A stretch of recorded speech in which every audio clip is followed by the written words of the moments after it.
Okay, time for the big kahuna, the longest episode we ever had on Film Rescue. This is the 5-hour Patreon cut of Batman v Superman: Dawn of Justice. This, oh god, Jesus.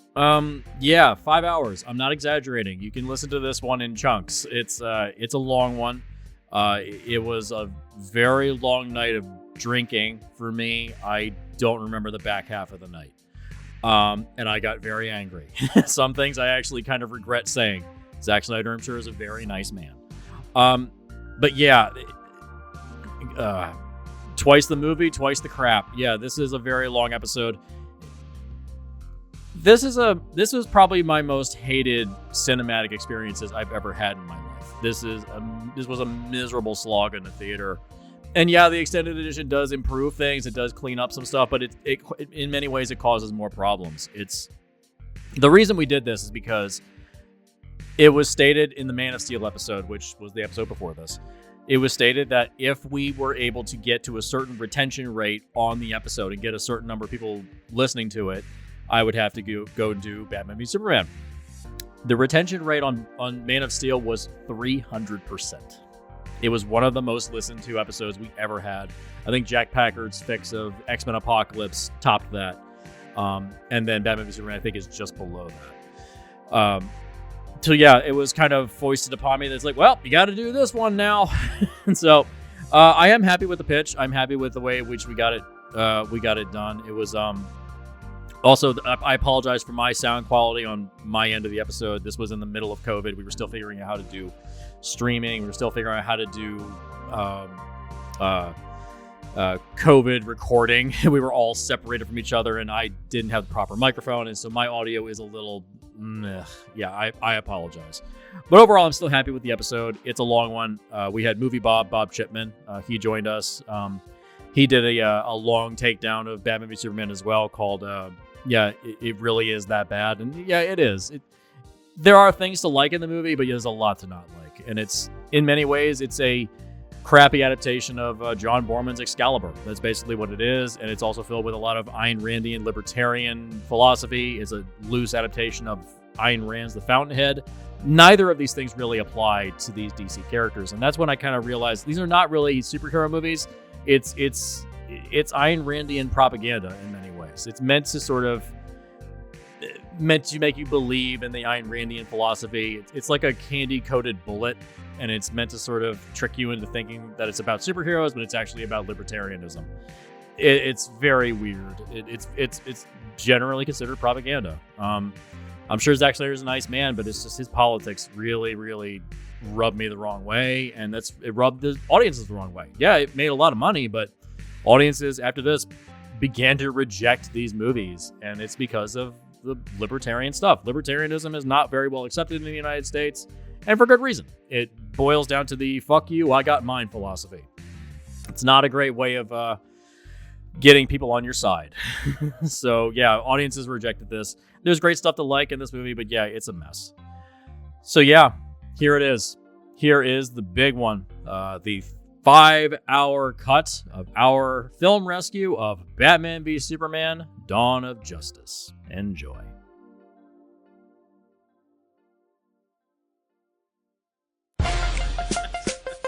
Just like that. Oh no. Let's do an intro here real quick. Welcome to the Film Rescue Show. We're lending a helping hand to Hollywood, fixing the flaws and faux pas of their feature films. Nailed that alliteration. Today, I had to assemble my own Justice League. The Injustice League. We've got quite the panel. We have returning guests and hosts, Aaron, Jesse, and Brandon. Say hello to the lovely people listening. Hello. I'm mildly tipsy. What's up, bitches? Yo.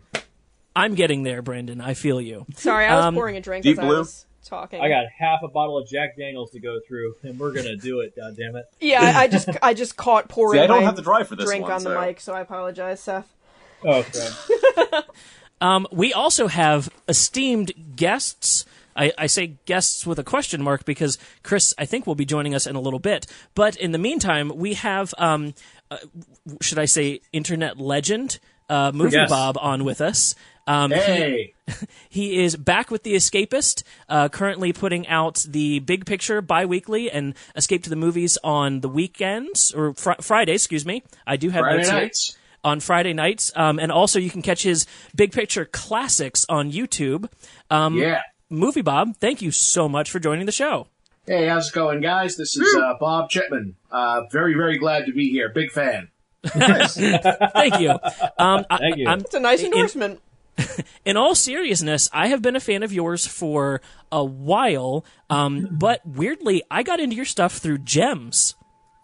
Oh, wow, thank you. Thank you very much. You haven't done one of those in a while, actually. Well, there's been a few things went on hold just because the returning, getting the Escapist back up and running, helping get that back up and running, turned out to be quite a bit more of a workload on my end than was anticipated. Oh. There's a lot of they got the Big Picture twice a week. That's a whole other show a week. Yeah, it was weekly. There's a lot of news going on. The world sort of has been slow motion ending for the past 4 years, so there's a lot of that going on, and just in general getting finances back together and a lot of kind of managing the small business side of my whole operation on this end. I am kind of running a one-man operation basically here. I don't have interns. I don't have a production staff. I don't have editors or copy editors. I don't have an agent. So that's kind of been in the works as things go, and that basically the things were in the process of building up a one-man studio operation into a full studio operation, and then the opportunity to help relaunch The Escapist came, and that for various reasons superseded a lot of things. So now, about a year and a half later, getting that back turned around. Now we're in a plague situation. So, a whole other one damn thing after another. This is not what I meant when I said I wanted 28 months later. This is not what I thought was going to happen when I asked for the apocalypse. I thought there was supposed to be driving through the desert with fire flaming out of my guitar. Damn it, Alex Garland, where's your script? I spent all my life studying Romero films to prepare for the zombie apocalypse, and what am I doing? I'm staying the fuck home and being a zombie in front of my... And he's not even here anymore, damn it. Ironically, the world, any scenario we should be more prepared for is Hitchhiker's Guide to the Galaxy. We're all in our bathrobes at home all the time. Pretty much. Yeah, I really am kind of annoyed to have been right about everything. Well, in general, yes, but especially about telling all of my adventurous prepper friends that they were preparing for nothing, and that they were a bunch of stupid morons buying Bowie knives and zombie repellent and shit. I mean, if they have food right now. Well, but they don't, though. Oh my god! They spend all their money on guns and ammo. Yeah, we were going to they don't need zombies. And even then, it's we're not running out of food. We're running out of food because people prepped stuff. Yeah, it's. We are running out of toilet paper, though. It's just the dumbest thing, and it's the dumbest really apocalypse is. we could ever possibly go through. Who would have thought? Who would have thought Hitchcock would have predicted it with The Rear Window? I know, right? Yeah. But that's a good movie. I really want to film that, Go for it. But that's a good movie, and we're here to talk about a bad movie. Really bad movie. I think objectively, it's not a bad movie if you're Zack Snyder, though. Yeah, Watch we're that talking. 3-hour live stream. Oh God, That was a slog. That was harder than watching the movie. Bob, I don't know if you know, Zack Snyder did a watch party of live stream watch party of BVS. Oh, yeah. As I use air quotes. I'm aware. I'm aware. Yeah, it was not fun. Let's say what movie we're talking about today. Yes, we are talking about Sucker Fuck you. It's funny that joke works on two levels because you kneecapped me by saying it, but then you were also saying the title of another Zack Snyder movie. I appreciate that. We're welcome. talking about Batman v Superman, Dawn of Justice. Again. Too good to say versus. Had to say V. Yes, not versus. Now, worth noting, you guys in season 2 deleted BVS from the timeline.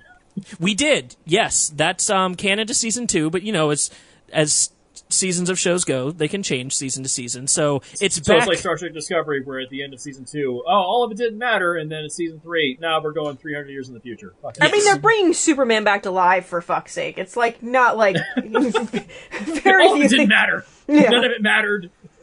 So, as I like to do on this show, and this is going to be a tough one, I know, and I'm going to go hard on If you this say one. positives, I swear to God, I will drive to your house right now and just break the law to kick the shit out of you. I'll call the cops on you. It ain't worth the $5,000, Jesse. Yeah, I'll Don't call do the it. cops on Jesse. We have to start with the positives of this The film. movie wins if you have to spend $5,000 to beat him up. It's true. So Fuck it, it's worth it. we like to start with the positives, and the man that did the 4-hour takedown of this film, I would really like to hear one genuine positive from you, Bob. Just like one thing, even if it's in a vacuum, that you're like, you know what? Fuck yeah. He can't think of it. Sigh harder. No, I'm I can hear your eyes rolling. yeah, no, I mean, I should have made notes.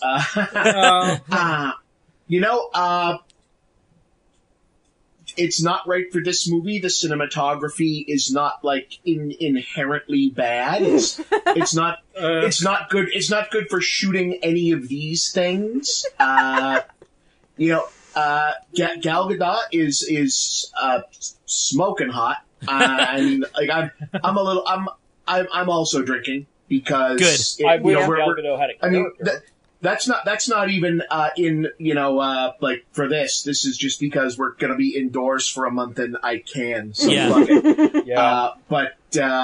What the hell time is it? This is an appropriate time to drink, but I've been doing it since like 6 a.m. It's airport time, baby. It's Like, quarantine always time is happy airport hour time. somewhere. Yeah, Yeah. right. Exactly. If I can figure out how to make slush in here, that's just fine. Because right before everything closed down, I figured out you can make rum and Coke with like frozen Coke, and I don't know why that didn't occur to me before, but that's really fucking good. Sounds great. Yeah, but she's very good in like I have no idea if she's actually a good actress in literally anything else, but she's practically genetically engineered to do exactly this. So that's fine. I would debate you, but okay. Amy Adams is very good in other things. Yep. And She's capable of acting. she's present here. Just like Man of Steel. No, I didn't watch. No, I actually like the bit when they're in the bathtub in this. I think that's actually a cute scene. I think that's again, it's a scene from a completely different movie where they're different characters than they are elsewhere in the movie. Right. It's like in Man of Steel, like when it's at the very end and he's Clark Kent now. It's like, hey, welcome to the planet. I'm like, wow, hey, that's a good Superman scene in a movie from a totally different universe. And they rebuilt it so fast. Yeah, but theoretically, that's a good scene. So okay, hey, yeah, that's fine.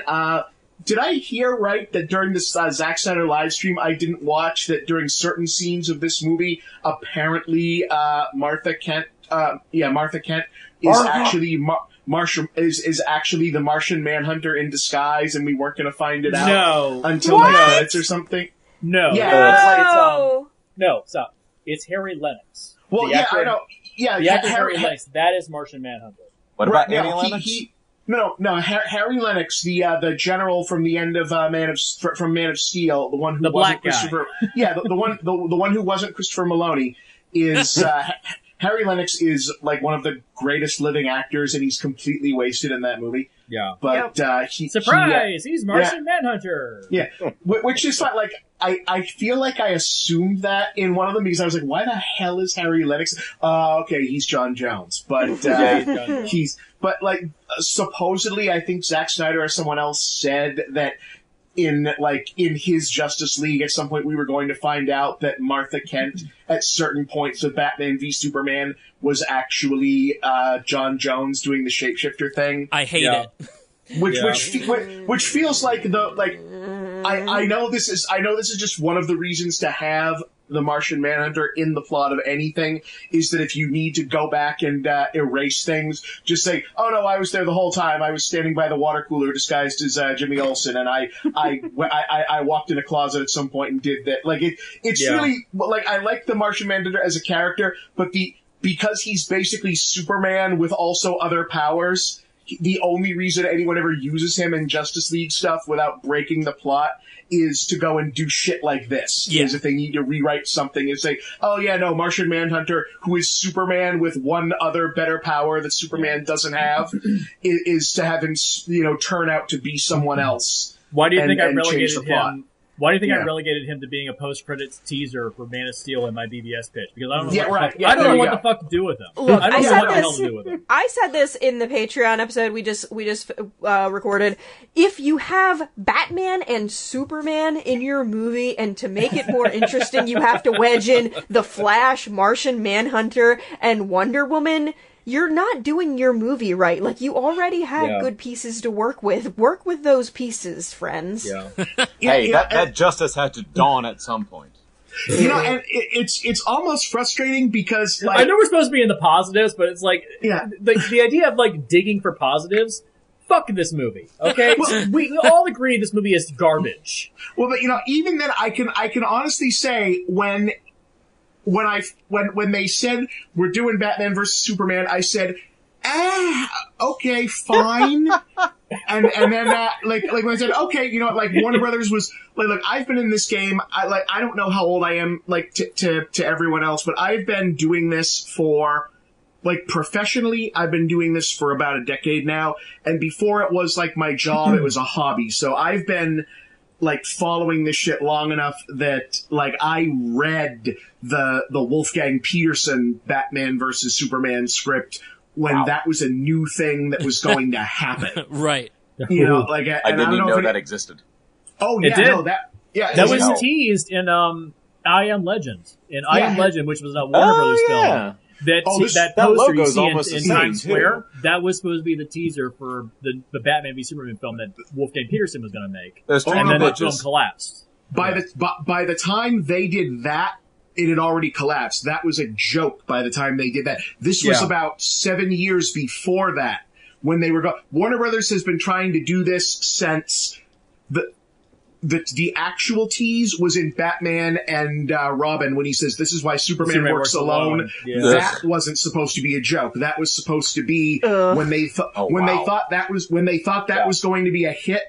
That was supposed to be the setup for the Batman next one is Batman and Superman, because am I the only one who's read this? Has anyone else read this or seen I know, this is news to that me. What was supposed to happen after Batman and Robin was Batman Triumphant. That was going to lead into Batman v Superman.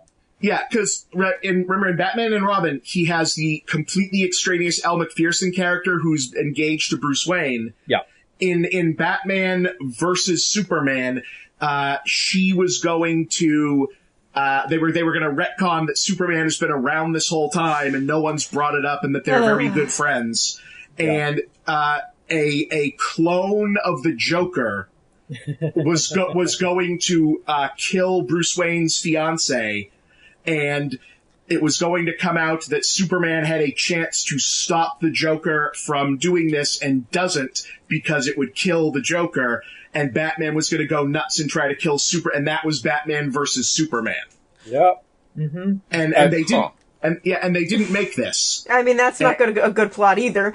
No, it's not. Somebody animated that on YouTube. I don't remember what channel it was, but somebody made an animated version of that. Yeah, but it's bad.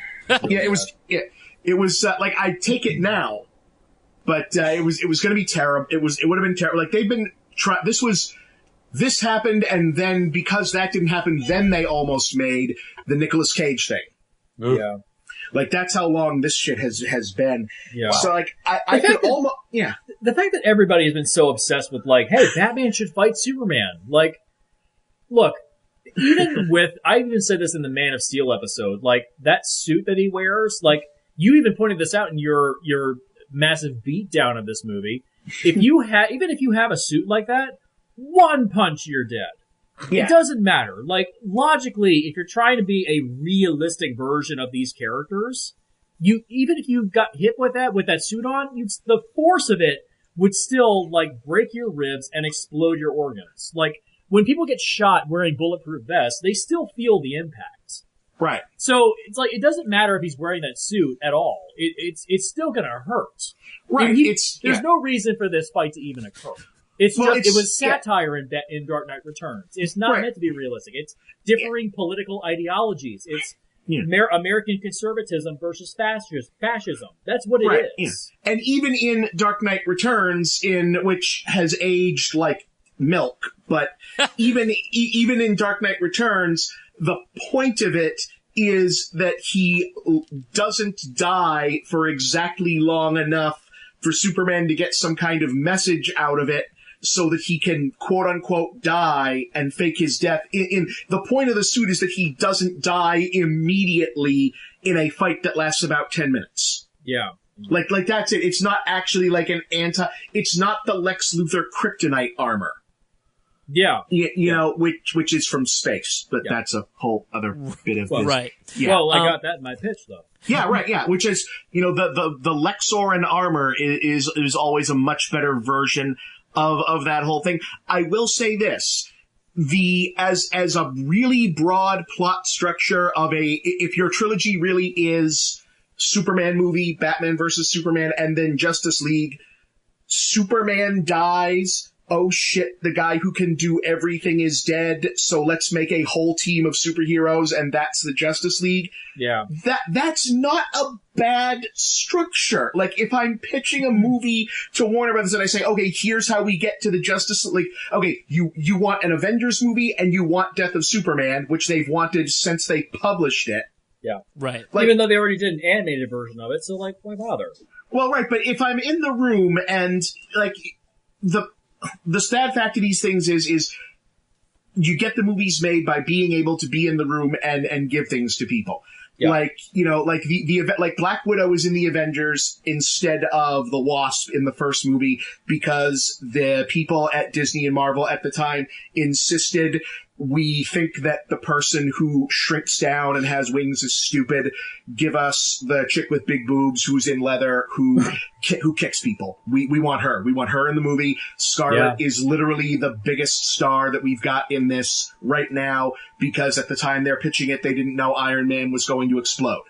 Right. So that was so that's why I'm not trying to be sexist about it. I'm describing their sexism. You're right. That's why even Whedon, when he was that this is how not good the leadership was before this big changeover. Joss Whedon was arguing the less sexist position. Yeah. In the conception of the original Avengers. I remember back in the day, we were lauding him for doing all of these like super feminist things and having all these great female characters, and come to find out it was always the people that were behind him that were doing that, and he's an absolute asshole. And then that article came out from his ex-wife. Mm-hmm. It's hard to really support Joss Whedon at this point. Yeah, I won't say that he didn't do some decent things. It's, like Wasn't a lot of... him and Charisma Carpenter were having an affair or something like that? Oh dear. That's why she got fired off of Buffy and got moved over to Angel, which was run by someone else? I think that the term affair implies a more even power dynamic than existed there. Yeah, I think she was kind of forced into it. Oh, gross. It felt like a very Me Too situation. Why do you think he hasn't been asked to do anything recently? Yeah. It's the long history of like guys who are credited in being sort of ahead of the game in progress in regards to like conceiving good female characters is a long history of separating out to what degree was this person a committed feminist, and to what degree is this person a guy who wanted to hire a bunch of hot chicks so he could work with a bunch of hot chicks. Yeah, and also especially because like a lot of guys want to hire a lot of hot chicks. I think when it comes to the ones who specifically get credit for the quote-unquote strong female character is, to what degree is it, I like, the strong female character, and to what degree is it a guy whose thing is step on my nuts? Yeah. That escalated quickly. That's what it was. Well, and that's pretty, it is what it is. I will give a ton of credit in the world to Chris Claremont for, tremendously good writing of strong female characters. Yeah. And he's definitely not a Joss Whedon. Go back and read a lot of the X-Men books. I'm not certain that he's like Betty Friedan. I think that a whole lot of damn, I really like, big tough Amazon chicks coalesced nicely with also being a decent human being. Yeah. Interesting. So you get that. I love how we went from, we need to get positives, we went to shitting on the movie, and now here we are. We're it's because we don't want to talk about the movie. As on usual. Brand, we're not talking about this movie because we all hate it. Yeah. Well, then that's the thing we have. When we don't want to talk about the movie, we just bullshit and talk about other stuff. But now we've gotten to the element of stepping on Joss Whedon's nuts. Let's try to backtrack to the movie, please. Yeah, Jesse, your turn for a positive. 10 words minimum positive of this film. Honestly, I don't think Ben Affleck was a bad choice. Not bad. Yeah. I really think that, if I wish he was in better material. Yeah. I think he could have been great. And that's why he left he only did Batman twice. It's why he left. It wasn't like, I couldn't figure out how to do the Batman movie. It's like, no, you left because you didn't like the way that Warner Brothers was running the projects. I think Justice League is what pushed him over the edge.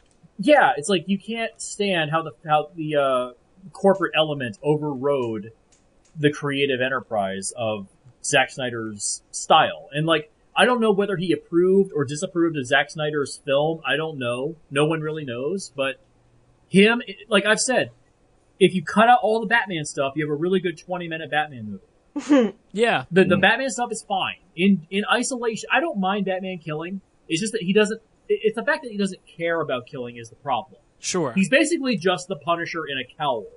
Yeah. That's the problem. He doesn't feel like Batman. I even said this in our Patreon episode. He's a ninja. Why is he using guns? Yeah. You're supposed to be... You kill people with blades and swords and batarangs.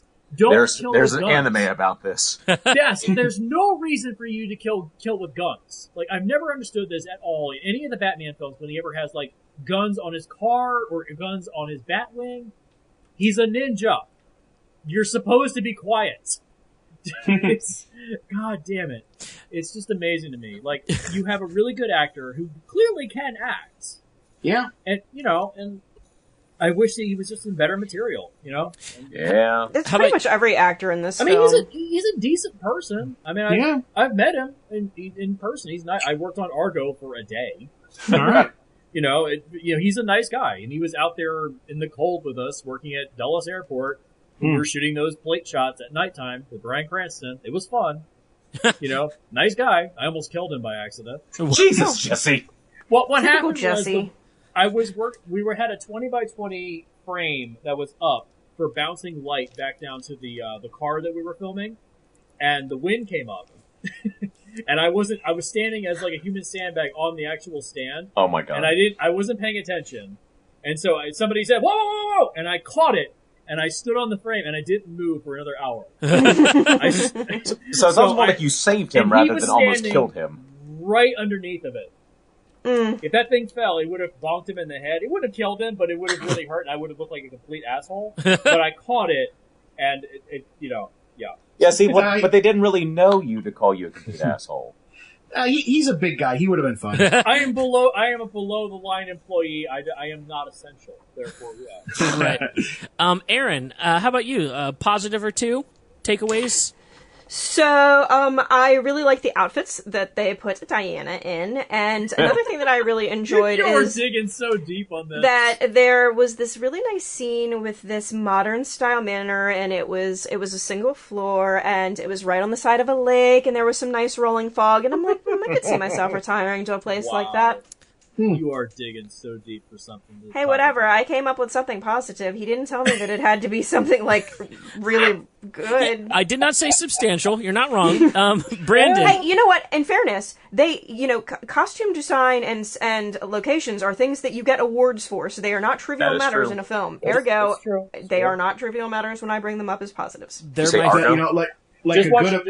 watch Valerian City of 1,000 Planets to see how costume design really just derails a movie. Now, like any good objectivist, Zack Snyder knows his architecture. That is fair. There's a lot of good architecture in his BVS commentary where he says Lex Luthor was the architect of Superman's downfall, and I was like, "Fuck you." Remind me later to bring up an architectural pitch for this movie that would have actually improved it, but it's not good for right now. Brandon, Hi. Upsides, positives. Can you find anything to like in Batman v Superman? Dawn of Justice. Dawn of question mark? I almost spit out my drink. We're getting a lot of content out of it. I ain't gonna lie, I'm a bit of a Hans Zimmer slut, so I like the music, in addition to Junkie XL as well. I know. Fucking whore!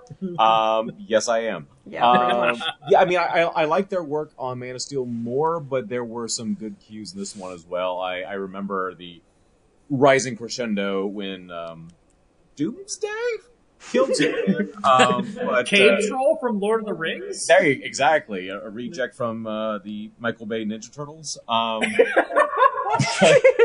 no, keep going. Come up with something else. I felt like the score, it was a case of it was too good for that movie, but I feel like, I know some people say that Zimmer kind of phones it in nowadays, but I like what he and Junkie XL did. I would have been very... Well, he's doing Dune now. He's doing Dune. Oh, well, shit. He passed on doing Tenet to do Dune because he loves the book, and so he decided to work with. I enjoy that idea. Then, yeah, it's pretty rare that Nolan doesn't work with him, so I'm intrigued. The fact that he passed on working with Christopher Nolan to work with Denis Villeneuve, that says a lot about the content and the quality of Denis Villeneuve's work. True, compared to Christopher Nolan. I think Zimmer, I can't remember the other composer's name, but I think he actually collaborated with somebody else on Blade Runner 2049. I can't remember the other composer's name, but I think it was Zimmer and somebody else, and ironically it's that other composer who's doing the score for the new Mortal Kombat. But apparently he's like one of those ones who's who kind of partners with Zimmer along with, he doesn't, the other one I'm thinking of doesn't partner with him, but I'm also thinking of Ludwig Göransson, who also is kind of in a similar style. In fact, I think there's like a roundtable interview with Göransson and Zimmer. And yeah, it's, I don't know, I like Zimmer's work. I like what he and Junkie XL did with this. Yeah, like I said, I think it was a score that was too good for this movie. So true. Yeah. I'm going. And you know what I will say is that DC. Okay, you know when you're in algebra class and your professor would tell you that you just needed to remember all of the formulas, and like so long as you know the formulas, you're going to be totally okay. And everybody else is asleep, so I'm going to have to talk low and intense. So I apologize for the change in demeanor. But anyway, DC has memorized the formula to making a good movie. The problem is they have no idea what variables to use in that formula, how to use those variables, how to do the math. You know, they just have that formula, and you can feel that structure of that formula in place, but where you're expecting variables, where you're expecting X and Y's, you're getting like Batman dong. Well, Batman. You're thinking of Gone Girl, not Batman v Superman. Well, no, she's thinking of Batman Damned when you actually saw Batman. Yes, that is true. That is true. Which went for like what, $150 on eBay? I passed on picking up copies of that. I should have done it. Damn it! Wow, I missed a huge opportunity. Had you known? Yeah, because they censored it later on after the first printing. They recalled it and they decided to do new printings, but they censored it. Wow! Oh my god! Needs more dong. Because apparently penis is too much. Like, really? You put like the most vile stuff in your books, and that's the thing that bothers you? Let's not forget that. That's usually one thing that'll cause an NC-17 in most films. Which is ridiculous. The killing joke, it's implied the Joker rapes Batgirl while she's paralyzed. Oh, yeah. It's implied that he rapes her while she's paralyzed on the ground. That's gross. Yeah. Like, Jesus Christ, dude. God damn. So, I don't I don't like that. I want to move away from this topic very quickly. Alan Moore doesn't even like the Killing Joke. Good. It's too much. Yeah. If I can tell a lot about a person if they say that their favorite Batman is a Killing Joke. It's like the easy go-to, I think. If I had to do a positive for this film, I think there's a lot of, in a vacuum, great ideas, and then the stolen great ideas. Do what? Stolen great ideas. Well, maybe. Okay, so for instance, let me take the opposite side. Jesse Eisenberg's Lex Luthor, in a vacuum, I don't hate. He is. Well, I do hate Jesse Eisenberg's Riddler as Lex Luthor. I do. He should have been the Riddler. Should have been the Riddler. I do. I do hate him, but I hate him because the movie did a very good job of making me want to hate him. Yeah. Probably not the best villain for this film. Sure.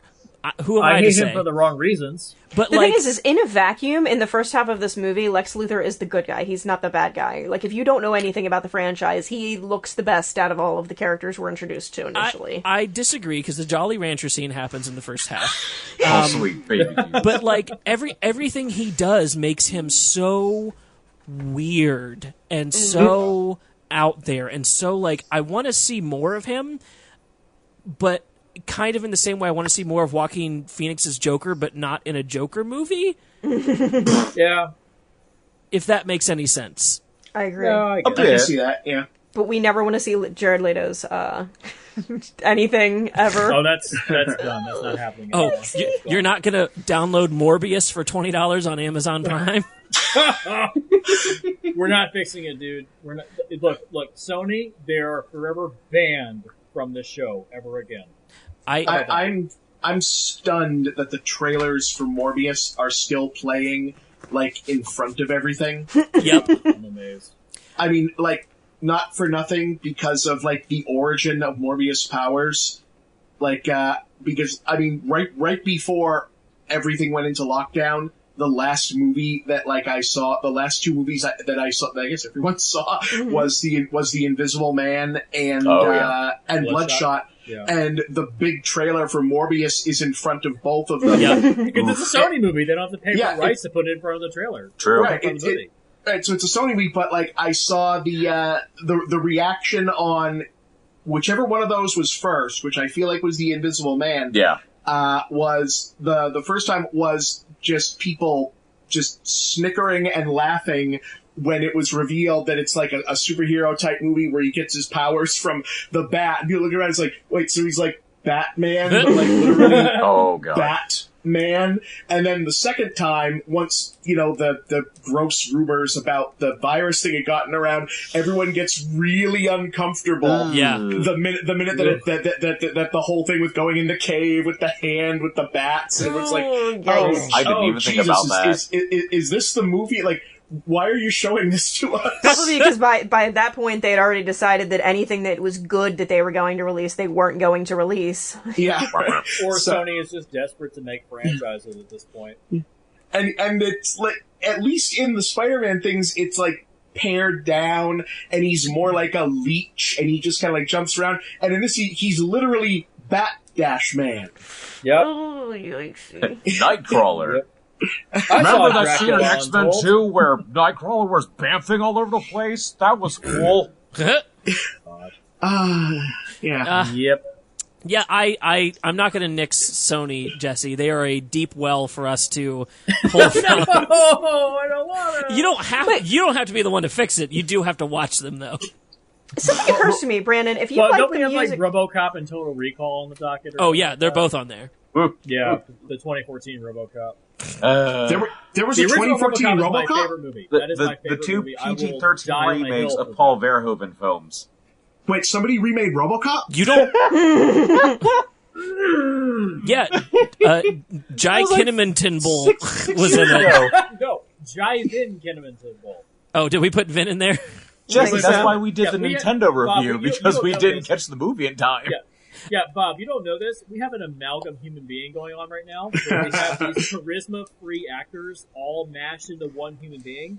We have We have Jai Kinnaman, Jai Courtney, Joel Kinnaman, Sam Worthington, Toby Kebbell, and Vin Diesel all collected into one human being, Jiven Kennington.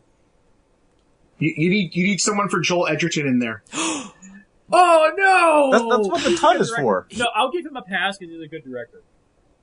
Okay, yeah, that is true. He is a good director. I will give him a pass. You know what's sad is that all of those guys individually have been good in other things, but like they don't know what. Good in Rock and Roll.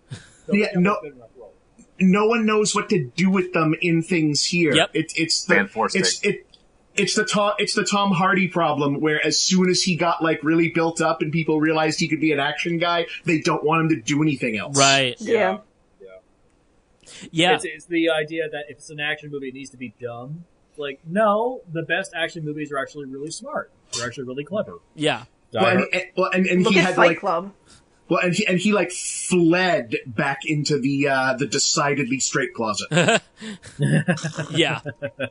Yeah, even though he's actually bisexual. Yeah, you can cut that out if that's like a racy thing. Hey, well, but I don't want. No, that's staying in. That's staying in. Okay. Yeah. I'll send you. I like Tom. I'm not trying to like give him shit about it. It just sucks that the industry is basically required that of certain male actors. Oh no, 100%. No, I wouldn't. If that is what happened, like you know, in an outside situation, if that's what happened, I totally understand. That's not on him. I even saw the interview where people were like pushing it, and he was like, "Why the fuck do you need to know that? Like, leave me alone."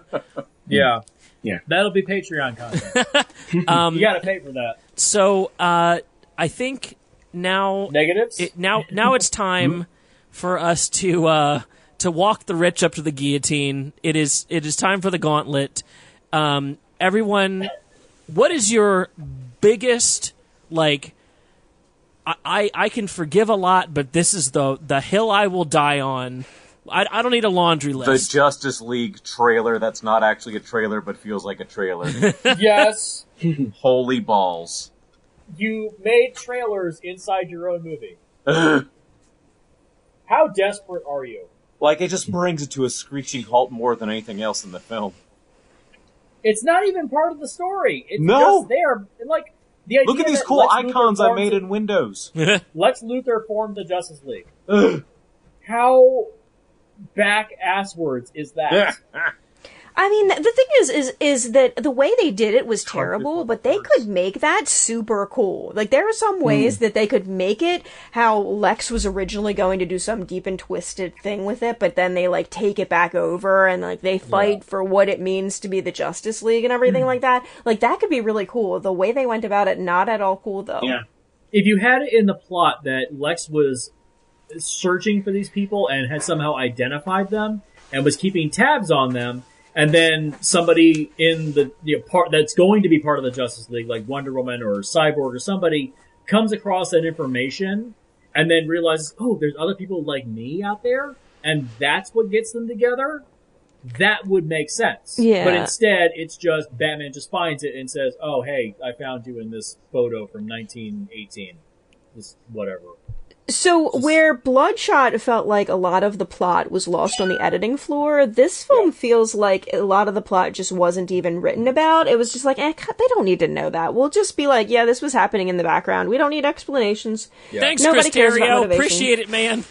It's worth noting that when they, apparently, from what was said, when they screened the 3-hour cut of this movie for the studio, it received a standing ovation. And applause. By whom? I don't believe that for one goddamn second. Cue the Ron Burgundy, I don't believe you gift. That is absolute bullshit. No human being would ever look at this and say, oh yeah, that completely makes sense. No rational person would look at this and say, yeah, it makes sense. At screenings of this film, people have said to Zack Snyder when he's there, this movie doesn't make any sense. It's incomprehensible. And his response has been, and I You're too quote, stupid to understand it. His quote is, you just don't fucking get it. Yep. End quotes. He criticizes his own audience, makes a movie that's incomprehensible, and then expects everyone to love him for it. The man's ego is out of control. Yeah. Aaron, how about you? What is your biggest Your biggest issue. That none of the characters I cared about. None of the characters were likable. So I'm gonna go with I hate this example because of what the actor has gone on to do since, allegedly, but House of Cards, you had a really despicable character, but yet weirdly you were really, really for that character. And I wanted that with, like, that's what I want in my anti-heroes. Like, I want, like, a Severus Snape type anti-hero. Someone who I really don't agree with everything that they do, and some of the things they do are a little slimy or shady, but, like, overall, I still have an emotional connection to them. I didn't give two shits when Superman died. I was thrilled when Superman died. I unfortunately knew that he was coming back. So that kind of diminished the pleasure for me, but I didn't think that Cavill was good as Superman. I don't know if that was just him or the way he was directed. It's not him. It's the script. Like I said before, like, I know you, Bob, you and I will disagree, and I've had 3 Jack Daniels at this point. But I think Henry Cavill was fine. I think he can be a good actor. He's good in The Gentleman. He's good in The Man from U.N.C.L.E. He's good in The Witcher.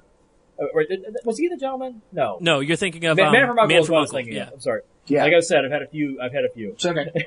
He's good in The Man from U.N.C.L.E. He's good in Mission Impossible Fallout, and he's good in The Witcher. He's good. He's a good actor. Just give him good material to work with. Well, like, the fact that he looks like the character from the books. He's a good casting. Just give him a decent script to work with. The fact that he's charming in real life. Like, if you watch an interview, you're like, I want to hang out with that guy. He's enormously charming.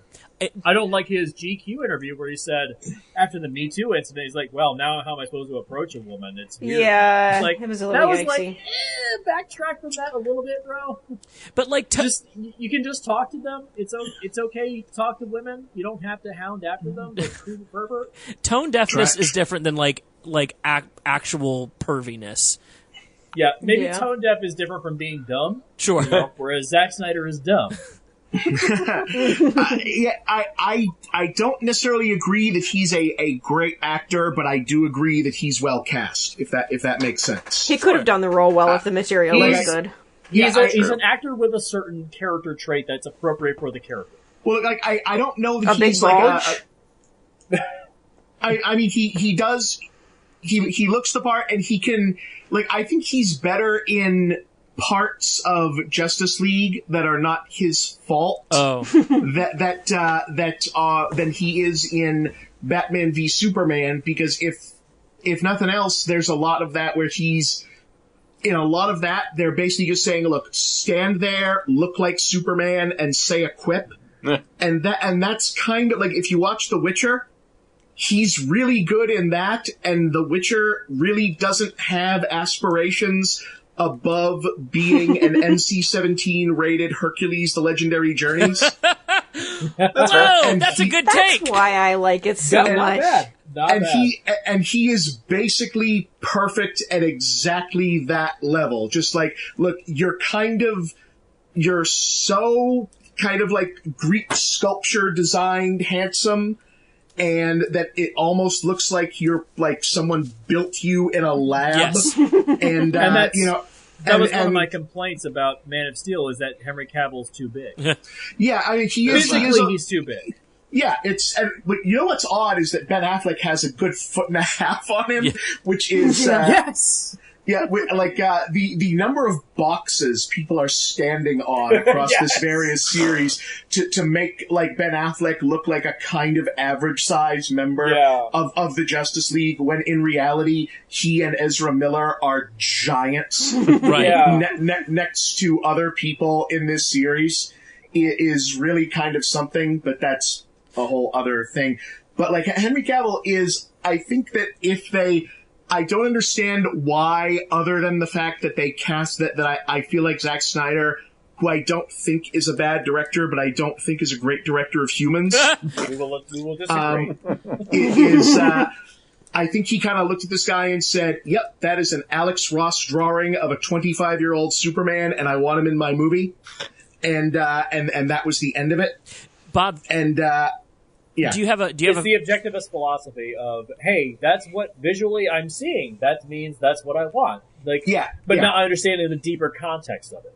Yeah, it's. I think that you can. I think he thought he could fix this in post, and I don't know that you can fix this in post, because I think if Henry Cavill in a Superman movie where all he did was like smile, look handsome, and say, why yes, I'm a big fan of Justice, Lois, I think he would possibly give an Academy Award worthy performance. If all he did was say, I'm here to fight for truth and justice, man, I think he would be fucking amazing. Because that's exactly as good as he needs to be. And that leads into something that I want to discuss, which is that the audience that this film is made for. Who is it made for? Okay, wait, Jesse. It's made for Zack Snyder. Before you do this, I need you to fill Bob in about your biggest fan on the internet right now. Oh God! Oh, boy. There's this guy. There we go. What is it? Batmanist? Okay, so he is clearly an incel asshole that has hated our stuff. And he has criticized me on a personal level because I didn't like any of Zack Snyder's stuff on Man of Steel. So he is just an incel piece of shit, and he just hates art. He hated my pitch. He hated my stuff. And there's another guy that is also a Valiant. I hope this guy's listening. There's another guy who's a Valiant fan, who's a complete dick that nobody likes, has no friends, nobody follows his posts, nobody likes his stuff. But he continues to go on and on about his fandom of DC Comics, saying, like, all the Marvel movies are bad, and all the DC films are really good, and he will defend Zack Snyder and die on a hill for that. So, the audience for this film. I have said this multiple times, these films, specifically Man of Steel and BVS, they appeal to incels with power fantasies, and toxically masculine men. That's the audience. It's not about, like, hey, let's make a DC Comics fan film, because the characters are nothing like their versions from the books. Unless you want to go back to, like, the 1940s stuff, where all the material is offensive and cruel and despicable. And that's the reason the other guy likes to hate hated my Man of Steel pitch, because he said, oh, well, it's like the Richard Donner stuff. He hates Richard Donner. He thinks he's a hack. He hated the Superman stuff from Richard Donner. It's like, that's the best version, dude. That's the best version. That's why everyone has tried to copy it since then. But he's like, no, I like the 40s and 50s stuff. Oh, you mean when Superman was a toxically masculine asshole and was a bully and treated everyone like shit? You mean that version? Like, that's why they changed it. That's why they don't do that anymore. Like, it's offensive. It's politically offensive. It's morally offensive. It's despicable. It's misogynistic. It's hateful. They don't do that anymore for very particular reasons. Sure. This version of this film is so despicable and so outright offensive to the character. It's like if I was working for Disney and I wrote an animated film in which Minnie Mouse was a crack whore. and tried to pass it off as a new version and my interpretation of their work. I mean, in fairness, there's no leg to stand on because it's nothing like the original material. There's no crutch to stand upon. There's no moral center to that. It's just, I said, hey, remember all that Minnie Mouse stuff? What if she was a fucking bitch that sucked dick in an alleyway for crack? For those of you just tuning into the podcast, this is the Film Rescue Show. Before this turns into Bloodshot Episode 1, let me pivot real hard on the heel. Bob, who's your favorite? But am I wrong? I won't comment. Bob, who's your favorite on-screen version of Superman so far? I mean, Christopher Reeve, I think is like the top shelf guy in the the Richard Donner movies. I think kind of like went above and beyond, and I know that's like the easy answer to that. I think he did great. I think George Reeves on the TV. Sure. On the TV version is very good. Animation wise, I think just in general, if animation is allowed, I think that the Bruce Timm Paul Dini DC animated universe has done probably just the best version of almost any character that's been done. They might kind of own. I mean, they did the best Batman period. Sure. I think they did like the definitive Batman that has probably been done. their Superman is really close. Yeah. I mean, there's been so many different Supermen, but they really, in the impossible task of saying, okay, do something new with Superman, but also do nothing new with Superman because you can't change him. Yeah. And they kind of managed it. The people who did the animated Red Sun movie, speaking as someone who thought Red Sun, the comic, was like an interesting idea, not super well executed, I thought did a really good job. I thought that was a really interesting kind of, for what's a kind of pretentious idea, a real interesting job of it. I have read Red Sun. I have it. I own it. I don't remember a thing about it. Yeah, it's clever. But it's a Mark Millar book. I don't remember much about it. Right, yeah. It's kind of an interesting sort of, this is like an idea that I would have thought about for like 5 minutes in like history class, stretched out to like 4 volumes of a book. But the animated one, actually pretty interesting. Does an interesting job of it. I think Christopher Reeve is probably the best, and I think that the first movie is still probably like the best version that anyone has done of kind of what thus far really does seem to be an impossible task of, it is sort of like doing like, is there an actual all the way good, all the way through Jesus movie? Not really. Yeah. And I'd like to also note that in my Patreon episode, which you can get on Montrester Media's Patreon page, I complained about that. I don't like the idea of Superman as Jesus. Yeah. Yeah, that's awkward. As a full-on atheist, I hate the idea of Superman being a Jesus allegory. I despise it. It's just stupid. It makes cheap. No goddamn sense. He's an alien. It's so cheap. It's a cheap shot. It's easy go-to. It's like, you can equate that to anything. Like, Paul Verhoeven with RoboCop equated that to an American Jesus. Like, I can kind of get that, but it's still kind of like, it's not really Jesus. It's a guy with a gun. It's a robot with a gun. It's just fucked up enough, yeah. It's a resurrection story, so at least it makes sense there. It makes sense there, but with Superman, it's like, Jesus was around for 33 years, then he died. If he ever even existed in the first place. Well, like, RoboCop is a fictional character. You can do whatever you want with it. Right. Like, so the idea of making Superman into Jesus, the religious bullshit, my God, the pretentiousness of this film. I think it's a way to get you to care about a character that otherwise has no redemption of their own. I want to throw my fucking TV out the window. Well, it's also just it's the wrong allegory. Jesus isn't Superman isn't Jesus. He's Moses. Yeah. Oh. And also that it's like it's like he's put into a basket, the ship from Krypton by his 2 parents, sent down the river or into space to land in a new world where he's going to be raised by different people. Yeah. Moses. Yeah. It's more Moses than it is Jesus. So it doesn't even make any sense anyways. So, but the idea... Oh, God damn it. I've lost my train of thought. Bob. I'm so angry right now. But Bob, the man that did the 4-hour takedown, I hate to ask an artist, because that was art, to boil it down to one thing, but if you were going to throw the uppercut to this movie, what is the one thing that you go, listen, I'm out? Yeah. The one thing. It's the thing of it is that I really try not to be the sort of person that throws a whole thing out because of like an element that I'm there for, because as a fan, I can look at almost anything and say it's like I still really enjoy the first Tim Burton Batman movie just as a movie. Sure. Just as like, wow, I love these performances, and I love the tone, the feel, the Danny Elfman music, the design, the sense of watching that, even though the story structure is a complete mess, it has no actual plot. It makes no sense that Batman knows where the Joker is the entire time and doesn't go to Axis Chemical and stop him for what seems like a month of killing people.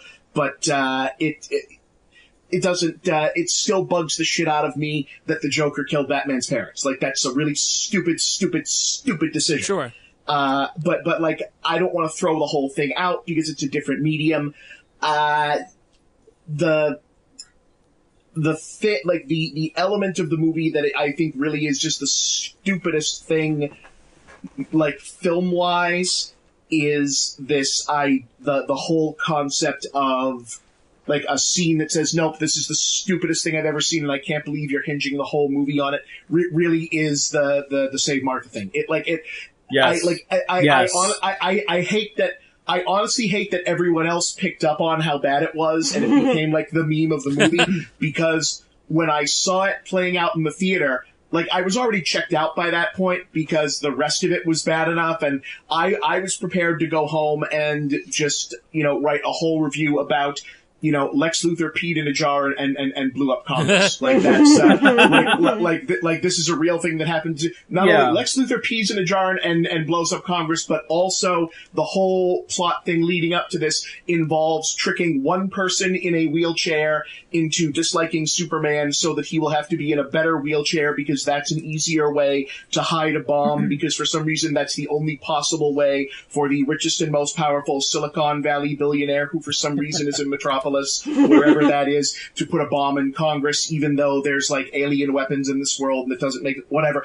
But then in the midst of this giant battle, which, it's not like a badly choreographed fight thing. At least it's kind of like, okay, fine, this is what this is going to look like, whatever. In the midst of this, they decide, okay, what we're going to hinge the whole fight on is that the entire, this could end for any reason. Any reason in the world. Like, Lois Lane could get hurt, which they've already set up with the Flash cameoing in the movie to say Lois Lane is the key. That they've had him pull an Excalibur-esque weapon out of the ground to set nothing up.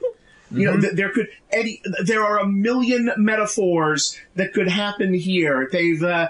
We've mentioned Robin, never comes up. Yeah. Anything could happen that could make these people realize it. And the thing that we're going to hinge this on is the random fact of fate that these two characters have a mother with the same name, and if one of them mentions it, the other one might go, huh, I guess we're not so different. That's the we're not so different. Like, we're not only are we going to do the we're not so different, you and I. In another world, Kirk, you and I might be friends. Like, we're not only are we going to do that, but we're going to make it like the dumbest, most random collection that two men in their 40s might have a mom with one of the most common names for women in their 70s. Yeah. and also, the idea of a 50-year-old Batman being affected by his parents' death this far into his life. Yeah. Like, there are people that have went through really bad tragedy that in their childhood affected them. But to still be affected by that when you're in your 50s, you're stretching it real bad. And to be as successful as he is, too. Yeah, it's like he would, if he was like that, he would be a homeless guy living on the streets. Right. Like I've even suggested that to multiple comics writers that I know. I've said, hey, what if Batman was actually just a realistic guy and didn't get over his parents' tragedy and just became a homeless man, and he was just some guy in a ski mask going around beating the crap out of people and pretended to be like a bat. Right. That's a more accurate version of the character, and that's what Watchmen was. Rorschach is Batman if he was realistic. He's a homeless guy that's beating up random people because he has a very right-wing philosophy. Isn't that basically the plot of Super? No, Pretty his much. his family is still alive in that. He's just kind of a crazy kid because he doesn't have enough character development. I can't remember what sets him off to become He's just bullied. He's bullied a lot. That's right. Okay. There's no character development in that film. It's like half the movie's missing in that film. Yeah. I don't know. It worked for me. I liked it a lot. Well, he's on the chopping block. It's on the chopping block. He in Super, he's also legitimately out of his mind. That's right. He's not a well man in Super. It's like that movie. It's like that movie. We Need to Talk About Kevin. Oh. Yeah. Remember that movie? Where ironically played by Ezra Miller. Where the kid is just there's something wrong with him, but you don't know what it is. Sure. That's what Super is. Okay. There's something wrong, but you don't know what it is. Yeah, like he is an actual serial killer in Super. He's just too chicken to kill anyone. He thinks God has instructed him to be a quote unquote superhero. Right. Yeah. He just happens to have a pretty righteous target list and kind of pulls back from the brink. Right. Okay, I follow. And then they set up like evil Wonder Woman and evil Aquaman at the end of the movie. Oh no, you're not thinking of Super. You're thinking of Bright. Bright. Oh, wait, what? Brightburn. Oh, I'm thinking of Brightburn. I'm so sorry. Yeah. Oh God, that's damn okay. It. That's okay. Too much Jack these Daniels, movies blend. Jesse. These movies blend together. I'm so sorry. I'm so sorry. Super was the Rainn Wilson one. Oh, that's right. That James Gunn did right before, and he just kind of like changed his mind to become like a violent superhero. Yeah. But yeah, are they in the same universe? Super and Brightburn?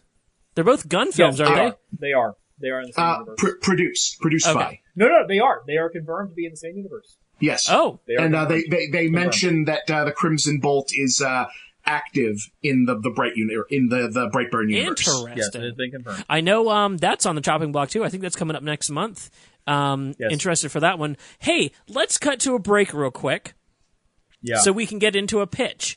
Yeah. This is the part where I will let MovieBob take over and tell the internet where to find him and his stuff. Bob? Oh yeah. Oh, sorry. I was just getting. Someone texted me. Yes. You can find my stuff on theescapistmagazine.com. That's escapistmagazine.com. That's The Escapist. There's a lot of cool stuff coming up that I can't reveal just yet site-wide there. And my stuff, however, is going to continue running. That's The Big Picture, which returned after a several-year absence. Good as it's ever been, 2 times a week. That's Tuesdays and Thursdays. And Escape to the Movies, which is reviews of new films on Fridays. New is currently in quotation marks because there are no new films right now, but we're reviewing things that are new-ish as they come out. We're still figuring out how we're going to handle now that films are coming directly to kind of on-demand and streaming, because basically the studios have not informed lowly critics like myself or any critics whatsoever how we're going to see things early now that there's no theaters to screen them in. But we had, reviewed Spencer Confidential with Mark Wahlberg last week, which was garbage. And the Chinese animated film. Why am I not surprised? Yeah, it is the most Boston-y Boston movie in a while. Is that the only type of movie he makes anymore? As Boston as the town? No, literally the town movie. With the town is an actual good movie that happens to take place in Boston and star. That is a good movie. And just to be there, we are actually proud of Ben Affleck here. Okay. Like I'm fine. I like Ben Affleck. I just think that he should be in a better movie. Yeah, we are actually proud of Matt and Ben. Okay, good. And well, more so Affleck, because he is like an authentic guy. Like Damon is Harvard Boston. Oh. Like we like him. Like Harvard is in Boston, but like Affleck is of Boston. Wahlberg kind of like just sort of reminds everyone that he's from here and spent his money here, and so we just kind of have to put up with him and his brother. But he didn't remind anybody of that in Transformers 4. In Texas, we do things a little different. Okay. Yeah, but you are not from Texas, you asshole. Yeah. Hey guys, I think we just found a transformer. I'm from Texas. In the first 5 minutes of in the first 5 minutes of Spencer for Hire, he talks in prison about how he is going. He can't wait to go to Fenway, and has a fight scene set to a song by the band Boston. Yes. The fact that I know what Spencer for Hire even is just says how old I am. I want to insert here. I knew nothing about this even being a series. I just thought it was a Netflix one-off. And when I saw his partner get introduced, I was watching this movie with my girlfriend and went, "That's the bad guy." Just on and off chance. And Post Malone is in the movie. Who's from upstate New York, by the way. Yeah. Jesus. Anyways, Bob, again, thanks for being on the show. When we return, Jesse has a pitch piggybacking off of his Man of Steel pitch. It's long. If you haven't, I'm sorry. If you haven't heard that, pause this. Subscribe to everything that Bob is doing. Listen to that episode. Skip to minute 114 if you just want to hear the pitch. and then come back and listen to this. We will return very... He means an hour 14. He's very drunk already. No, 114 minutes. No, 114?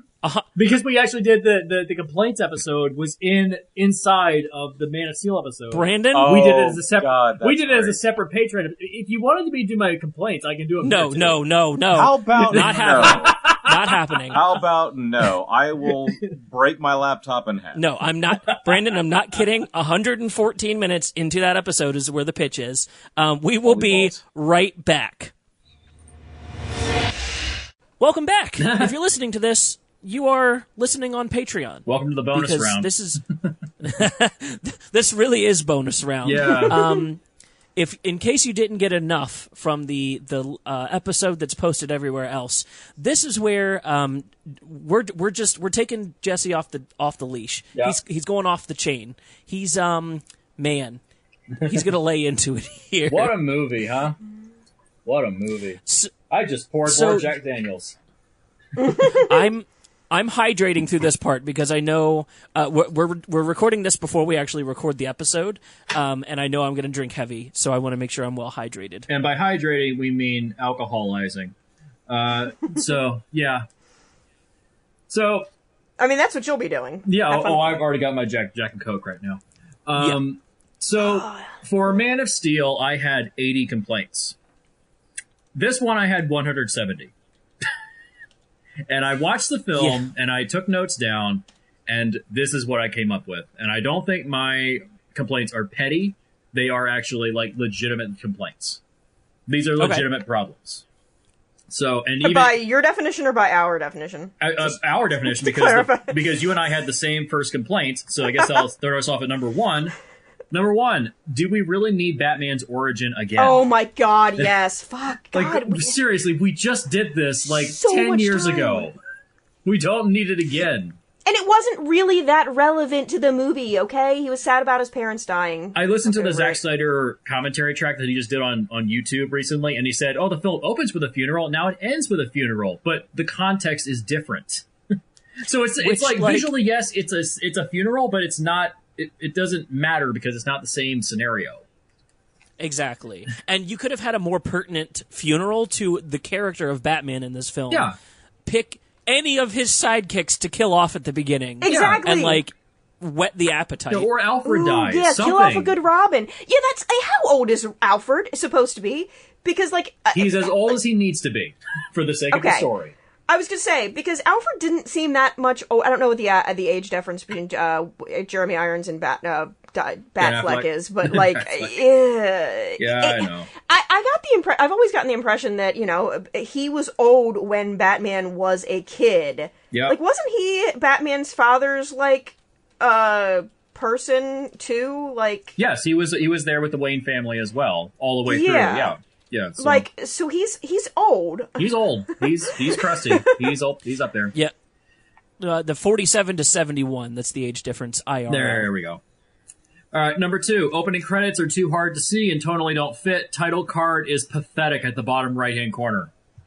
It was a weird intro. It's so goddamn self-indulgent. It's like, the movie's really about something. We're not going to have anything bombastic about it. Like, but then the rest of the movie doesn't fit that tone. 3, even more extreme sense of self-importance. Even worse than Man of Steel. 4, the bats lift Bruce up into the lights, but character-wise, Bruce lives in the shadows. Shouldn't he have been dragged down into the cave? Snyder clearly doesn't love... Solid call. He clearly loves Batman and hates Superman, but doesn't understand either character. Right. Yeah. Yeah. I think he likes the visual aesthetic of Batman better, just based on, Yeah, he likes darkness and misery and pain and death. Yeah, he loves He that is crap. obviously jerked off to the Nolan Batman films way too many times, but Chris Nolan learned worked with him on Man of Steel. Chris Nolan was a producer on Man of Steel. That's why it looks like that. I had a feeling. Yeah, I had a feeling that it was Chris Nolan Nolan-esque. is also an objectivist, so you have two guys that get along perfectly. So there you go. Yeah. So DC, you know what? They are fucking phenomenal about, like, I gave this analogy earlier. They're fucking phenomenal about knowing the exact right formula to make a good film and then filling in all the wrong variables and making a terrible film. Like, every opportunity they had to make a wrong decision, they pretty much did. Yeah, I know. Yeah. And by the way, all of these complaints are coming in order of the film. Like, I watched the film and I took them down. So these are basically in order of the film. Watch the film and listen to my complaints at the same time, and they'll match up perfectly. I keep saying we need to do a show like that. Yeah. Well, we were going to do a commentary track for another crappy movie at some point, but we're all quarantined at the moment, so that ain't going to happen anytime soon. Right. 5. People only start evacuating Wayne Tower after Bruce Wayne tells them to. No one is saying, fuck this, and running. That was weird. Like, that was real weird. Dude, it's 9/11. Run. It's run. Like, right. I would not be waiting for my boss to call in that scenario. My ass would have pieced the fuck out as soon as that spaceship thing appeared. Exactly. 6. Opening is clearly reactionary to the response of Man of Steel. But I mean, this isn't really a complaint, but it's just something I noticed. Overall, not a bad start to a shitty movie. If you're going to respond to it, not bad, but then it doesn't help that they basically abandon all that by the end of the movie, because the ending of the film looks exactly like the opening of the film. So what difference does it make? 7. This is a petty complaint, I will admit. Time frame doesn't match up. The world engine stopped once Clark destroyed the twin version of it on the opposite side of the planet in Man of Steel. In the span of 30 seconds, Clark returns, takes out Zod's ship, Wayne reaches Wayne Tower, and the C-130 destroys the world engine in Metropolis. It's a petty complaint, but it annoyed me. Sure. So the time frame does not match C-130. up. Yeah, the time frame does not match up. 8. Why doesn't Wayne's coworker Jack leave the tower with everyone else? Oh, right, 9/11. Like, you could have run out of the tower at the same time, dude. 9. No one suffers breathing problems after the tower collapsed. 9/11. That's like, we're still dealing with that. We're still dealing with, like, the fallout of 9/11, like that Jon Stewart rant on Capitol Hill. Like, we're still dealing with it 19 years later. Jesus Christ. 10. Dumb kid standing in the middle of the rubble. Why is she there? She points up at the tower, but why are you on the street? Magic. Doesn't anybody? Oh, Jesus God. Yeah, that drove me crazy. She was the only one there. Like, if there was a bunch of other people in the street, I get it. Yeah. Like a group of children that were on a field trip or something like that. That makes sense. That made no sense. Yeah. 11. This one you'll agree with me, Aaron, because you sent me this video. New Batman theme is fucking awful. So bombastic and over the top. You sent me a video of you bitching about that, and it's the greatest thing I've seen all year long. It's so funny, too, because, like, my one positive for this film overall is that, like, every character gets a motif. But the motif is terrible. Well, Wonder Woman's is good. Okay. Wonder Woman is okay. And I think the Lex Luthor theme really matches with, like, it doesn't match the character on screen, but it matches the character. Like, if that was Bryan Cranston, that is a perfect Lex theme. Yeah. Yes. Yeah, if that was Bryan Cranston, perfect. I dig it if it was Bryan Cranston. Yeah, well, but then the Batman theme's like hum it for me. You can't. Yeah. Yeah, exactly. Okay. 12. It took Wayne 18 months to begin the hunt for Superman. Yeah, like, what the fuck was he doing? Like, what were you doing, dude? Was he still Batman at that point? It feels like when you jump into this movie, you've jumped ahead 2 or 3 sequels. Oh, like, sure. I've missed a lot, but whatever. He was too busy fucking the hell out of Lois. I mean, and flooding the bathroom, flooding the neighbors below them. No, oh that's my Superman. God. What Could was you Batman imagine doing? being Superman's No, Batman's neighbor? just having sex with random hookers or something like that. Well, yeah, that's fair. Yeah, Maybe he's Maybe he's murdering like all of the rogues gallery, so he has nothing else to do. There is that in my pitch. Batman suddenly realizes one day that the reason he didn't kill all of his enemies was because then he'd be out of enemies and he'd have no purpose in life. That's the real reason for Batman's no-kill policy, is because he'd be really bored without That's bad in my guys. pitch. What a coincidence. What a coincidence. I actually put that in there. Isn't that funny? It really worries me when you and I think alike, because that's not the normal state of affairs, friend. Well, it's not a normal state of the world. 13. Why is the salvage operation in the Indian Ocean happening 18 months later? No one came to salvage that wreckage? the temporality of this film makes no sense. Write it out as a timeline, and you'll be like, what the fuck? It's the same problem as Dark Knight Rises, 8 years later. Why? Make it 1 year later. It would be fine. It's like half the things happen too soon, and half the things take too long to happen. It's very bizarre. Yeah. I think in defense of Dark Knight Rises, the 8 years later on the commentary track was because they needed time to pass a big sweeping bill like the Harvey Dent bill, and then actually have it take effect. So they were trying to make it realistic to like political change. Have you ever seen any political policy that ever changes crime in America? Wait, hold on. Pause for a second. The one thing that they decided to do realistically in the film was politics. That was their priority. That right there. All of the other things they could have chosen to done semi-realistically, plausibly, whatever, and that was it? Yeah, I know. Are you fucking with me? Are we allowed to? We can cancel this. No, we're and it's after 10 minutes. Patreon episode, so God. just fuck it. Yeah. And I was at 10 minutes and 48 seconds. I'm a goddess at knowing when 10 minutes is past. There you go. 14. Choppy editing, no establishing shots, no sense of space within environments. Ooh, yeah. And I know that in like the extended cut, it's supposed to have, hey, we have establishing shots in the extended cut, but what made it to the theater was the cut version. Like, that's what the majority of the populace saw. Like, extended cuts don't save this movie. And I'll get to that later.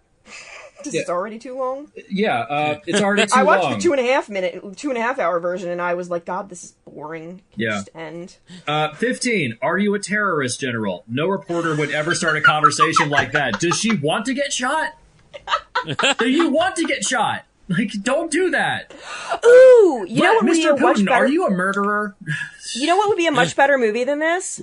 Anything? Better movie than this is Lois Lane knows that Superman will kill any baddie that tries to hurt her, so she deliberately puts herself in danger, Bella Swan Twilight style, to get Superman to appear and kick the ass of all of these people that she's got a bone with. Oh, Jesus. Could you imagine as the supermind behind Superman?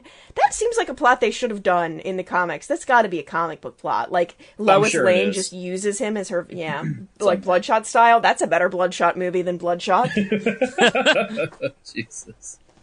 Oh, God. All right. That's my new tagline. Still a better Bloodshot movie than Bloodshot. Yeah. Upgrade. Better Bloodshot movie than Bloodshot. 16. Jimmy Olsen is never addressed by name, given character development, or saved by Superman. He's a major character in the books and then cast off as unimportant. Also, why would a reporter risk their life for the CIA? The general says drones watch them all the time. What is the point of the tracking device in the camera other than to set off the first fight? Lois is manipulating. God. That blew my mind that Jimmy was Jimmy Olsen the first time you told me, too. Yeah. I was like, you're fucking and with even me. in the extended cut, he doesn't get much extra. He's like a few extra lines, and she calls him Jimmy. Like, it's like, that's not character development. That's things that are on the cutting room floor because it's not important, but he himself is not important. So when you were mentioning Jimmy Olsen, I was going to ask which one Jimmy Olsen was, but I didn't want to look stupid. But no, that's what I'm saying. He's the photographer. Yeah. Oh, okay. Yeah, the guy with the tracker in his camera. And by the way, tracking devices for the CIA look way smaller than that. Yeah. Oh, sure. Yeah. God. 17. Who are all these fucking people in the opening? Like in the African nation that they're in, who are all these people? No one that I cared about. God. 18. Superman only arrives if everyone has died. Yes. Yes. He's a useful hero. He's a useful hero. 19. We firmly established that Superman is cool with killing when he saves Lois. So we've established, okay, this Superman kills people. Like, that's fine. If you want to go into that, okay, fine. But it still doesn't give him a moral center. You know, what is his moral center? No, we don't know because it doesn't matter because he's Howard Rourke. He doesn't care. His moral center is be Superman if you feel like it. Yeah. That's what Man of Steel established. Yeah, exactly. You know, I actually would take issue with anybody who says that Superman didn't kill that guy at the beginning because that's treading into the whole like, oh, Captain America doesn't actually kill people. He just breaks literally all their bones and then they go to the hospital. It's like, is that better? Like, their lungs are going to collapse. They're not going to get medical help out here. Yeah, regardless, they're killing people. It reminds me of when Superman is staring at Lex Luthor on top of Lex Tower, and he's like, "If you come quietly, I won't break you into pieces," or something like that. It's like, like it doesn't make it better. Yeah. God. 19. 20. He'll never answer to you. He answers to no one. Yeah, because he's Howard Rourke from The Fountainhead. When she's with that woman that's being coerced by Lex to testifying against Superman in Congress, which is weird because that's happening earlier than the Congress scene, but they put it at the beginning of the movie. Like, this movie is like edited out of order. Yes. Yeah. God. Okay, 21. So Lex's plan was to frame Superman for killing terrorists, which honestly would gain him favor among people. Oh my God, but Lex does it by shooting them with guns. Wouldn't a forensic analysis conclude that guns killed them and not Superman? Wait, why would Superman need a fucking gun? Like, of all the things that Superman's gonna do. Oh God, and by the way, the co-writer of this film was Chris Terrio, who did Superman, Rise of Skywalker. Superman... Sorry. No, go ahead. No, go ahead. I was going to say, Superman would kill somebody with his supercharged semen to the head. Like, he would just throw his semen through somebody's skull like a bolt gun before he would pick up a firearm. That's stupid. It's ludicrous. So why? So Superman masturbates really quickly, and when he ejaculates, it turns his semen into bullets. Perfect. Got it. Literally. Somebody somewhere has come up with that concept. I'm sure it's Rule 34. It has to exist. I'm sure there's fanfic of him killing Lois that way, knowing the way there fanboys probably can is. be. And that's why this is Patreon content. Oh God. 23. I feel like Henry Cavill and Amy Adams don't really have any chemistry, therefore sex in the bathtub is unbelievable. Ew, yeah, it was kind of really weird. Yeah. Especially with his CGI face. This is the one that they CGI'd his face, right? Or was that No, just that's his Justice face League. That's Justice League. Oh, wow, that's just his face? That's just his face. Yeah. Oh, okay. He just looks like that. Like, I said one of my complaints about Man of Steel was that he has a constant furrowed brow. That's just his face. That's the reaction that Zack Snyder wanted him to have all the time. He never changes. Works great for The Witcher. Yeah, it does not work very well for Superman. His mouth area just didn't look weird. I don't know if maybe they tried to fix his expressions in post, but his face looked like it had been touched up a lot, which is why I assumed this was that movie. He's got a square jaw. He's got a square jaw. If we get to the place where acting gets changed in post, like that's a bad place to be in filmmaking. Yeah, we'll get to it at some point. I know Warner is working on it with that AI program. Jesus. Yeah. 24. The women being held in the cage say Superman's... Basically, it's implied that Superman saved them, but then they're afraid to leave their cage because they're afraid of him? Yeah, silence is all I have. Well, okay. Wasn't there something still up there with him, though? No, they're pointing at him because he's in the ceiling. He's hiding in the ceiling. He's hiding in that corner of that room. Else was there with him. No, it's just Batman. Okay. They're just terrified of Batman, even though he saved them. Whatever. Right. Yeah. Yeah. I think like you're scared of him, but he saved you. Like clearly, he's not going to hurt you. The base idea of shooting Batman as a like slasher killer, cool. Yeah, but like it has to be consistent. You have to build to that too. They haven't built to that. Because we're coming off of the Christopher Nolan Batman films, he doesn't do that. You need to build to that. Exactly. They just jump in and say, "Oh no, this is where we are." Like I said, sure. This film is like the third or fourth film in a series. Where's the other films? So, anyways, 25. Batman moves inhumanly fast for someone without powers. The way he jumped, he scurried up into that hole in the ceiling. I'm like, okay, there's no way a human could do that. And upside down. He violates the laws of gravity. Like, just Jesus Christ. Like, do you know people? Do you know any like rock climbers? Rock climbers generally have like really lithe bodies because you want to climb well but he's and over fast. 50. You need to be light. He's over 50. That's the problem. He's supposed to be past his prime. He's carrying around all that weight, and yet he's still scurrying around like nobody's business. No. Yeah. 26. Why is the Bat branding a death sentence in prison? Wouldn't that be a mark of honor? Yeah. Just, God, that's just something that's put in there because, hey, he's lost his moral center. He's branding people. Like, no, why does he just kill them? Like, outright. Just stab them. And you know how to make it make sense with one line? Anyone that's branded squealed to the Batman. Yeah, they're rats. They're rats. They talked. There you go. That would be an excuse. Yeah. But instead, it's just, oh no, he just does it because that's fucking cool, I guess. Yeah. 28. This isn't really a problem, but it's just something I noticed. Voice modulation was ripped off from Arrow. Yeah. Yeah, I know Zack Snyder wants to say, like, oh, well, we came up with it because we didn't want him to do a voice. No, you watched episodes of fucking Arrow. Shut up. It's in the same goddamn universe. Shut up. 29. Alfred's speech about men turning cruel is confusing. Is he implying that Bruce was a decent person at some point? If so, why does Alfred keep helping him and not turn him into the cops? Like, you know that this guy that you've been working with is turned fucking psychotic. Why are you not turning him in? Yeah. And I mean, it's not like he's like a young guy with a family or anything like that to be worried about. He pretty much lives for Bruce. And yeah, yikesy. Exactly. 30. Henry Cavill cooks plastic eggs from Five Below. That was the worst. I literally said aloud. You couldn't just cook some fucking eggs on a stove. Are you that goddamn lazy? You have money for everything else, but not that.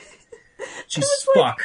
I think I made a comment to you about, like, I'm not really sure where they put where they spent the budget on this, but, like, has he never seen human food before? Like, really? I don't even think he's seen actual people before. Oh, Lord. 31. The moment Lex Luthor, played by Jesse Eisenberg, appears on screen, I wanted to throw my TV out the window, rip out my eardrums, and stab my own eyes out with my own dick after ripping it off, shellacking it, and turning it into a penknife. You're welcome. For that, that was colorful. For that visual. 32. It should be noted that 23 minutes in the movie... I'm on number 32, and I'm only 23 minutes into the movie. Jesus fuck. It should be noted that 23 minutes into the movie, there's little to nothing resembling a plot, structure, or narrative thrust. It's just random scenes. There is no plot 20 minutes into the movie. You gotta grab me right away. And instead, you know my rule of movies. This failed my rule of movies instantaneously. That's why I turned it off after 9.5 minutes. Yeah, because if you start with a big, meaningless action scene, it means the next hour of your film is just pointless boringness. Yeah, and I've noted this to Seth several times. The way you can tell if this movie doesn't work at all, take all the DC Comics stuff out of it. Can you still make it work as an ordinary film without Batman, Superman, Lex Luthor? Can you make it work without all that stuff? No, it doesn't work. It has to be DC Comics crap. Well, it hinges upon that. It hinges upon fandom. I did the plot breakdown. Like, literally, the plot breakdown in this is a bunch of self-important little boys with so much power and money that they just compete over whose power boner is bigger. Like, they could have settled this in a phone call. I've said this. I've said it before. This should have been a phone call. It's an incel power fantasy. It's about violence is the answer to the problem. That's what it is. Yeah. When the majority of your fandom comes from right-wing power fantasy incels and toxically masculine men that support right-wing fundamentalists, maybe you should question the content of your film. I know, right? Right. I mean, unless that's who they were looking for. And that's what your fandom is. That's what you're aiming for. Go right ahead, but at least be honest about it. Aaron, to your point, I think the lack of communication is a really big issue. It's so weird. Because, like, think about how little they communicate with each other versus, like, the animated Justice League or the Batman vs. Superman animated film. Their back and forth is awesome. Yeah. It's like Metropolis and Gotham don't know each other exist because, like, even though they're across the river from each other. Yeah, like, What's-Her-Face didn't even know, Mama Kent was like, oh my god, I'm afraid of the Batman, and Batman's like, I'm a friend of your son, and she's like, I guessed by the cape. Like, what? Is this the first time you've heard of Batman? What are you doing, lady? It's, what? Yeah. How? Why?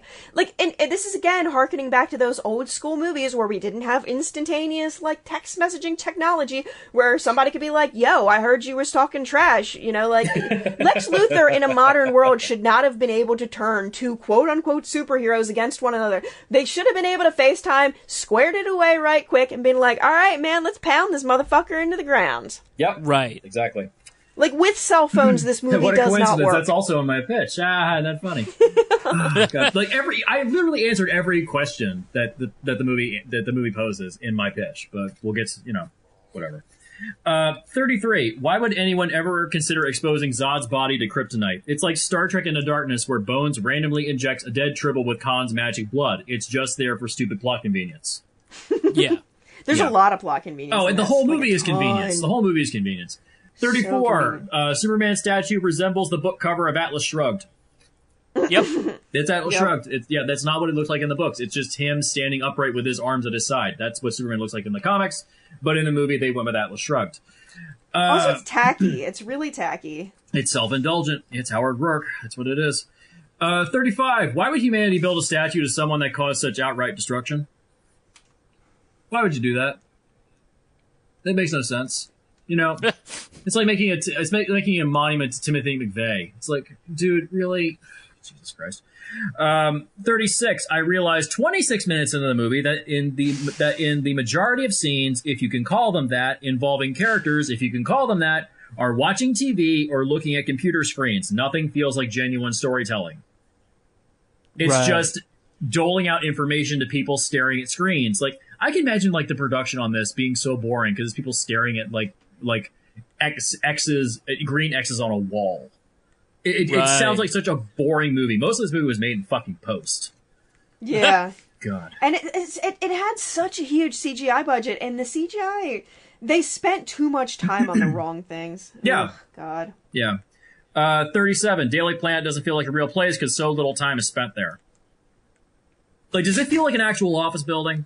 Like, with an actual, like, culture there? Does it feel like anything? So it does not feel like a news center at all. Like, and maybe this is just because I'm a giant news nerd, but, like, I watch, like, a lot of news that has, like, behind the scenes, like, vlogging and stuff like that. Yeah. News centers nowadays are very, very modern. Like, everything is linked up and connected and, like, Twitter and ready to stream and go live on Facebook. Like, there is none of that, like, pencil and paper level shit nowadays. Yeah. And Lawrence Fishburne was, oh, God, that poor man, first off. Second off, that paper copy. Even more in this movie.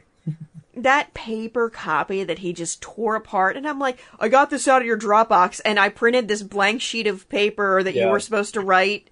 Why? What was the point of this? Nobody acts like this. Yeah. Perry White just comes off like a selfish douchebag in this movie. It's like, like somehow investigating the Batman is less important than worrying about the sports page. Yeah. You know you're in trouble when Superman Returns made their bullpen look more interesting than the one in Batman v Superman. It's more accurate. I can guarantee it's more accurate because I've been to Channel 13 WJLA in Virginia. It looks more like Batman Returns. Or Superman Returns. Yeah. So, where was I? Oh, yeah.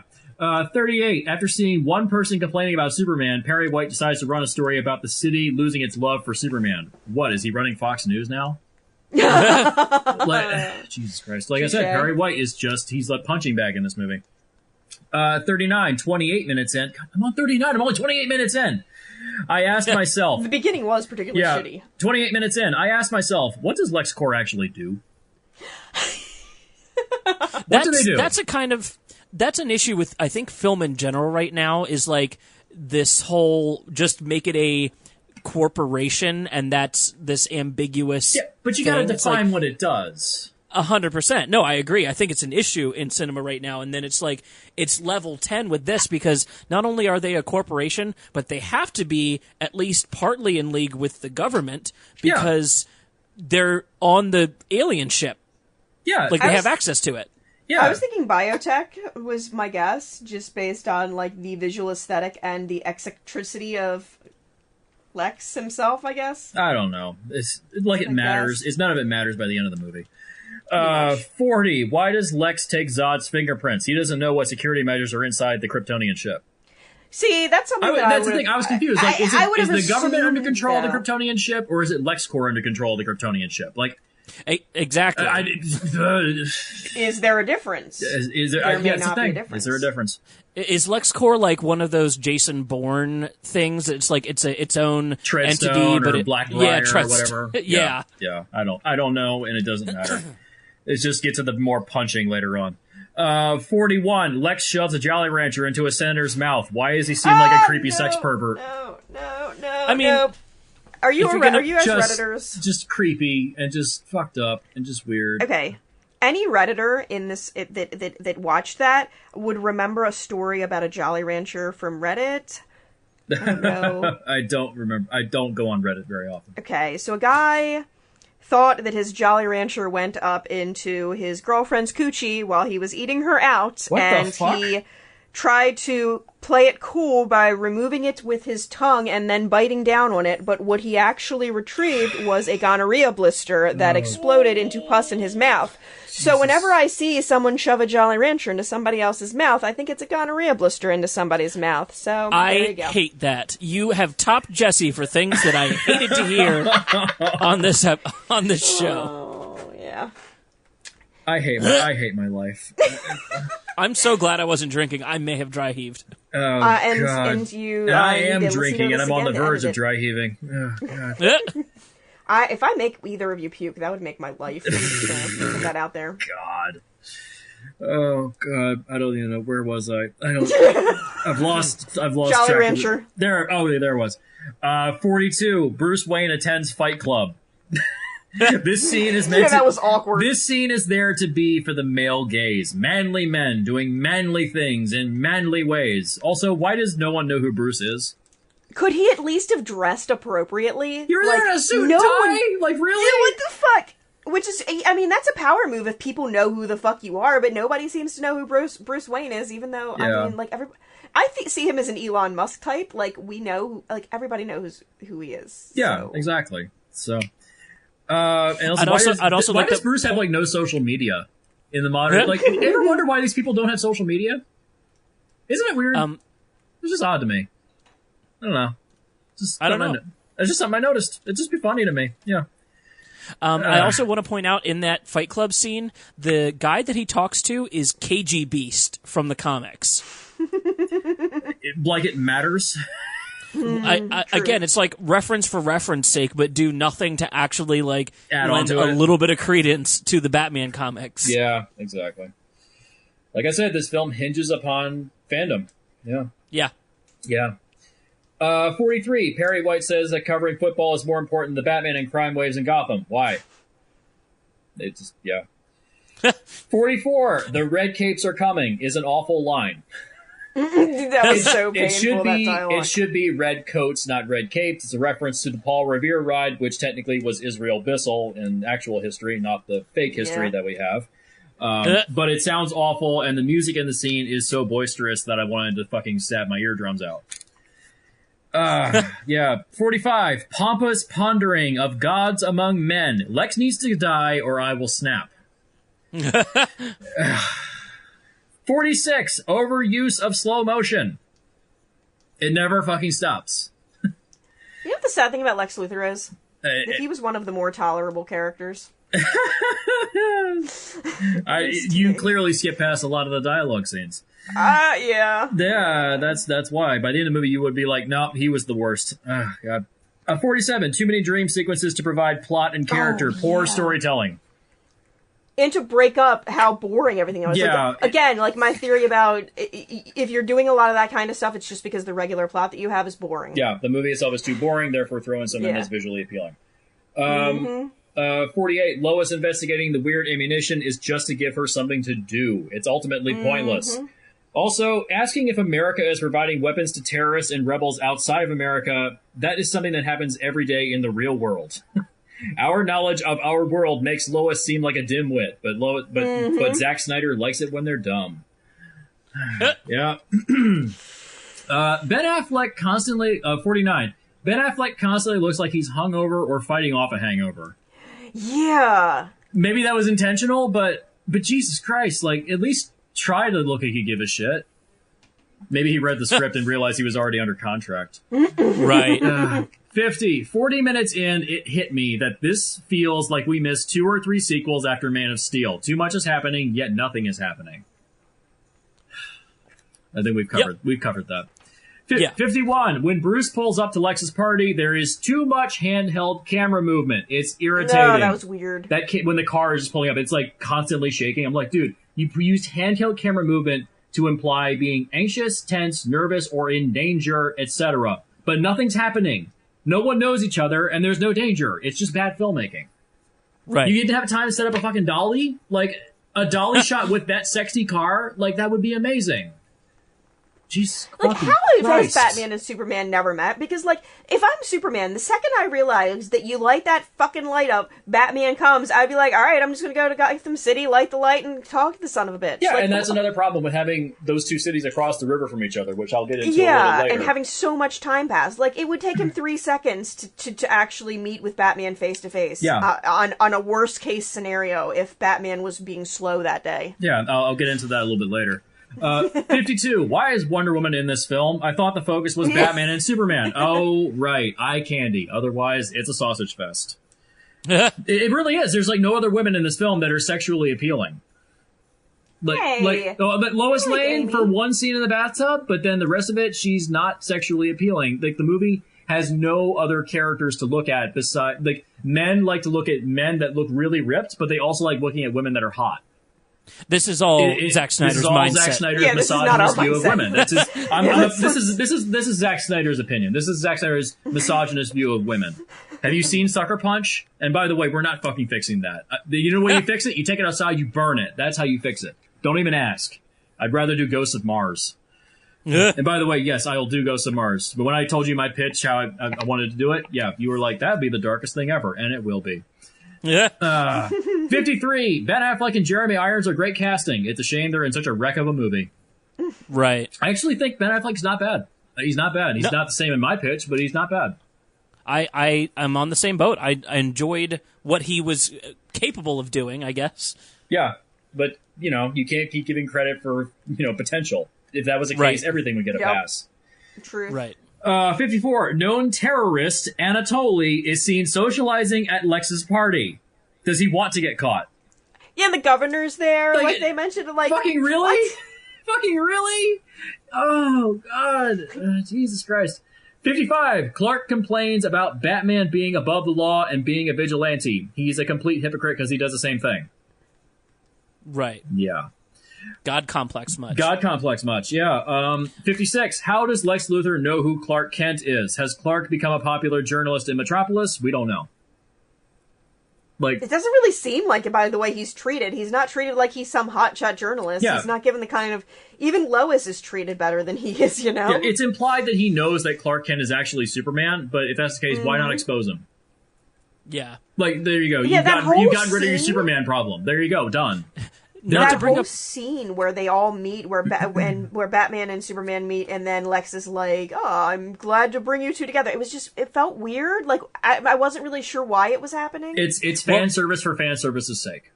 And the animated film did it better because Clark was doing a piece on Bruce Wayne, while they were like butting heads as superheroes. Like it was built into the plot that they would have to interact. Yeah, there you go. That makes a lot more sense. Yep. Because it makes sense for a reporter to interview a billionaire. It does not make sense for them exactly. Just talk to each other at a party. Exactly. 57. When Bruce... Yes, continue. I think it's Batman and Superman or Batman versus Superman, but it's during the Justice League animated and Batman animated and Superman animated shows, they had a like feature-length film of Batman versus Superman.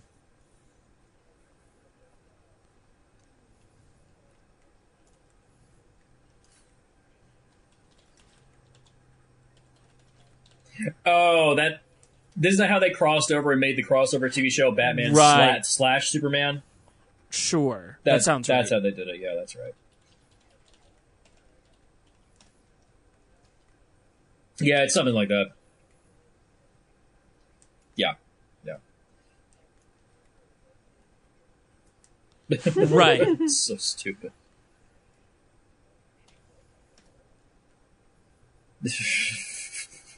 You would do it for free if you really... Yeah, you just do it for free, yeah. Continuing, 57. When Bruce goes to pick up his data tracker, Clark follows. But when Bruce enters the room, he clearly looks back at Clark and says nothing. Why? Isn't he curious why Clark is following him? It's bad direction with the eye lines. It's something I noticed. Like, being on set, noticing editing, I'm just like, okay, why would you be looking back? Like, he's clearly following you. And you're not going to say a damn thing. Okay, here's my question. If you're doing something sneaky, shouldn't you have some way of checking behind you? Because he got followed twice. Like, duh. For being a ninja, he's not very stealthy. It's the same problem with Bloodshot, where it's like you are smarter than the main character because the main character is a completely ignoring of obvious shit. Exactly. Yeah. I'm sorry, I'm getting so mad that I'm just stuttering incoherently instead of speaking. It's fine. Anybody that walked out of this movie with any kind of logic, running through their brain, immediately got angry. 58. How did Wonder Woman know Bruce was hacking Lex's servers, and why would she take it in the first place? And why is she at the party? Isn't she supposed to be living in secret? We needed more explanation for her presence. Like, if she's going to be mandate by Warner Brothers. Just put some women in this movie or we're going to fucking fire you. And then they fired him anyways.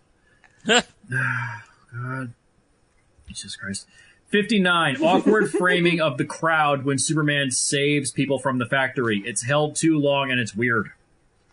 Yeah. That rescue sequence looks... I think every sequence is held too long, though, to be quite frank. Yeah, well. But that leads into the next problem. 60. Rescue sequence feels like a funeral because it was mandated by the studio. Oh. Yeah, that was a studio thing. Like, make him Superman. Like, okay. Well, here's what we're going to do. Like, why is it a response to Man of Steel? Why does it open like this? This was clearly not the plan. Like, why is it a response to Man of Steel? Because people hated Man of Steel. No, they did not plan to do the film like this. Originally, it was just going to be like another Superman movie or something like that with Man of Steel 2. And then they said Batman versus Superman because they needed a way to sort of justify their decisions with Man of Steel. They were going to retroactively try to make Man of Steel good, but they actually made it worse. So, right. Yeah. Just bad decisions all the way around. Fix a film with its sequel. Yeah, it can't fix a film with a sequel. 61. Too much green screen and CGI surrounding the actors. It makes everything look fake. The exploding rocket is most noteworthy. Henry Cavill is the only practical element of that shot, but he stands out because he was shot on film, but the actual environment around him is green screen. So it looks like it's film with digital projection behind it. It's like two pieces of a puzzle that kind of look similar and kind of look like they fit into the same place, but not quite. So it just stands out. It has that really bad uncanny valley to it. Yeah. 62. Bruce comes off as creepy and misogynistic when he starts hitting on Diana to get the data back. Mm-hmm. Yeah, like it's what Zack Snyder likes. Like, and the thing is he could have been suave. Like, obviously Ben Affleck can play suave. Make him cool. Make him Elon Musk. Make him Richard Branson. Make him cool. Like, why not? Even just make him a nice person that a woman would want to talk to. Like, fuck. Even Christian Bale's version in Batman Begins, he's cool. Like, I'm buying this hotel and I'm making some changes with the pool area. Like, just fucking cool. Christian Bale as Patrick Bateman was more charming than Batman in this fucking film. Well, that was kind of the point because he then lures women in so he can cut them up. Or did he? Just like Batman in this film. Or did he? Speaking of dream sequences, 63! The nightmare sequence is pointless to the story and plot-wise. It is just there for fan service and to fill an action beat because not much has happened yet action-wise in the film. It's worse than that, though, because it looks like a fan film. It looks like the Batman steampunk fan film. Yeah. And even I listened to the Zack Snyder commentary track, and he said, well, is it a dream? Is it a nightmare? Is it reaction to the Flash in the future coming back in time? I don't know. Does anyone care? Even the fucking director doesn't know. Why is it in here then? Fan service. That's it. That whole fucking sequence was so goddamn irritating. The whole movie grinds to a halt for this bullshit. We gotta show the parademons. Jesus fucking Christ. Build your fucking movie like a movie and not fan service.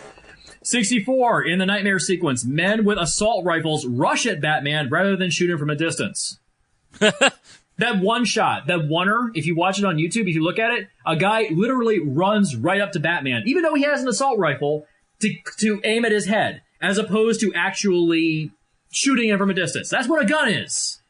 The person that first invented the gun said, I'd really love to shoot that guy in the head over there, but I'm just too goddamn far away. I think that's a George Carlin joke about flamethrowers. Yeah. 65. Batman passes out in the nightmare sequence and then reawakens in it again. That's not how dreams work. That's not how dreams work.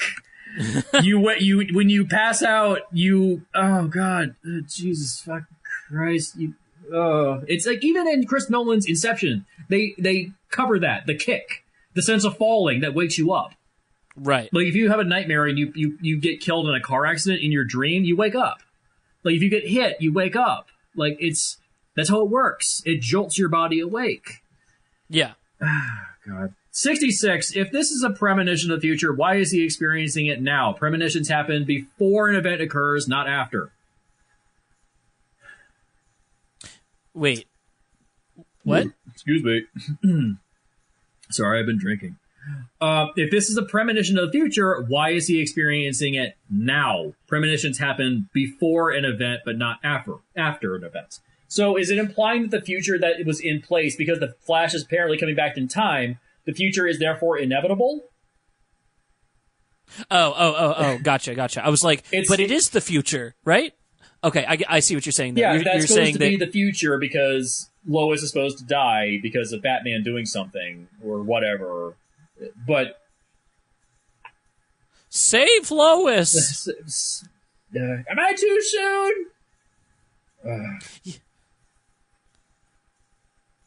Yeah. Oh yeah. Yeah, for sure. It definitely messes it up. I mean, like, it's a premonition of a future that's definitely going to happen according to I guess according to the producers, it won't be anymore. This makes me more excited for you to watch Devs, though, because this is basically the, like, plot of Devs is does objectivism work?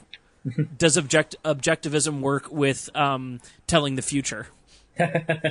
Realistically, just does objectivism work, I think. No. Yeah. No, it doesn't. Well, I take it back. Actually, it does, because apparently, this bailout that just happened, more companies got like, what, $500 billion? So apparently it does work. Apparently it does work. God, we're all going to die. 67, The Flash. This was sequel bait for a follow-up that never happened. It just complicates things. It's fucking pointless and even implied to be a dream. The direction here makes no sense. Like, he wakes up, sees the Flash, and then wakes up again. Do you know how I knew that this movie was bad before I saw it, before I even Oh, please indulge me. Okay, so, if you have a movie, and you have Batman, and you have Superman in it, and you still feel the need to add additional characters, your plot's not interesting enough... You can't even hinge on them.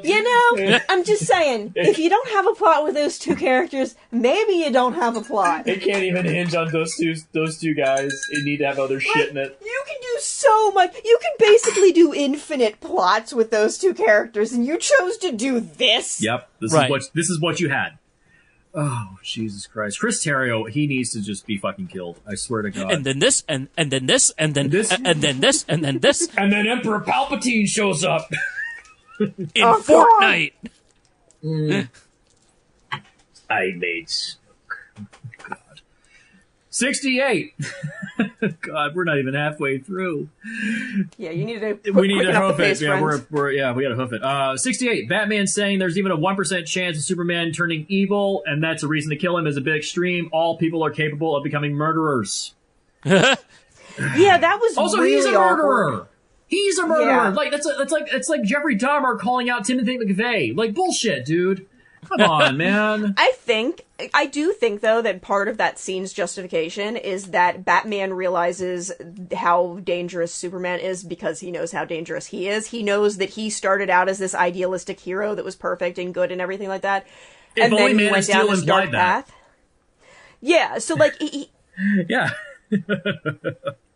Like, he knows that he's going to follow in his footsteps, I guess. I don't know. 60... You live long enough. If you don't, they'll just the saying like you either die young, a hero, or live long enough to become the villain. Live long enough to become the villain. Yeah, exactly. Yeah. That's it. I guess that's what they tried to do with this, and it didn't quite work. Yeah, it was awkward. Yeah. 69. Why does Bruce never tell anyone about seeing the Flash? You think that would be something to bring up? At least to I don't know. Maybe he thinks he's crazy. Who knows? Whatever. 70. 58 minutes in, I realize how unpopulated Gotham and Metropolis seem. There's almost no civilians, probably a response to all the people that were killed in Man of Steel. Although, there's not really that many people in Man of Steel either. Like, these cities aren't doing well to begin with. That is true. Even the Avengers has, like, a population running around when the street is being attacked. The city is being attacked by the Chitauri. Right. Yeah, even that. Like, there's even a whole section where Captain America saves a bunch of people. Yeah. But this is a long running problem with DC. Like the third Nolan Batman film, when they the populace just disappeared. Yeah, all the cops. You don't see a civilian until after the scene in the stadium. Yeah, it's true. Well, they're supposed to be locked up in their house. They're supposed to be under martial law. Yeah. But they were rioting right after that. And look at current state of affairs. We're in lockdown. People go out all the goddamn time. Yeah, it's true. Oh, damn, that's a good fucking point. That movie infinitely became completely wrecked. I've always had that movie just got completely wrecked. There you go. I've always had an issue with that movie. Yeah, the movie is totally broken. Oh, God. 71. Lois Lane gives up her only piece of evidence on the faith that a politician might actually help her. Why is she so dumb? 72. The new Batmobile is fucking hideous. Yeah. That is hideous. That is a fucking disgusting design. Why does it look like a slug? Jesus fuck. Oh, God. 73. Batman killing... It looks just ugly. That new Batmobile they got for the new one that they're working on right now, that new one, oh, that is fucking sexy. That muscle car, oh, God. Dude, that got my dick hard. Jesus Christ. Dude, that thing is fucking dope, dude. It looks like you know what it also looks like? It looks like the classic version from the Adam West Batman TV show. With the top. It looks like that. It looks classic. Like, there you go. Classic muscle car. Got my money. Fuck yeah, man.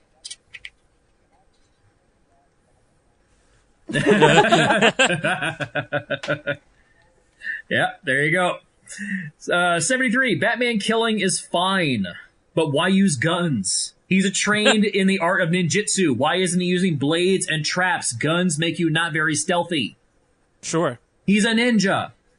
74. Entire Batmobile chase is pointless. He tracks the kryptonite to Lex's warehouse anyways and gets it there anyway. It's just there because the movie got boring and something needed to happen.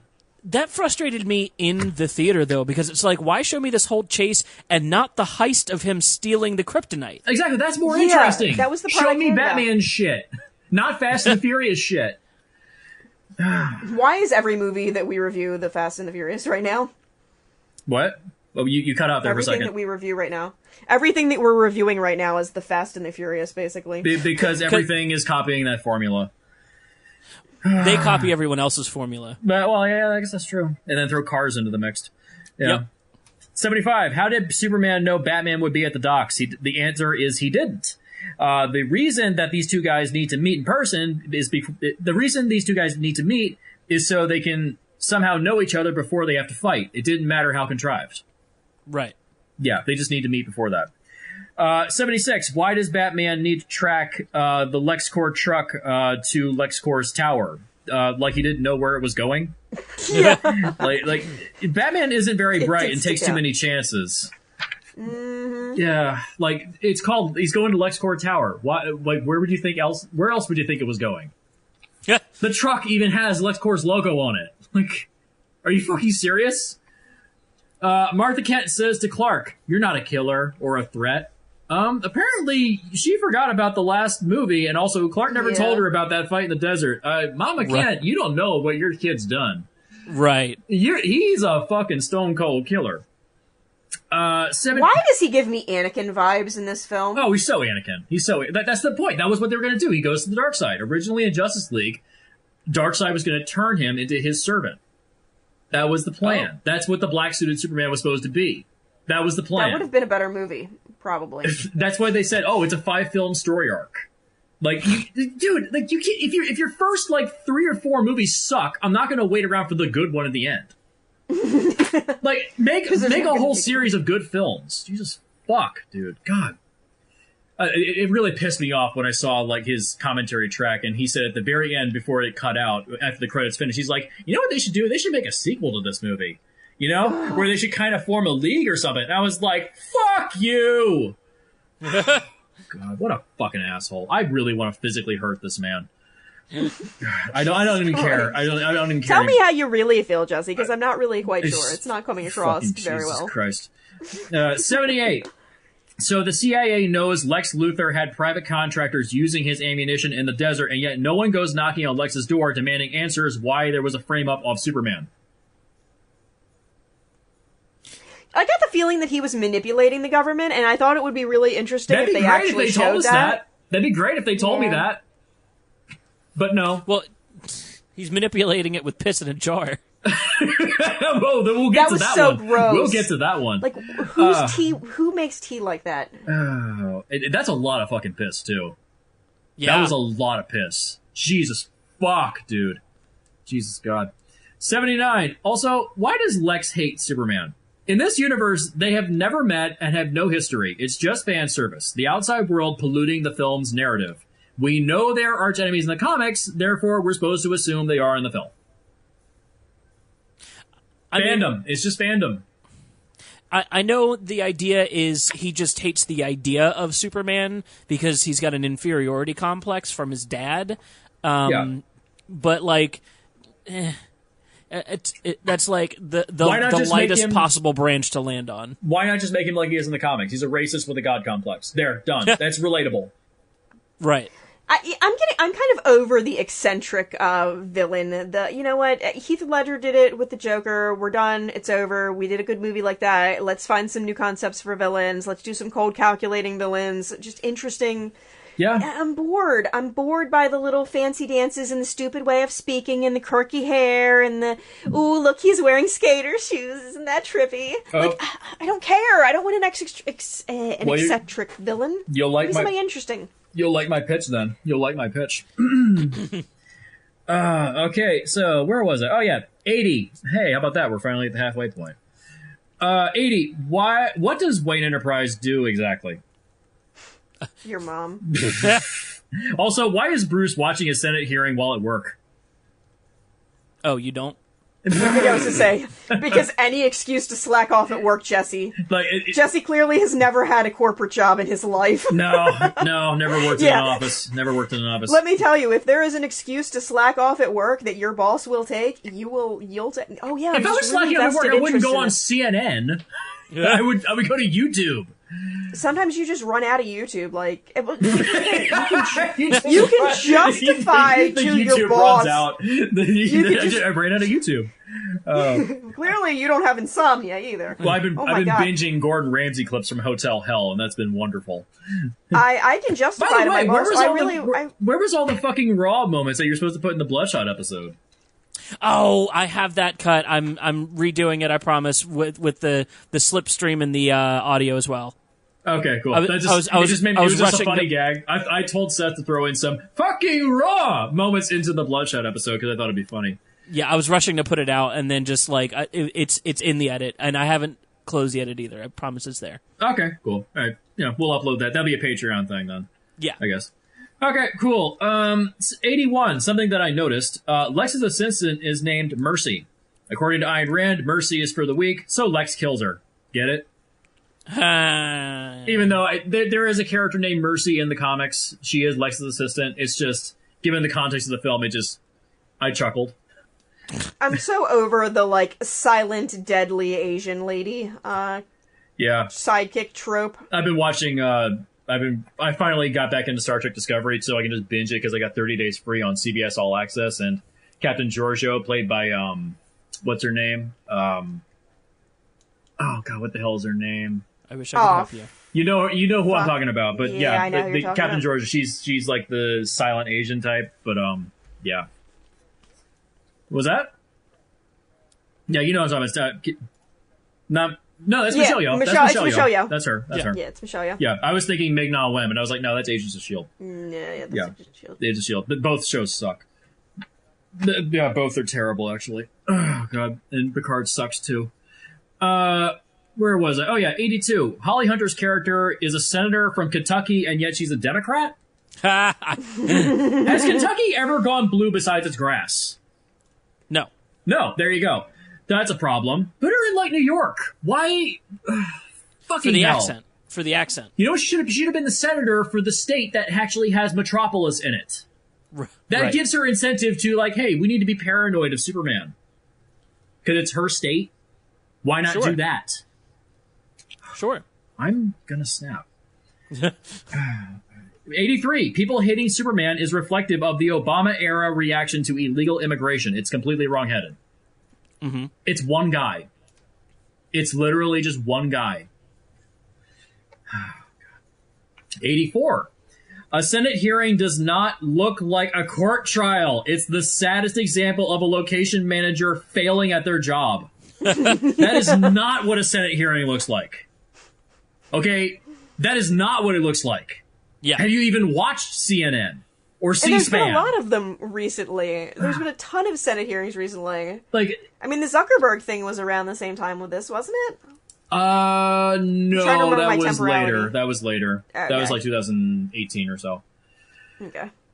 This was 2016, but it was filmed in 2015. Right. Here it is, 85. A jar of Lex's piss is a plot point. I can't even process that. Also, why did she only notice it the moment Superman walked in? It's been sitting there on her desk and no one noticed it. Yeah, that was really weird. Just, and I would think that, I don't know, it looked like urine, first off. yeah. It would probably smell like urine. Like, yeah, you'd notice. Yeah. There's no way you wouldn't Especially notice. if it's that yellow. Yeah. Yellow piss smells bad. God, Jesus. Clearly no Southerner was consulted on the sweet tea in this scenario. Because if your piss looked like that, you have problems. Yeah, that's a problem. 86. The movie chickens out by not having Superman explain his situation and his intentions when Congress gets destroyed. Rather than having like an actual scene of him explaining the situation about who he is and where he came from, the movie just blows everybody up. That way we don't have to deal with it. Feelings? God, it just. I think Bob Chipman pointed that out in his episode of his takedown of this movie. Yeah. Yeah. 87. What is the point of Lex destroying the Capitol building? Forensic analysis will determine it was a bomb. But the idea is supposed to be like that Superman destroys it or something like that?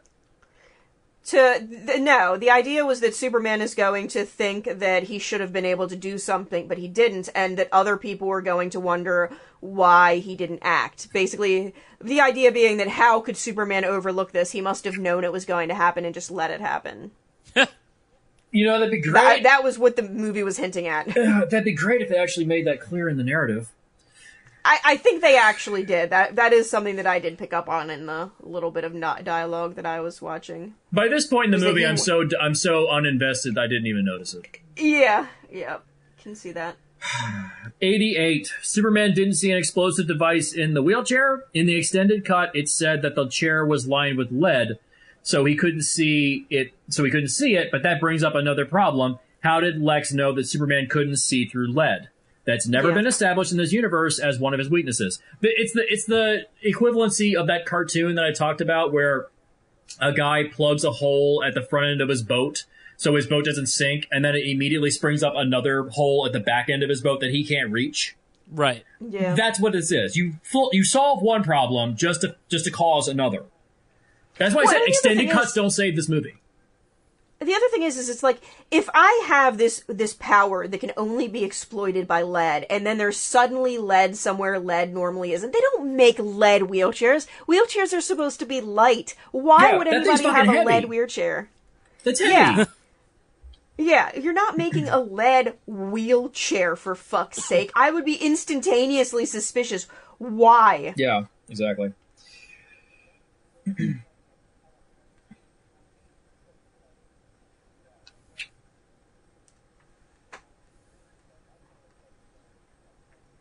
Yeah, yep. Exactly.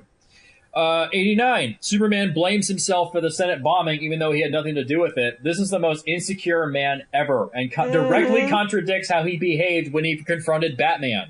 It feels like two separate people. Like, when you confront Batman, you're all threatening and shit, but then when the Senate blows up, you're like, I'm just gonna puss out and run away with my tail between my legs? Like, pick one, dude. Are you authoritative, or are you indecisive? Jesus fucking Christ. 90. 90. Lex entering the birth chamber was clearly meant to happen earlier in the film, as Lex is wearing the suit from when he acquired Zod's body. This is with the clear moment that I knew the movie was edited out of order. Oh, yeah.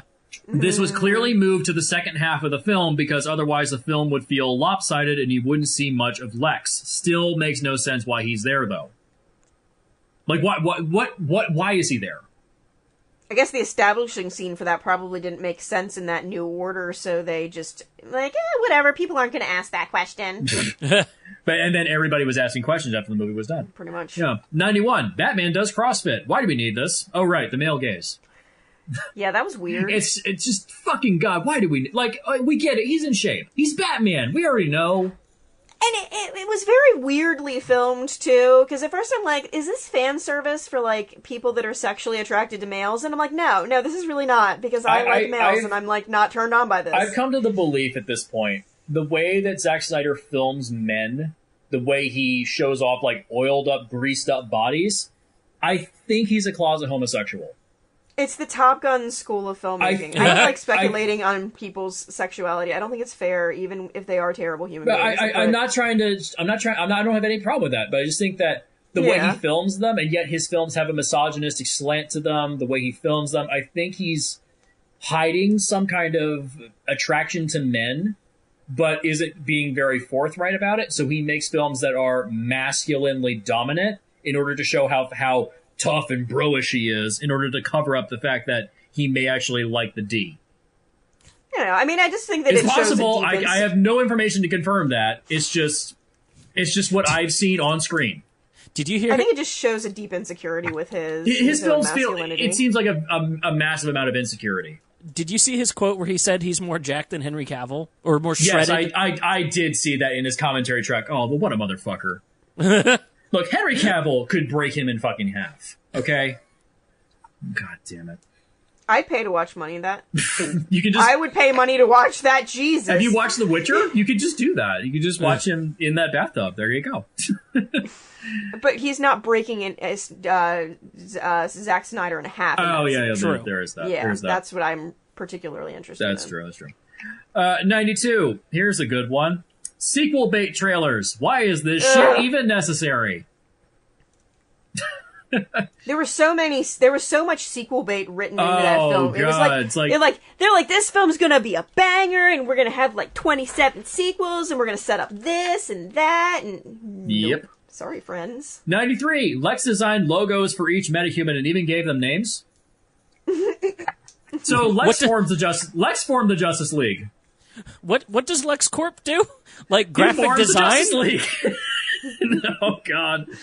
94. According to the Kryptonian ship, something like Doomsday has existed before. Why would Lex, knowing full well what it could do, commit to making something like that again? If it kills Superman, then what?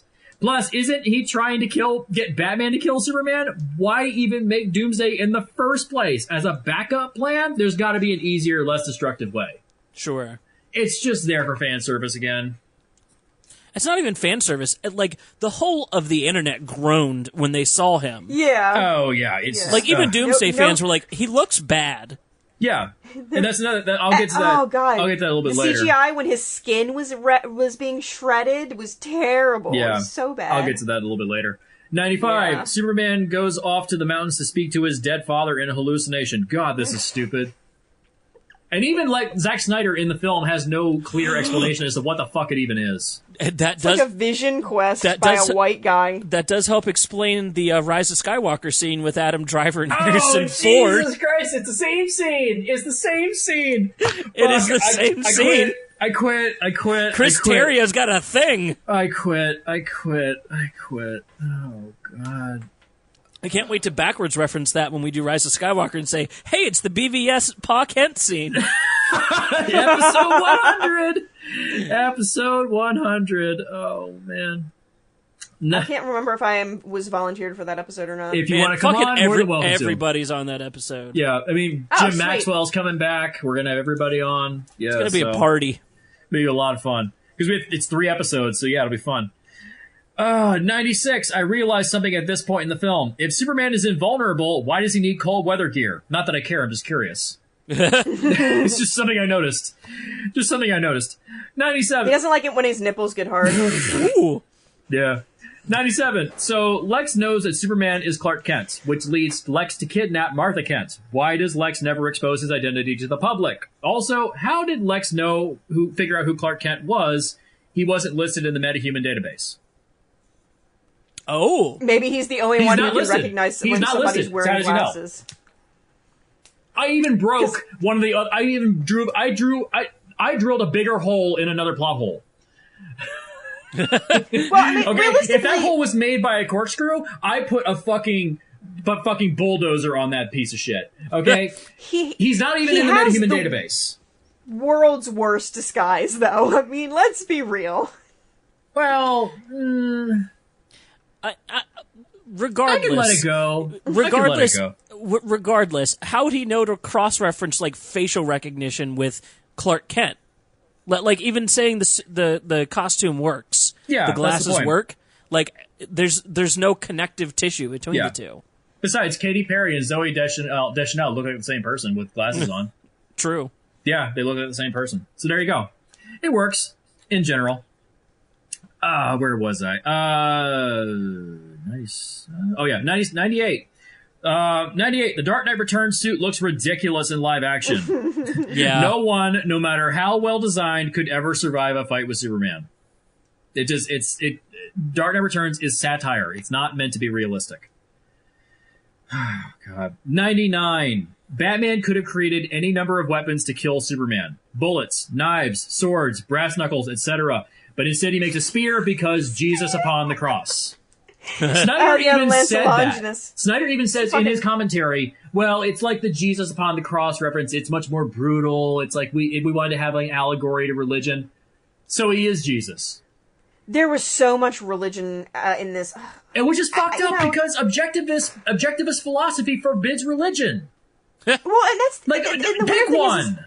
Like, most comic book nerds are not, like, big into religion. In fact, I would say that most are fairly agnostic, atheistic. So I'm like, why? Like, this doesn't make sense. Like, if this was, like, Hallmark Channel version of the movie, I get it, but it's not. And that's the thing about my pitch. I excised all religion. I said, fuck all that bullshit. Throw it out. We don't need that shit. I've never subscribed to the idea that Superman is Jesus. I hate that. I hate it so much. It's so stupid. The worst concept that I have ever heard regarding Superman, I think. Yeah, it's just dumb. And besides, like, the guys that created Superman were Jewish. Yeah. They're Jewish! They're Jewish! Good point. Yeah.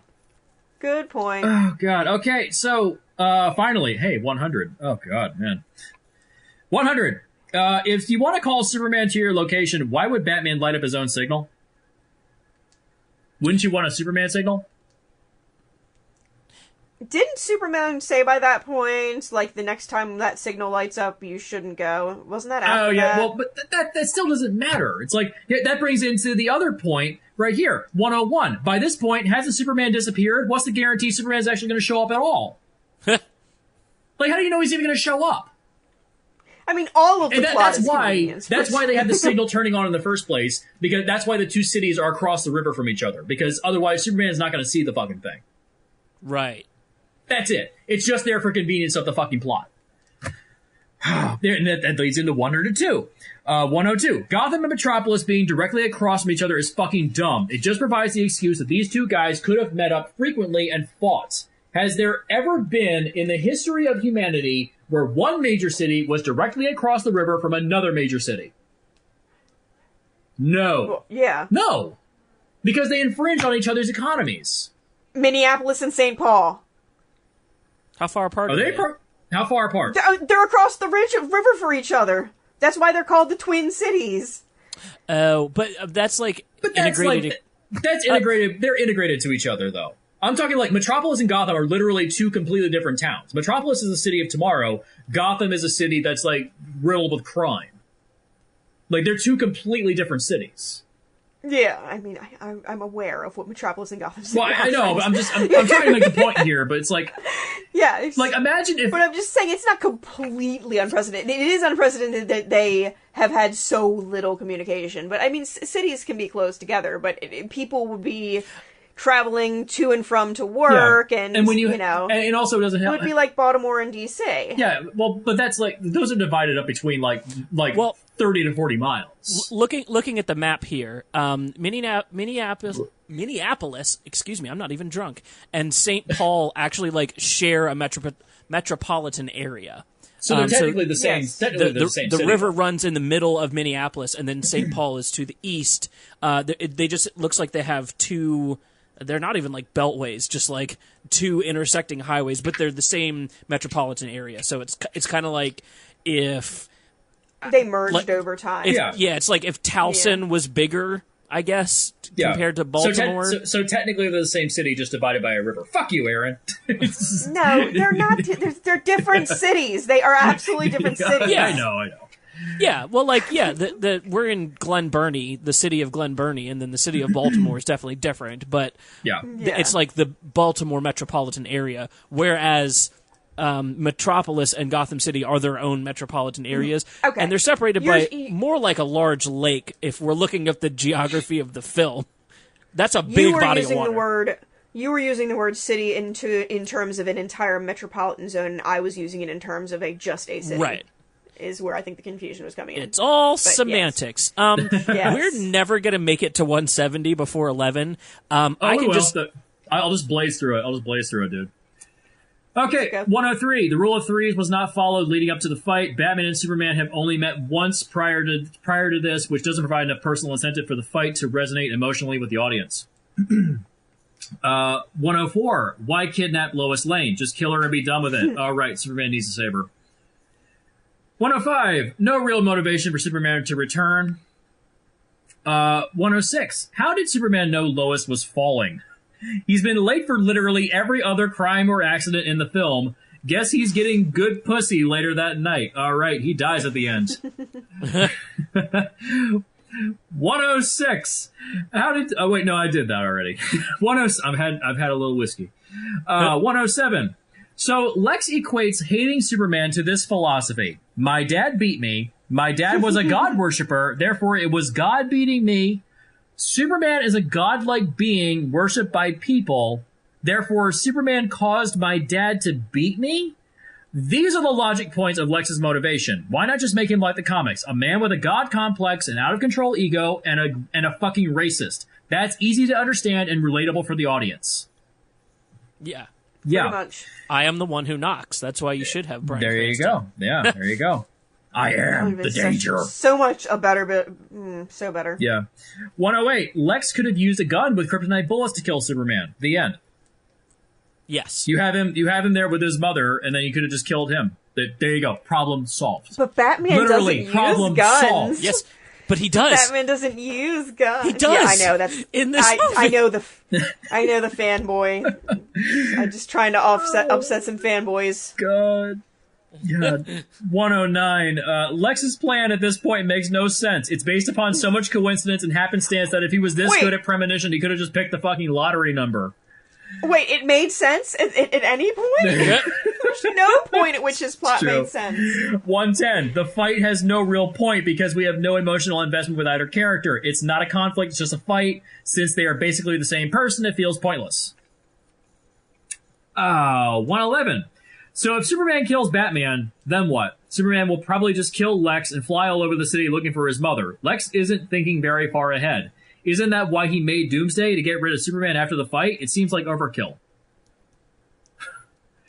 112. If Superman killed Batman like Lex told him to, then Superman could just save his mom and then tell the public that he was coerced into doing horrible things. Therefore, and there would clearly be witnesses, Martha and Lois. 113. Why was the Kryptonian ship not removed from the city? The entire city was rebuilt around it, but they didn't remove it? All right, say it with me, because the movie needed to happen. That's hard to do over online at the same time. Yeah, it's hard to do that stuff if you move that ship into the Bible Belt somewhere.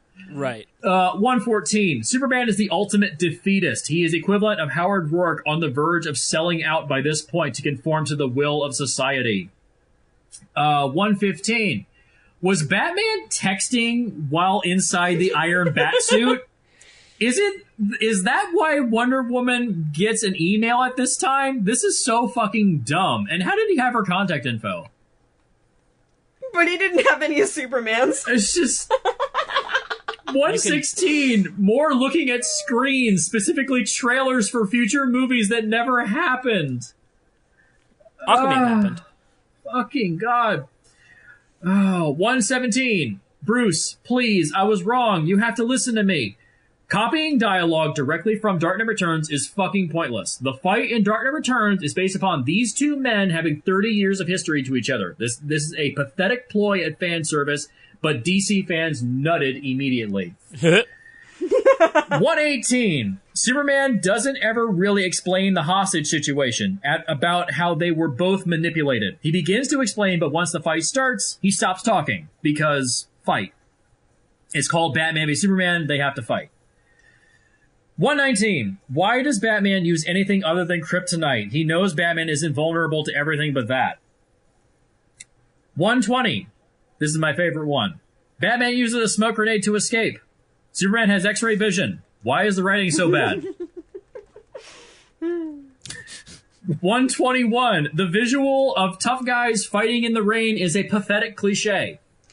I get it. Yeah, that... You tough motherfuckers, I get it. And it lasted way too long. Oh, God. Jesus. Fuck. John Wick knew to keep it short. Yeah, he kept it short. And then when the movie is over, it stops raining. There you go. We're through it. 122. Why doesn't Batman have the kryptonite staff on him at all times? Just being in the presence of kryptonite weakens Superman. Batman would have a constant advantage. All right, the movie needed to happen. Batman's kryptonite staff is my new indie hardcore band name. Nice. Oh, God. Let's continue. I'll save it. Yeah, save it for the actual episode. 123. Even while weakened, Superman takes no physical damage. Why? At this point, there's no fucking excuse. Right. There's no fucking excuse at this point. Do you bleed? Clearly not. 124. Superman has super speed, but never uses it while fighting Batman. Like, he could just pummel this guy through a wall, but never does.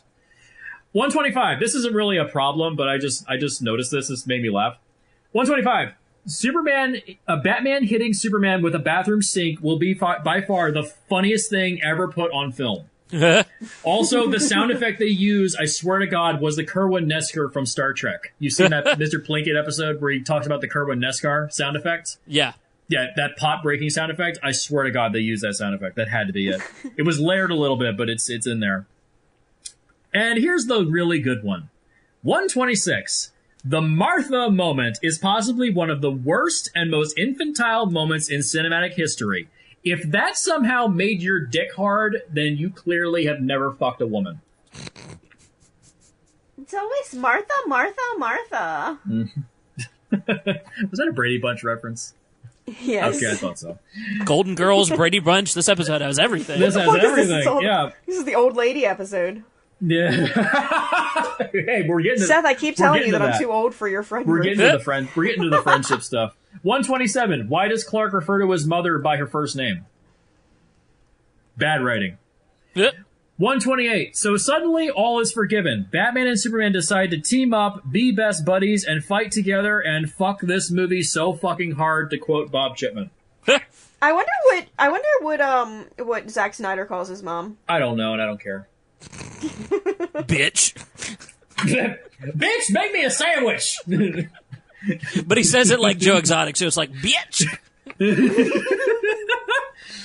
Oh, Carol fucking murdered her husband, allegedly. Oh, God. 129. Batman should have gone after Lex for tricking him into fighting Superman, and Superman should have rescued his mother. They're flipped for some reason. I'll just fix that for you. Batman should have gone, period. Yeah, I have an idea. Zack Snyder should have gone. End of story. Yes. Yeah, we really like Man of Steel, but we don't want you back for the next one, bro. Sorry.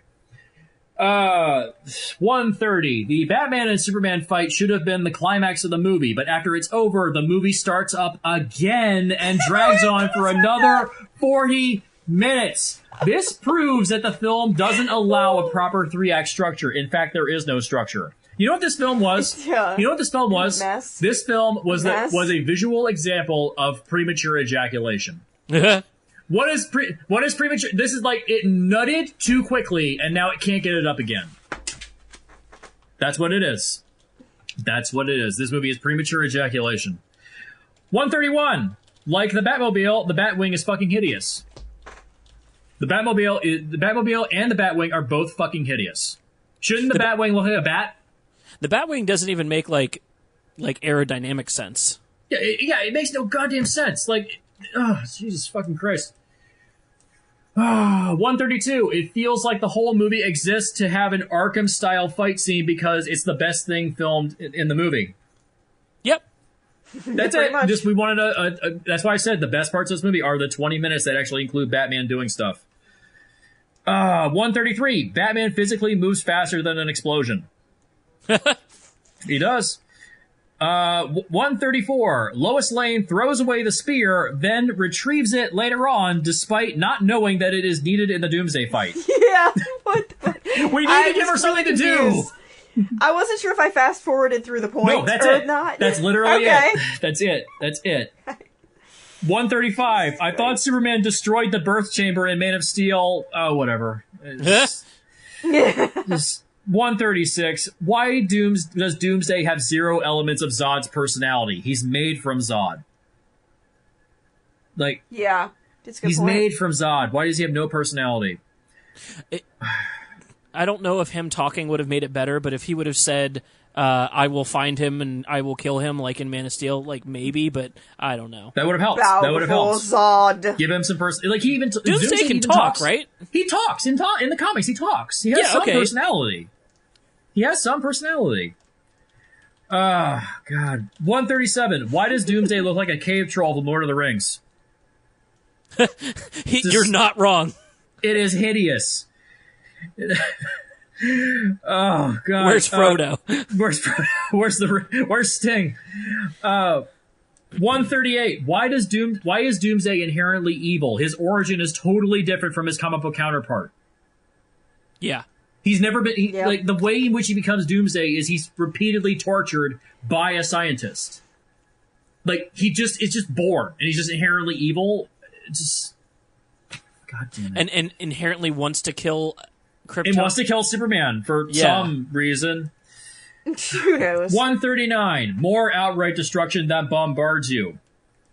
It's just constant. It never fucking stops. That whole ending is just like constantly in your face. This is the loudest fucking movie ever. Yeah. 140. Doomsday, despite being totally naked and humanoid, has no genitalia. PG-13 rating, probably. Not a problem. It's just something I noticed. Just something I noticed. Still nothing. Yeah, still nothing. He got a lot of flack for the blue dick in Watchmen, so he wanted to tread lightly. Reel it in a little bit. Well, you know what? But hey, in the TV show, we got black dick, so there you go. There you go. One of the scenes with Lois and Superman felt very much like the Dr. Manhattan scene from whatchamacallit. That's how he shoots romance. That's just how he does it. Yeah, that's how he does it. Yeah, it was super awkward. That's how he does it. Yeah. 141. Advertising for Turkish Airlines is the weirdest product placement ever made, but at least it's not obnoxious. Sure. Something I noticed. Not a problem, but it's something I noticed. 142. Stating an area is empty of human life on the news does not excuse the rampant pornographic destruction. Like, really? Like the news says the entire area is empty. Like that. No, there's security guards in there, probably in those buildings. I hate it when movies hold my hand. Yeah. We have to somehow make up for our destruction of Man of Steel. So we're going to stay, oh no, everyone's gone. Like, an entire city just empties out like that? That's not how cities work. But the building didn't. That guy, Jack, just had to die at the beginning, even though they can empty out an entire city. Exactly. 143. Detonating a nuclear warhead in the atmosphere, despite not destroying a city, would have catastrophic ecological consequences, but fuck it, the cost is worth it. They come to the conclusion within 30 seconds to do that, not knowing anything about Doomsday, but fuck it. Like, you don't know anything about this creature. You don't know what harms it and what doesn't harm it. The movie had to happen, Jesse. Exactly. 144. An island magically appears between Gotham and Metropolis so a big fight can happen on there. Yes. I mean, is it sad that that's one of the less hard to believe things? I think it is set up in the extended cut, but we're talking about the original cut because that's what made it to theaters, because fuck extended cuts, they don't rescue movies. Yeah. Yeah. I don't need to sit through more bullshit. Thank you, Aaron. Yeah. 145. Doomsday, because he has no personality, means the fight is devoid of emotion. It's just a boxing match. 146.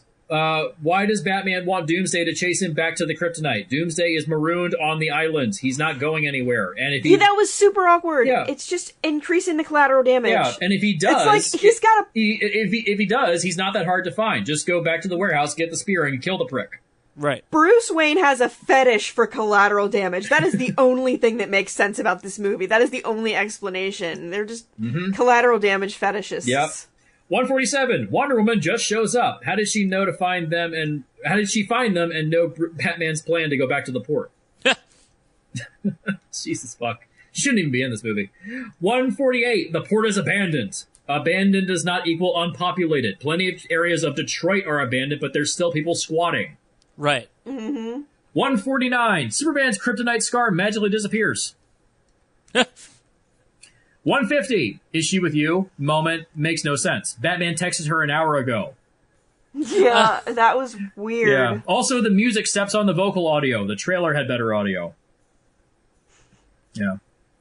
151. Our hero image of the Trinity is the three of them standing in front of a wall of flames. Fire in film language equals death, destruction, anger, rage, but definitely not heroism. It's totally wrong-headed. Plus, it's nighttime. It's miserable. It reminds me of something that I texted you when I was watching the movie, where I said if I didn't know anything about this franchise, I would assume that Lex Luthor was the good guy at the halfway point. Who am I supposed to support? Lex Luthor. He seems like the best of the three. Yeah. And continuing 151, the Lord of the Rings Battle of Pelennor Fields visual is a perfect counterbalance in film language to this one shot. The orcs are shrouded in clouds, but when the riders of Rohan arrive, they have the light beaming behind them. Right. Or in Legion, when David and Farouk fight in the desert, David has the light shining behind him, but when you have Farouk coming into the desert to fight with David, or Farouk is floating into the desert, clouds and lightning is blaring behind him. Like, the light in the dark. We get it. We understand. That's how you display hero and villain. Yeah. It's just film language means something, goddammit. It's as much a language as fucking Greek. Jesus fuck. 152. Batman hides under a small slab of concrete to avoid Doomsday's blast attack, even though that attack evaporates every other molecule in existence around him. Just the fucking bullshit in this movie.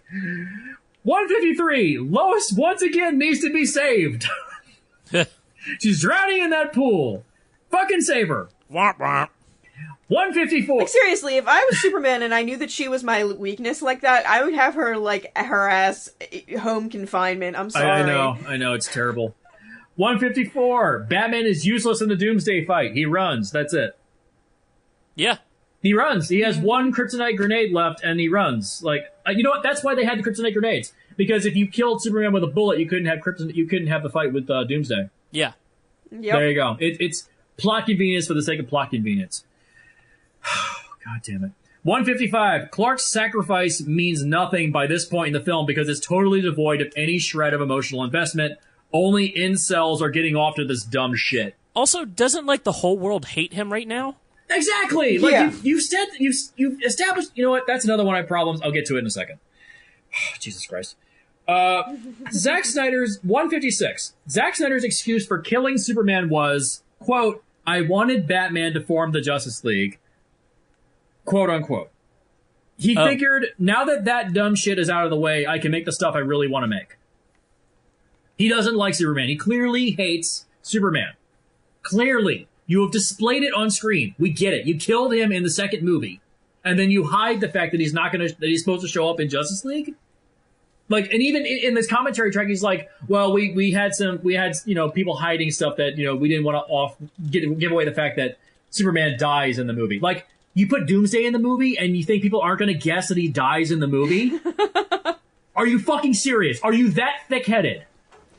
Yes. Jesus. Absolutely. Fuck, he's a meathead. Because he doesn't know anything about these franchises. He doesn't understand anything. True. Like, how does he got... I am amazed that he has not been Me Too'd at this point in this fucking film business for his bullshit misogyny in his films, or he's not been called out for the shit that he's put in his movies. I'm so amazed. I will say I did mention this earlier, they did remove the rape aspect from his Army of the Dead movie. They removed that. Well, that's good. Yeah, originally the male zombies in his Army of the Dead movie were supposed to rape the women. Netflix forced him to remove that because they were like, okay, you've already gotten fired from one company, don't fucking push your luck. So he has removed the rape aspect from his zombie film. Thank fucking God. And, yeah, and by the way, male zombies, they have no blood flow. How do they get erections? Yeah, don't think about it too much. Whatever. Who gives a fuck?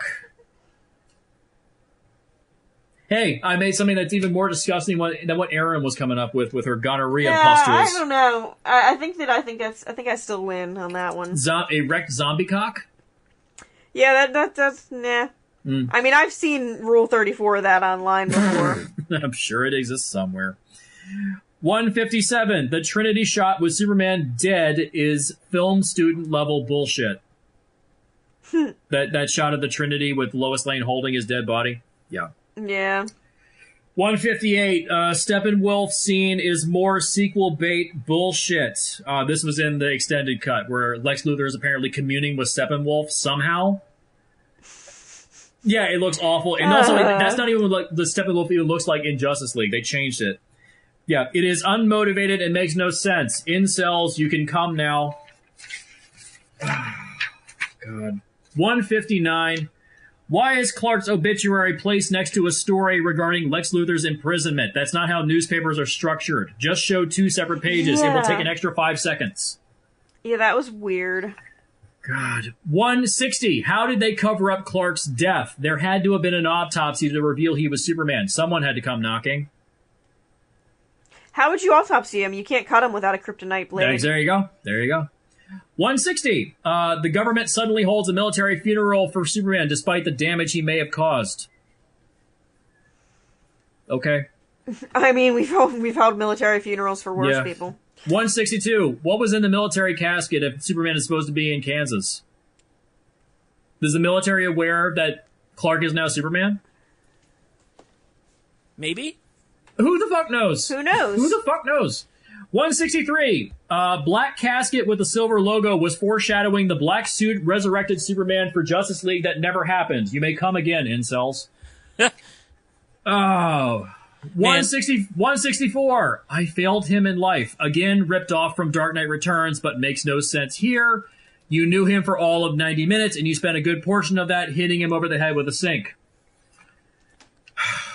God damn it. We're almost there. I promise. 165. Bruce doesn't mention why he wants to find the other metahumans. Maybe mentioning the whole Flash thing to Wonder Woman and the Nightmare would be good incentive. You know, just a thought. Probably. Just a good thought. 166. Earth mourns for Superman? Why? The movie has spent almost all of its runtime hating Superman. Why should I care? I mean, we do tend to forgive people's sins after death, but also, yeah, it felt really awkward. Jesus Christ. 167. I mean, I don't think anybody's really going to forgive the sins of George Bush. Okay? I don't think that's going to happen. So, you know, let's grade everything on a curve. 167. Did Batman beat up the cops guarding Lex's cell? They just vanish. Maybe he Arkham Asylumed them up into the rafters with his... Sure. Sure. 168. Was Lex secretly working for Darkseid all along? Where did he get that knowledge? We could assume the Kryptonian ship, but the rule of film is that if it didn't happen on screen, it didn't happen. Lex just comes off as a psychopath. Which is counterproductive to him being a well-established businessman. How is a movie this long just not explain so much stuff and leave so many really important things just out? And like I said, so much happens, yet nothing happens. Yeah. How can you have this movie stuffed with so much shit, and yet none of it connects at all? 169. The angel demon painting foreshadows the parademons. Christ, go fuck yourself. And finally... 170, Superman turning out to be alive makes his sacrifice meaningless, and besides, who didn't see that coming? Only two movies into this train wreck of a universe. Fuck this fucking movie. And the character needs to be more likable if you're going to try to do the kill him off and bring him back ploy. Yeah. Like, I don't give a shit. I'm like, woohoo, good. The guy's dead. I don't have to deal with him anymore. I didn't like the character at all. Like, oh, is he going to come back? Well, Superman is part of the Justice League. Of course he's going to come back. Yeah, you exactly. kill him at the end of the series, not the fucking beginning. God damn. And it sucks because I really did like the first 2 Nolan Batman films, and I like a lot of the stuff that Marvel does, so it's not like I have a problem with the genre. It's just, these recent DC films just rub me in all of the wrong ways. These movies are written by people. They're soulless. They're soulless. Well, that's what happens. Like, when I was listening to Zack Snyder's bullshit commentary track on YouTube, he would always reference stuff that's happening on the film. Most of it was him just jacking off to his own material. He never says, like, oh, we could have expanded this, we could have fixed that. He just loves, like, my words are gold. I even said this in our chat. I think he believes he is Howard Rourke from The Fountainhead. I really think he believes that because he got fired from Warner Brothers. They didn't let him finish his Justice League, so he's self-financing a final cut of the movie himself. Howard Rourke in The Fountainhead, when somebody doesn't allow his work to get completed, he self-finances the final versions of his buildings. He believes he's Howard Rourke in The Fountainhead. He's had his work taken from him. Now he's going to finish it all himself. He has such a fucking ego on him that anybody that could defend this man, I would be hard pressed to really understand a decent reasoning as to why they would defend him. I need to scrub through that watch party that he did, because when he talks about the Rotten Tomatoes score and he's like, "Oh, that's mean." No, he says, "Oh, 29%. That's just rude." Well, yeah. Ain't you a big dick motherfucker? I need that as a GIF. I need that. Oh, that's rude as a GIF. God, he's such a dick. I swear to God, just like everything about him just comes off as petty and bullshit. God, I can't. I can't with this man anymore. After tonight, I'm not doing any more of his movies, dude. Don't even fucking ask me to do Army of the Dead or Sucker Punch. Don't even fucking ask. Don't fucking ask. Okay, deal. I have dedicated too much time to this fucking man. Okay? Is it out of your system? No, because we have another episode to do. God damn it! I mean in general though. Like after this, do you feel like you're going through the gates of like being done? Am I going through the 7 circles of hell right now? Are you done purgatory and moving on to heaven? Right. I guess so. We'll see what happens in the current episode. We have to get through my pitch, so we have to do that first. True. So we're going to take a break. When we come back, I guess you'll be hearing the actual pitch, because before this, you were probably listening to the opening thoughts with the whole panel. Yeah, we had a three act structure for our podcast. Can't say the same about this movie. Unlike the movie, we have a 3-act structure. So we'll be right back with the rest of the panel that you heard earlier. Let's jump back into it. Hey, welcome back to the Film Rescue Show. We are joined by Jesse, Aaron, and Brandon. You know these guys. They're troopers on so many episodes in season 3. We also have a guest. Bob Chipman is on the show with us. Bob, thank you for coming back. I'm back in Pog form. Listen, if you think I can't make MovieBob Pogs and get them onto the Escapist merch website, you're wrong, sir. You're wrong. Nope. Remember the 1990s? Oh, man, we're old. Shit, I'll Photoshop that shit right after this. God damn. If I had to pick one, it might be like one of your Escape to the Movies with one of your Super Mario shirts under the blazer. That'd be a good one. Yeah. I'd buy that, Pog. I wouldn't be opposed to it. By the way, if you don't do a Comics Are Weird segment about Valiant Comics and how they relaunched in 2012, I will fucking riot.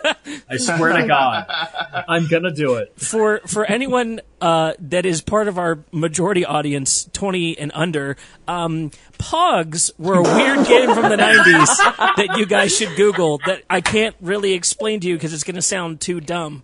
Hey, I think they're selling them at like Target. They were trying to They get. have like a starter set at Target now. Yeah, it was our generation's Jax. That's what it was. Yeah. That's what it was. Yeah. It was Jax. Yeah, because our parents didn't trust us with metal because they were afraid that, like, if we touched metal, we were going to die. My or something. Pog Slammer was metal. I don't know what you're talking about. Yeah, so was mine. Let's combine jacks and trading house, cards, and you get Pogs. But you need slammers. You gotta have slammers. Exactly. But think about stepping on a slammer versus stepping on a jack. True. Like, it's true. It's a lot better. And it is of no surprise to anybody that I had a Mortal Kombat, not only Pogs, but a slammer. Of course. No shit. We're talking about Batman v Superman and not Pogs. In case you're confused right now.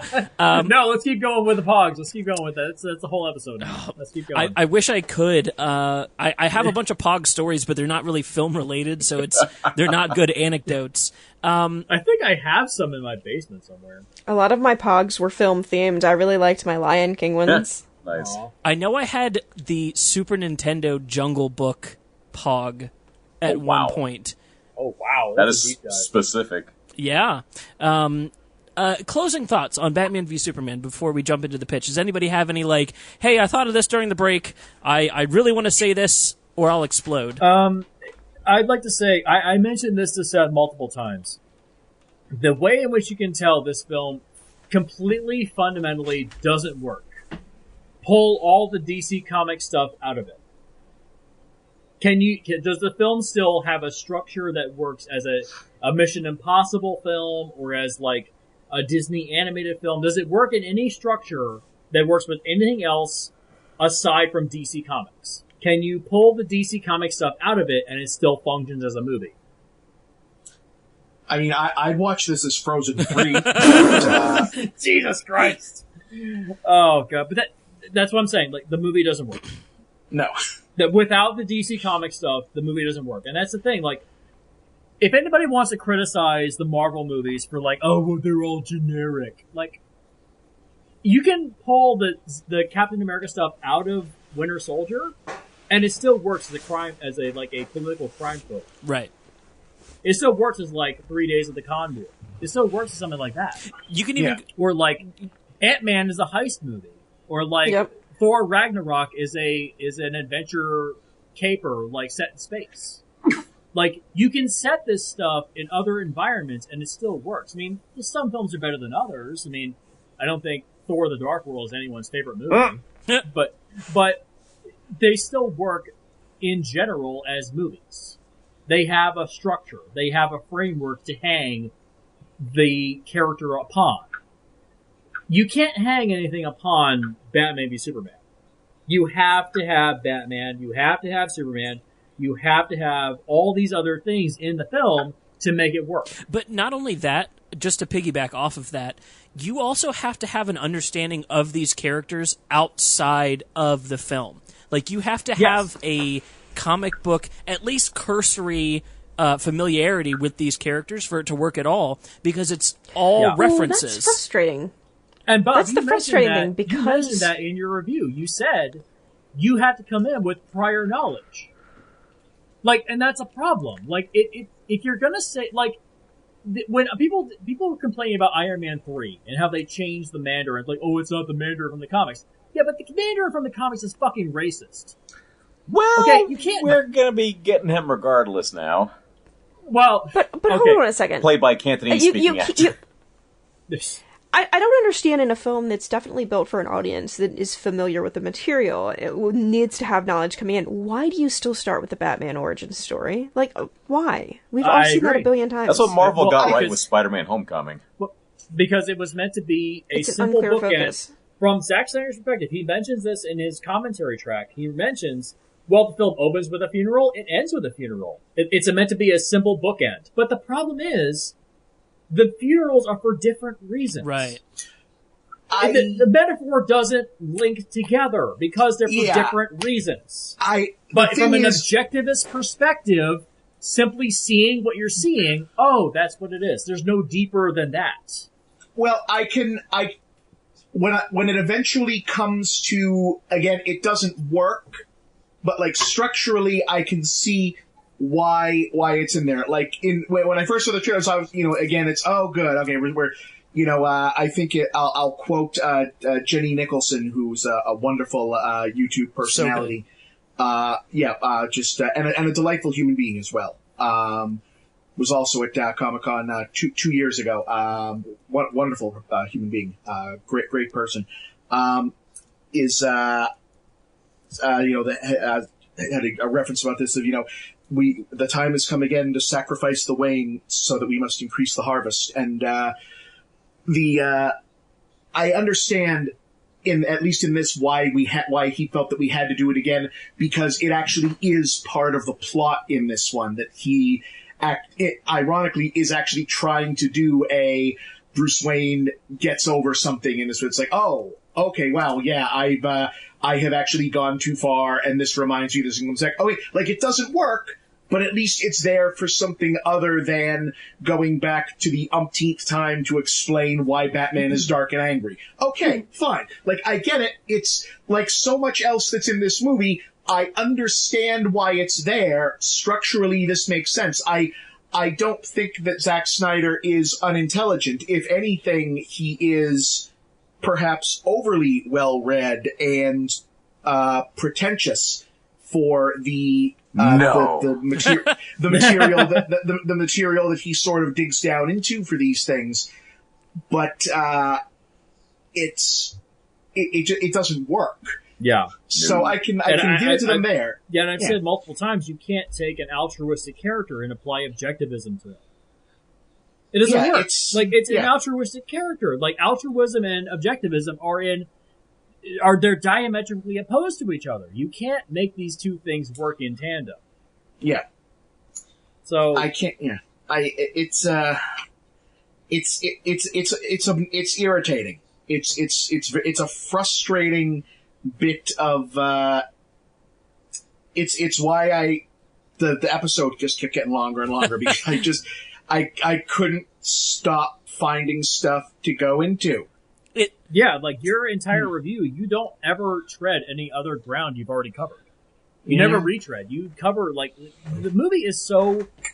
you mentioned this in your review of it, Aaron. You said there's so much to discuss, yet there's nothing happening in the movie. It's like, how can you have a movie that has so much crammed into it, but nothing actually happens? The movie actually literally has to take a break from itself to show a steampunk fan fiction version of itself. The fucking nightmare sequence. Can we discuss that for a second? Just before I get to my pitch. Okay, look, like, you even discussed it in your review of it, Bob. You said, look, this is there because it's meant to fill an action beat. Yeah. It's there to fill an action beat. And, like, the idea of, like, and I listened to Zack Snyder's commentary track. He said, well, it could be a dream, it could be a premonition, it could be like the Flash going back in time, and this is what he's seeing, because, like, even he doesn't have a solid answer for it. When the director doesn't even have a fucking answer for the shit that's in his own goddamn movie, that's a problem. Like, if you can't even justify the shit that's in your own fucking movie, maybe it shouldn't be there. There's a lot of, like, lack of oversight happening on this one. They said, oh yeah, Zack Snyder, here's the keys to all of our best cars. But then he ran all the cars in a destruction derby. Yeah, you don't run a Lamborghini in a destruction derby. Yeah, this is why I believe that when he showed them the full cut of, not the director's cut thing that they released on DVD, but the cut that wound up in theaters, that's why I absolutely believe that Warner Brothers looked at that and said, oh my God, he did it. We're going to make $1 billion and this is our Avengers killer. Because I'm convinced that the way that you wind up with this is just, Zack Snyder, who loves concept art and individual scenes and sequences more than he loves or understands a cohesive narrative, which is why his ultimate movie is Sucker Punch, which is literally a series of dream sequences that either mean nothing or anything, depending on what perspective you want to take on it. Yeah. And he's showing this to what was, at the time, a Warner Brothers production division where DC is run by the marketing department, and the guys in charge of the film department at Warner Brothers, especially the blockbusters, were also in charge of Six Flags and the theme park division. And I really do think that they looked at it and they said, okay, cool.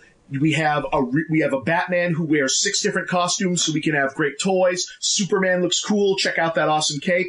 We finally have a Wonder Woman that's hitting our target demographic with young girls, and she's hot. Look at that Batmobile. That is a toy right there. Oh my God, we've got a Flash in one movie. We've got an Aquaman. That guy's a robot, and he's a black guy. That's going to hit great demographics. Look at all that. There's a whole army of guys for Batman to beat up, and I think they're bugs. Kids are going to want 5 or 6 of those. Look, there's aliens. Oh my God, we are going to sell so much stuff, and that is a preview for our next Avengers killer right there in the middle of this movie. We are going to make so much effing money, and they didn't care what it was about because they don't even know what this stuff is about. Yeah. Like, they don't care. Like, I think he showed a movie that was a trailer to a bunch of executives who don't care what the movie was about anyway. Yeah. All they were looking for was, are you hitting X, Y, and Z? And he showed it to them. And in between the parts where, you know, like, plot was going on, they were looking at their phones and, you know, like, looking and texting each other about, you know, oh my God, did you see how hot that Wonder Woman chick was? We're gonna make so much money. Did you see Batman fighting those bugs? That was awesome. You know, did you see that part where Batman was wearing a coat? Can we sell that coat? And that was that. And they don't have like and I'm not going to say like Kevin Feige is Stanley Kubrick or someone where, you know, he's like a narrative genius, you know, who's going to look at things. But, I think he understands like story structure. Yeah. That's why all the Marvel movies are all the same structure. Like they're all the same. Yeah. I have complained about that, but at least they have a structure. They have something. Bob, I think you hit the nail right on the head, and this is a big issue. Maybe an also weirdly backhanded compliment that I have is that BVS has a bunch of cool scenes. Like the Batman scene is like 5 million plus views on YouTube. It's a dope scene. This movie's full of dope scenes, and you have a director who knows how to like conceive a scene, and then you have a writer like Chris Terrio who's able to conceive like, this is the coolest way to write this awesome scene, and you pair those guys up, and there's no one going, hey, so what's the plot? And that's, for me, if I had to pick the one thing that breaks down, I didn't even do it in the last section, the one thing that breaks down for me is like, you strung together a film reel of like the coolest things that could happen, and then did not put a skeleton of a plot in it. The writer knew how to write it, the director knew how to direct it, but at the end of the day, you hit this like dot, like it's an ellipses in film, right? It's like dot dot dot, and then we need to make this happen, and that's where you get things like the kryptonite spear that like dot dot dot needs to be thrown away so it can be grabbed again later, and dot like there's so many ellipses that pull this movie, if you want to call it that, into a film that like, yeah, the scenes are dope. The scenes are like in a vacuum. And we pointed this out earlier before you were on in the Patreon content. The Pa Kent scene and the Han Solo scene in Rise of Skywalker. They're kind of the same thing. In a vacuum, it's heartbreaking. Like the Han Solo saying "I know" to his son before he can even say "I love you." Heartbreaking, heart-wrenching, beautiful. I'm applauding in my seat. But where does it land in the plot? Yeah. In isolation, all these scenes are really fine, but they don't work in tandem with each other. Like the Dan Olson even pointed this out with his Suicide Squad review. The 33-minute video that's about how bad the editing is in Suicide Squad. There's 2 types of editing. There's the scene-to-scene editing, and there's also the structural editing. Scene-to-scene, what kind of cuts are used, what emotional beats are used, what is used to keep continuity between characters' eye lines and such within a scene. But the structural editing dictates the overlong film itself. How do things build in terms of a plot and then fall off once the climax has already occurred? Right. Yeah. Like, that's the problem. Like, once the climax of this movie should be the fight between Batman and Superman. Yeah. That should be the fight. Yeah. But then the movie goes on for another 40 minutes. And I even said in our Patreon content, this film is like a visual representation of premature ejaculation. That you come too early and then you can't get it up again. That's what it is. That's what it is. So, Yeah. By the time the Doomsday stuff kicks in, you're like, oh god, is it still going? Oh god, please stop. So what about you and Eddie?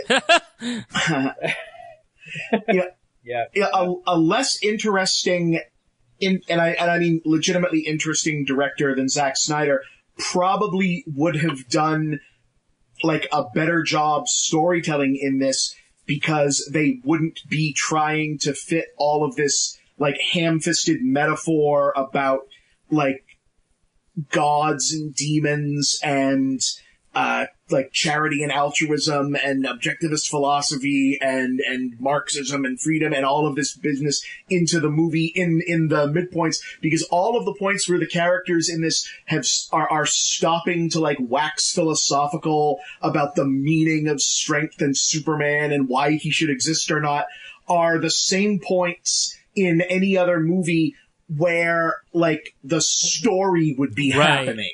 And where and where like we'd be figuring out the why of stuff happening, instead of when we get to the point of Doomsday where it's like, oh, the fight's over and we're not mad at each other anymore, and then we look over, it's like, what's happening? Oh, well, as you know, Bob, the energy from the sun is being beamed down into the Kryptonian ship today. Oh, yeah, good. It's not like there's been 45 minutes of empty space anywhere in the movie when we could have explained what Lex has actually been up to this whole time. Yeah.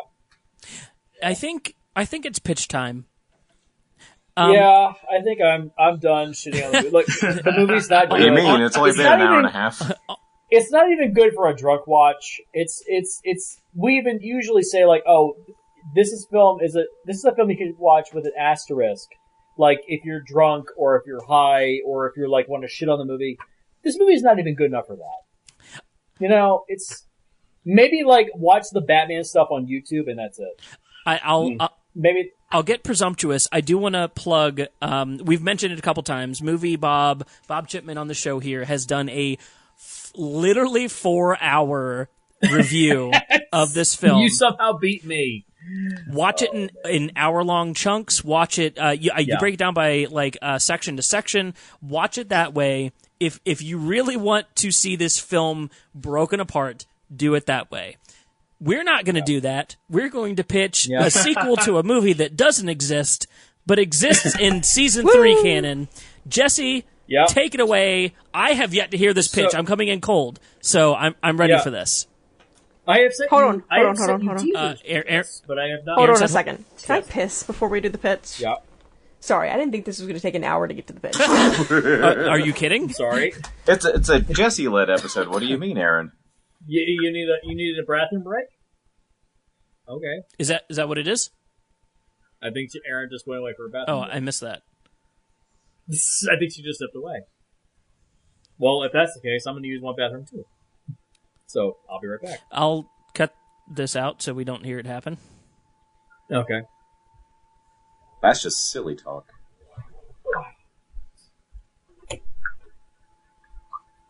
Well, Bob, are you still there? Oh, yeah, I'm here. Thanks again, genuinely, for jumping on. I guess this will all get cut out, but I don't want to say you were a white whale guest, but I saw you pitch. I want to say it was like a Fantastic Four film on one of your episodes that I was like, holy shit, this guy needs to be on the show. Thank you. I appreciate that. Absolutely. Yeah, so I guess we'll wait for our other host to come back. Wasn't expecting that one, but here we go. It happens. You know? 1 o'clock in the morning. What are you going to do?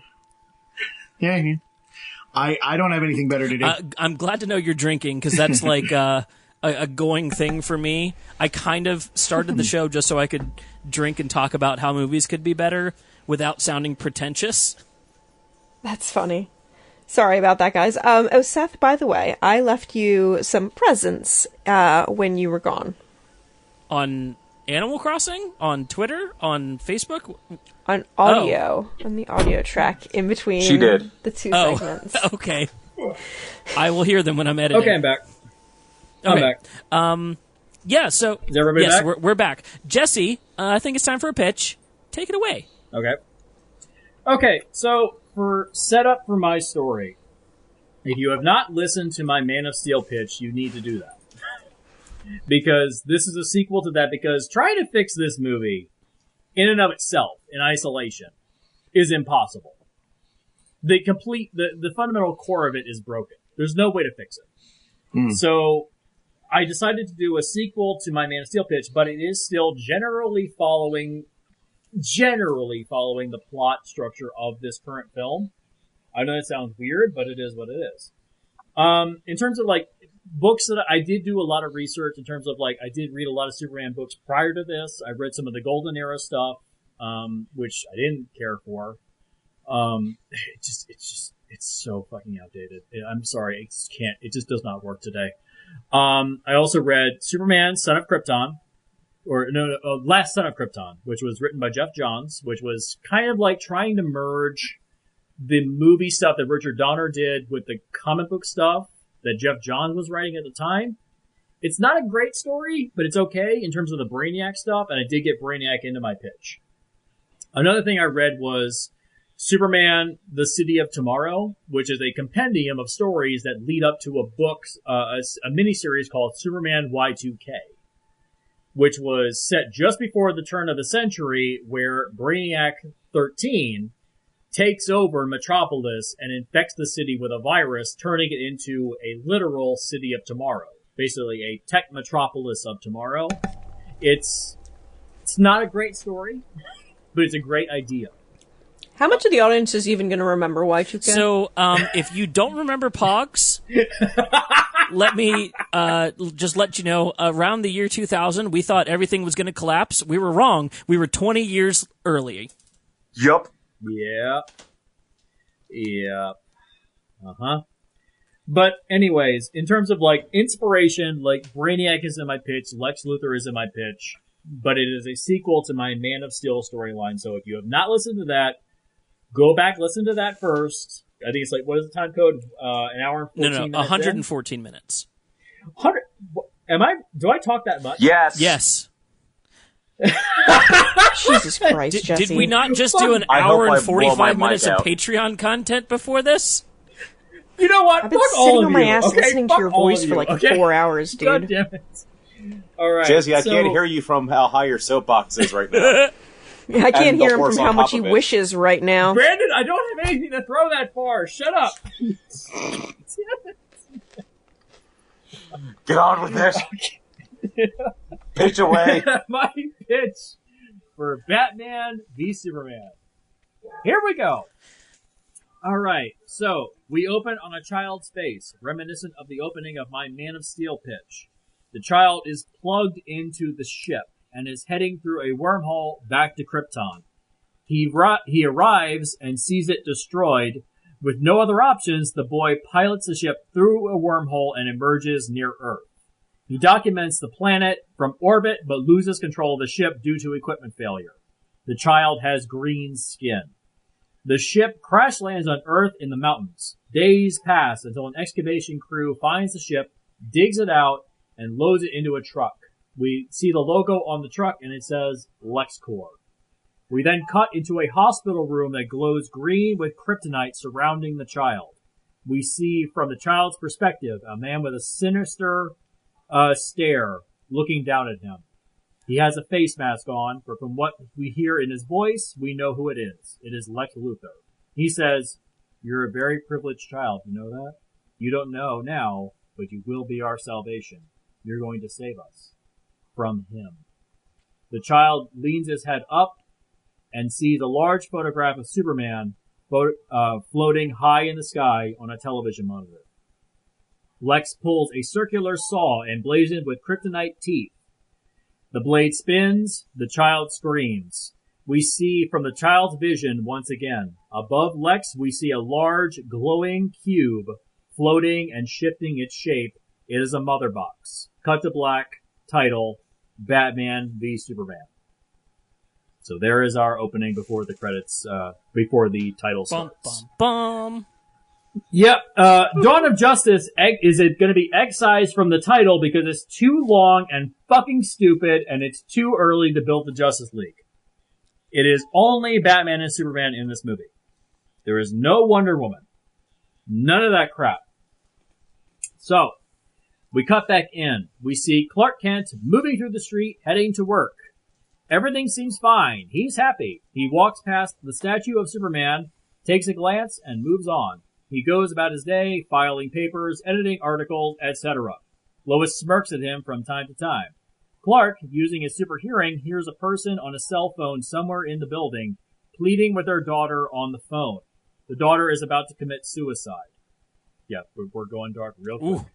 And by the way, my version is an R-rated film. Okay. Just so you know, it is an R-rated film because if the current version of the film is R, we're going R as well. It's a darker film with darker themes. We have to go. Was BVS R? The extended cut is. The extended cut is an R-rated film. She is on the edge of a rooftop about to jump. Wait, I'm sorry, I jumped ahead. Where I lost my spot. The daughter is about to commit suicide. Clark rushes to the roof, changes into his suit, and tracks down where the daughter is. She is on the edge of a rooftop about to jump. Superman lands behind her quietly as she throws her phone over the edge and cries. Before she can jump, Clark says, "Your mom was held up at work. She was coming to see you. I could hear her. I still can." She turns and looks at him. She breaks down. Superman hugs her and says, "I know it hurts now, but you're stronger than you know. You're stronger than you know. Believe me." Superman picks her up and flies her to a hospital. He smiles as he rises up into the sky. He says, "I'm always around if you need a friend." He flies away. She smiles and waves as he leaves. The doctors escort her into the building, and Superman disappears behind the buildings in the horizon. So, that is a scene from All-Star Superman. If you ever read that? I have seen that. The jumper that's gonna jump. Yeah. Like, that's a Superman moment. You need that stuff to establish, like, hey, he actually gives a shit about the little guy. Like, rather than just, hey, he's gonna pull this boat over the Arctic Circle. Like, that doesn't mean anything. Like, rescuing a random person means more, you know? So. And the book did it in a way that was very emotionally evocative. And if you can do that same emotions in the film, I think it would work really well. Yeah. I'm going to get to that. Don't worry. I'm going to get to that. So, Superman, or Clark, I should say, heads back to work. Changes again and heads back to his desk. After work, he heads to a soup kitchen in the lower end of Metropolis where he volunteers a few hours a week. While there, he sees on the news, on his phone, there was a mass shooting on the opposite side of the city that he didn't know about. 7 people were killed, including the gunman. He looks at the time of which it occurred. It was around the same time he was rescuing the girl from the rooftop. He realizes he saved 1 life just to trade it in for 7. He can't be everywhere at once. Can't save them all, Hasselhoff. Yeah, you can't save them all. Yeah. The following day, Lex Luthor speaks to the press, declaring the incident a national tragedy, and scolds not just the law enforcement, but also Superman. Quote, "If he is so powerful, why did he allow such a horrible tragedy to occur? But not all hope is lost.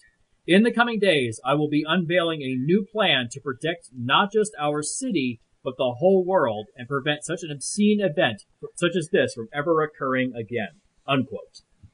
Clark and Lois are tasked by Perry White to interview Luthor about what he has planned. Lois and Clark have lunch together that afternoon. Clark is visibly upset. Lois tells him that he can't be everywhere at once. Clark says, "I'm never fast enough," referencing the death of his father from the previous film. A few days later, Luthor holds a press conference during the National Science and Technology Show at Metropolis Convention Center. During the show, he says, "The ENIAC," quote, "the ENIAC was the first computer to be created by mankind, capable of simple commutations. Since its development, we have integrated technology into all our homes, from laptops to cell phones to our vacuum cleaners. But eventually, science needs to take a massive leap forward. And that leap is, of course, artificial intelligence. We started with the ENIAC. Now I present to you Brainiac." Unquote. So, that's how we get Brainiac into the story. A curtain drops, revealing a large, robotic, spidery machine with a human head made of metal. It is Brainiac. Obviously, it is different from the books, but for the purposes of the film, this is what we are going with. Have you guys seen the documentary, The Death of Superman Lives? Yeah. Oh, yes. Yes. Yeah, the spidery version of Brainiac, where he has the spidery body. That's what we're going with. Okay. And not only that, like, if you look at Superman Y2K, that Superman storyline, the virus that he infects Metropolis with, in order to inject the virus across the city, it looks like spiders. So Brainiac basically has a spidery body throughout that story, as he's spreading his virus throughout the city. So the spider element fits in visually, but with the story, and plus, all right, spiders are creepy. let's be honest, they are fucking creepy. So I feel it. Yeah. So, anyways, Luthor states that Brainiac is the central hub of a worldwide neural network hooked to sentry drones that can be placed in every city across the planet. Quote, how can we truly trust Superman or even the Kryptonians now living on Mars,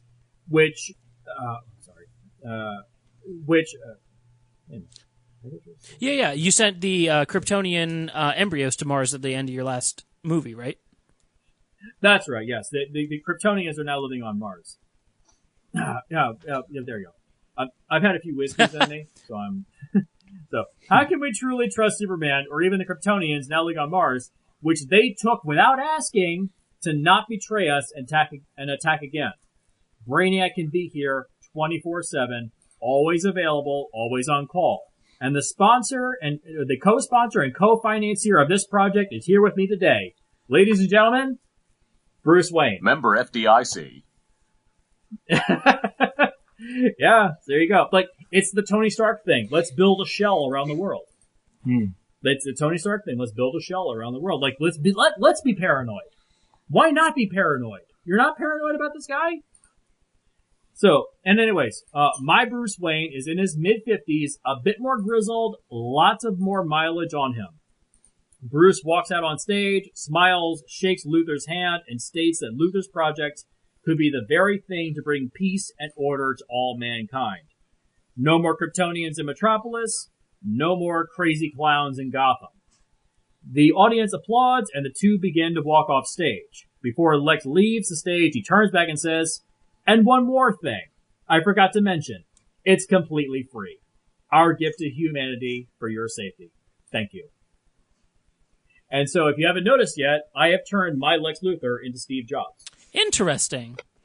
Steve Jobs would do that. He would always begin to walk off stage and he would turn back and say, oh, and one more thing. And he would say that. He's Steve Jobs. Wild. I like it. He is Steve Jobs. He is not, like, can you think of any billionaire genius that has bad social skills like the current version of Lex Luthor that we have in this film? I still think Elon Musk is that guy. I know no one agrees with me, but I don't think he's a good talker. I think he's got charisma. I think he's fine. Yeah, Elon has. I think that he's got suave. He's suave.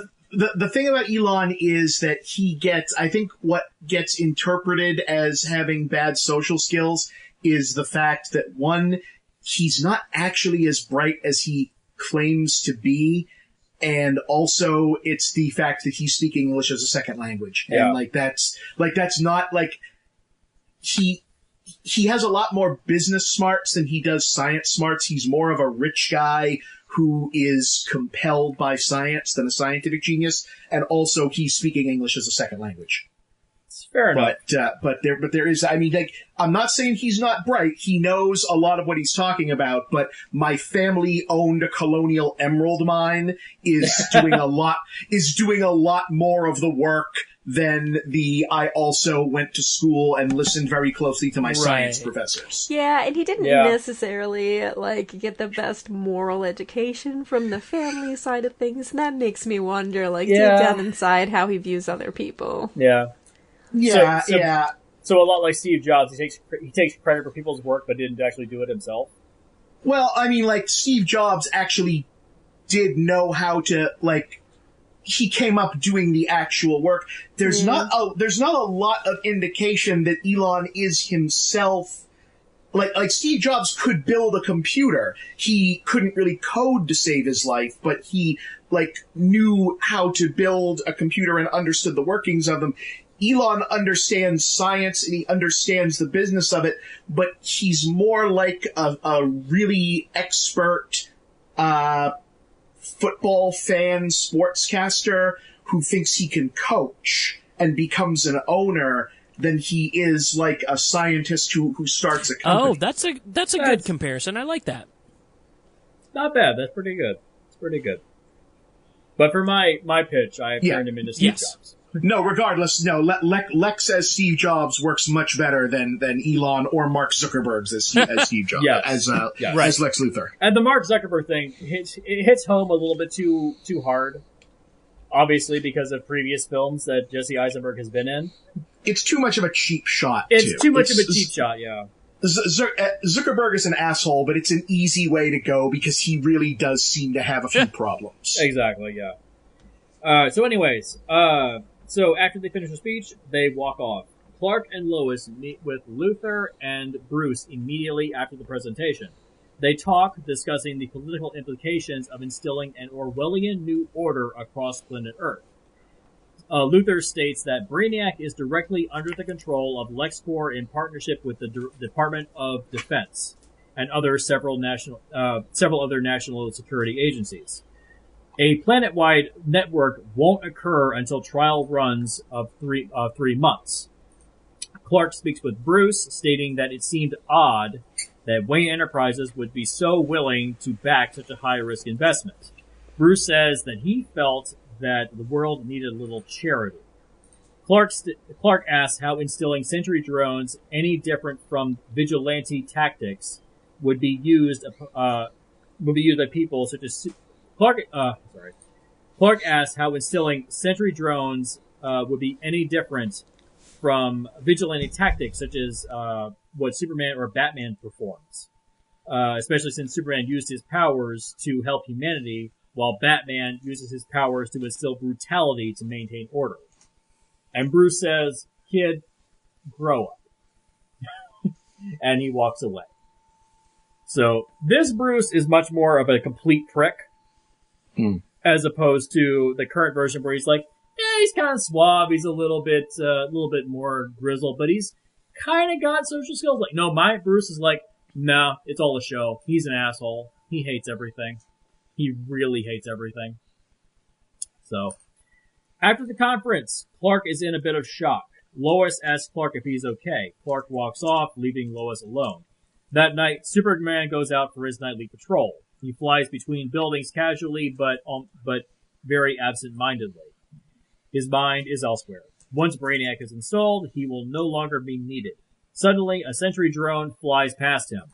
He gives chase and follows it to where another shooting is in progress. Sentries have surrounded a gunman who has a hostage. They are demanding, using a voice of Brainiac, that he put his weapon down and surrender. Superman lands behind the sentries and walks past them. They demand that They demand that he leave the area immediately, or he will be held accountable for interfering with a hostage situation. Superman speaks directly to the gunman. He wants to know what he wants, why he is doing what he is doing. He tries to talk the man down. The man is clearly out of his mind. The sentries armed their weapons. So the sentries I have created kind of like the Sentinels from X-Men, a little bit, with very, very violent, weapons like Gatling guns and rocket launchers and things like that. So these are not like passive weapons. These are very Judge Dredd, I will shoot to kill if necessary. So okay. So it's Lex is not taking any chances. So but anyways, where was I? The sentries armed their weapons. Superman screams for them to stop. In all the chaos, in the confusion, a batarang flies between everyone and impales the gunman's hand. He drops the gun, the hostage escapes, running to one of the drones, but not Superman. Okay, so Batman walks into the lights, past one of the drones.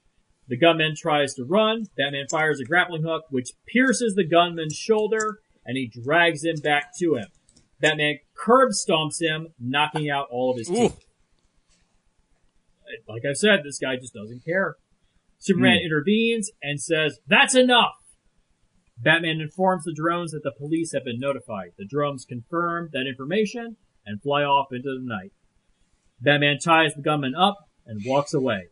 Superman follows. Clark, using his X-ray vision, says, "Bruce Wayne?" Batman freezes, turns around. Clark says, "I can see it's you. I have X-ray vision, you know." Bruce squints hard and says, "Clark Kent?" Superman freezes. Batman walks up to Superman, makes 2 circles with his fingers like glasses, puts them in front of Superman's eyes. He says, "Yep, Kent. Somehow I'm not shocked." So the two of them know who they are. Bruce was apparently in town to watch the Sentry drones on their first trial run. Superman's interference disrupted it. The two of them begin a massive argument about the Sentry drones, power, responsibility, the Kryptonian invasion, Brainiac, and of course, Batman's tactics. Bruce says, "When you lose everything, let me know if you still want to be calm and collected. I'm not a hard man to find. Oh, and since we know each other's secret now, let's call this a draw. You stay out of my way, I'll stay out of yours." Clark says, "Then why don't you start by staying out of my town?" Bruce responds, "It won't be your town much longer." Bruce calls in the Batwing, it hovers overhead, he grapples up to it, and flies off. So, there's our first confrontation with Batman and Superman. They clearly had differing ideologies, as opposed to the current movie where they have no separation of ideologies. So, there's your first act. Hey, we've set things up. What a concept. Clark, disillusioned, not knowing what else to do, flies home to Kansas. He sits on the front porch of his house. The silence of the night is wonderful and haunting at the same time. Kay, from the previous film, obviously, notices Clark outside on the porch. He floats outside and joins him. Martha eventually hears them talking and steps outside to chat. Clark says, "Is it even worth me trying to help anyone anymore? It seems like the harder I try, the worse it gets." Martha says, "It's up to you, Clark. I can't tell you what to do. Be their hero, savior, or whatever, or just be you. You can't save everyone, but that doesn't mean you should just quit." Kay says, "I know Jor-El wouldn't quit." Clark hugs his mom. Kay tries to join in on the hug, but then says, "I have no arms. This is horrible." Did we establish Alan Tudyk is doing the voice of Kay? Yes, Alan Tudyk is That's the voice right. of Kay. Okay. Yes, Alan Tudyk is the voice I'd of love Kay. that. "I have no arms. This is horrible." He's trying to join the hug, and he's just floating next to them. "I have no arms. I love it. I love it. Hey, levity! I remember that. Jesus Christ. Is everybody still there? Have we lost everyone? Yeah, I'm still here. I'm still here. I just haven't had God damn it, Brandon! the opportunity to speak. Jesus Christ. You asked. Meanwhile, yes, I'm still invested. I'm still listening. Dude, we have 8 more pages to go through, so if you want to quit now, you can quit while you're ahead.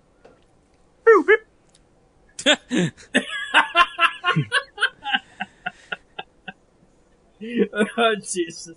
Still here. Christ.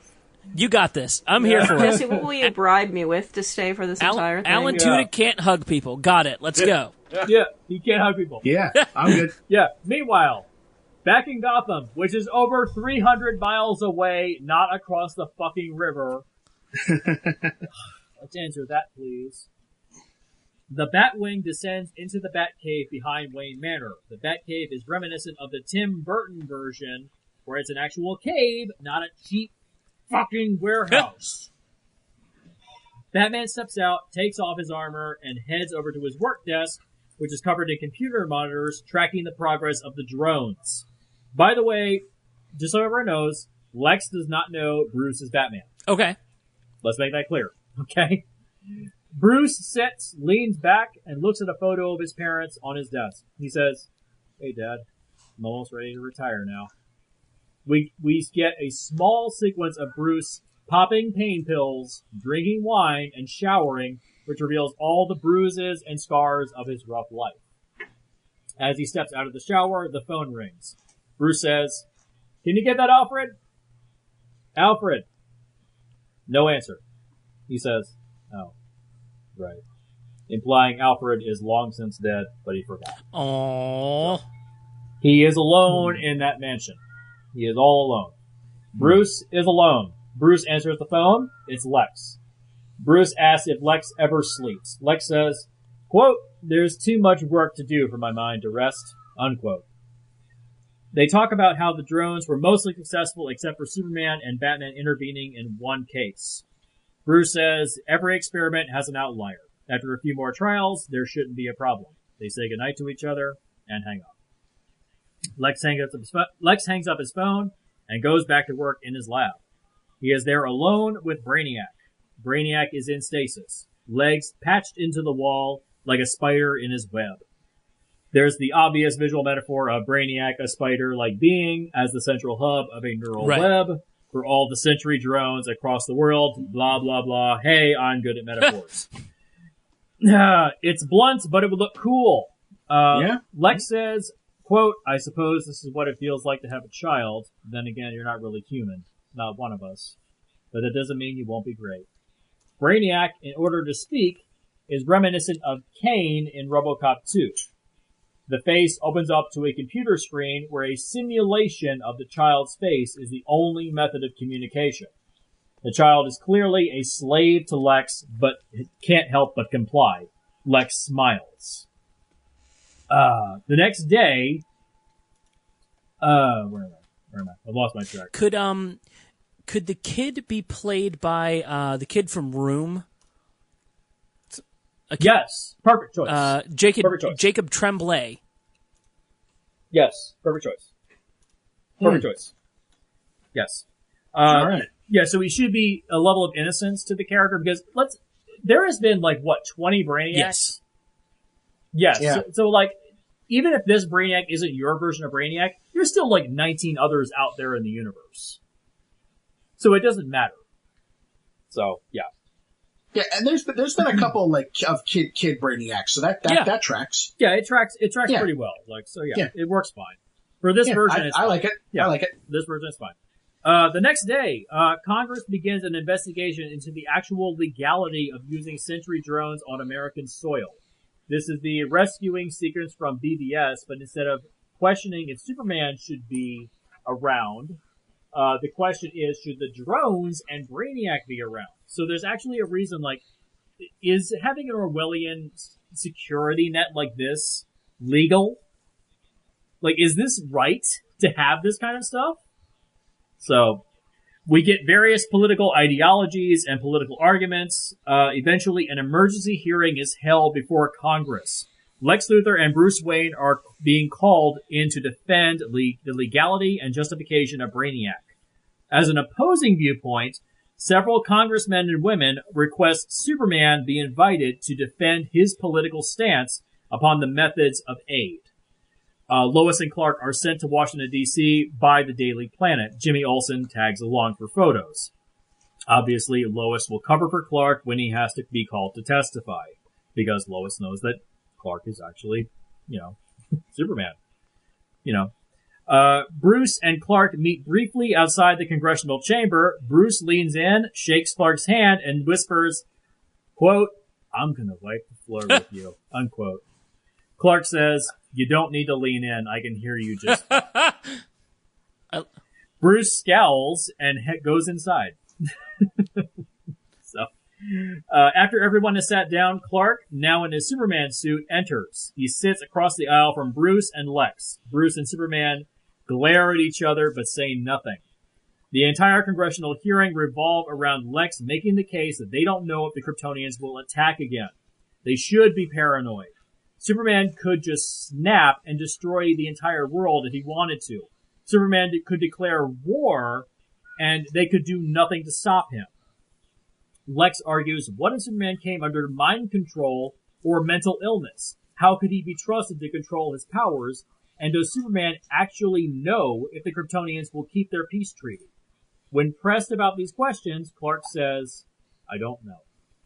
The hearing ends. Bruce and Lex clearly made their case and won. The following week, the vote is put to almost a landslide. Lex's Brainiac program will go nationwide by the end of the month. So there you have like the political statement of like, is this someone we can trust? Like the political element that they backed out of in this movie by blowing up Congress. I answered it right here. Like, have an actual argument about this instead of just like backing away from it. If you say you're going to do a political argument about the justification of whether or not this guy can exist, actually commit to that and don't puss out halfway through. Wait, a quart of piss in the Senate isn't pussing out? Oh, you know what, Seth? God, why did you have to bring that? I want to reestablish that if the piss actually was colored like sweet tea, Lex Luthor has a kidney issue, and he's going to die very soon. That's kidney failure. 100%. So angry and quirky.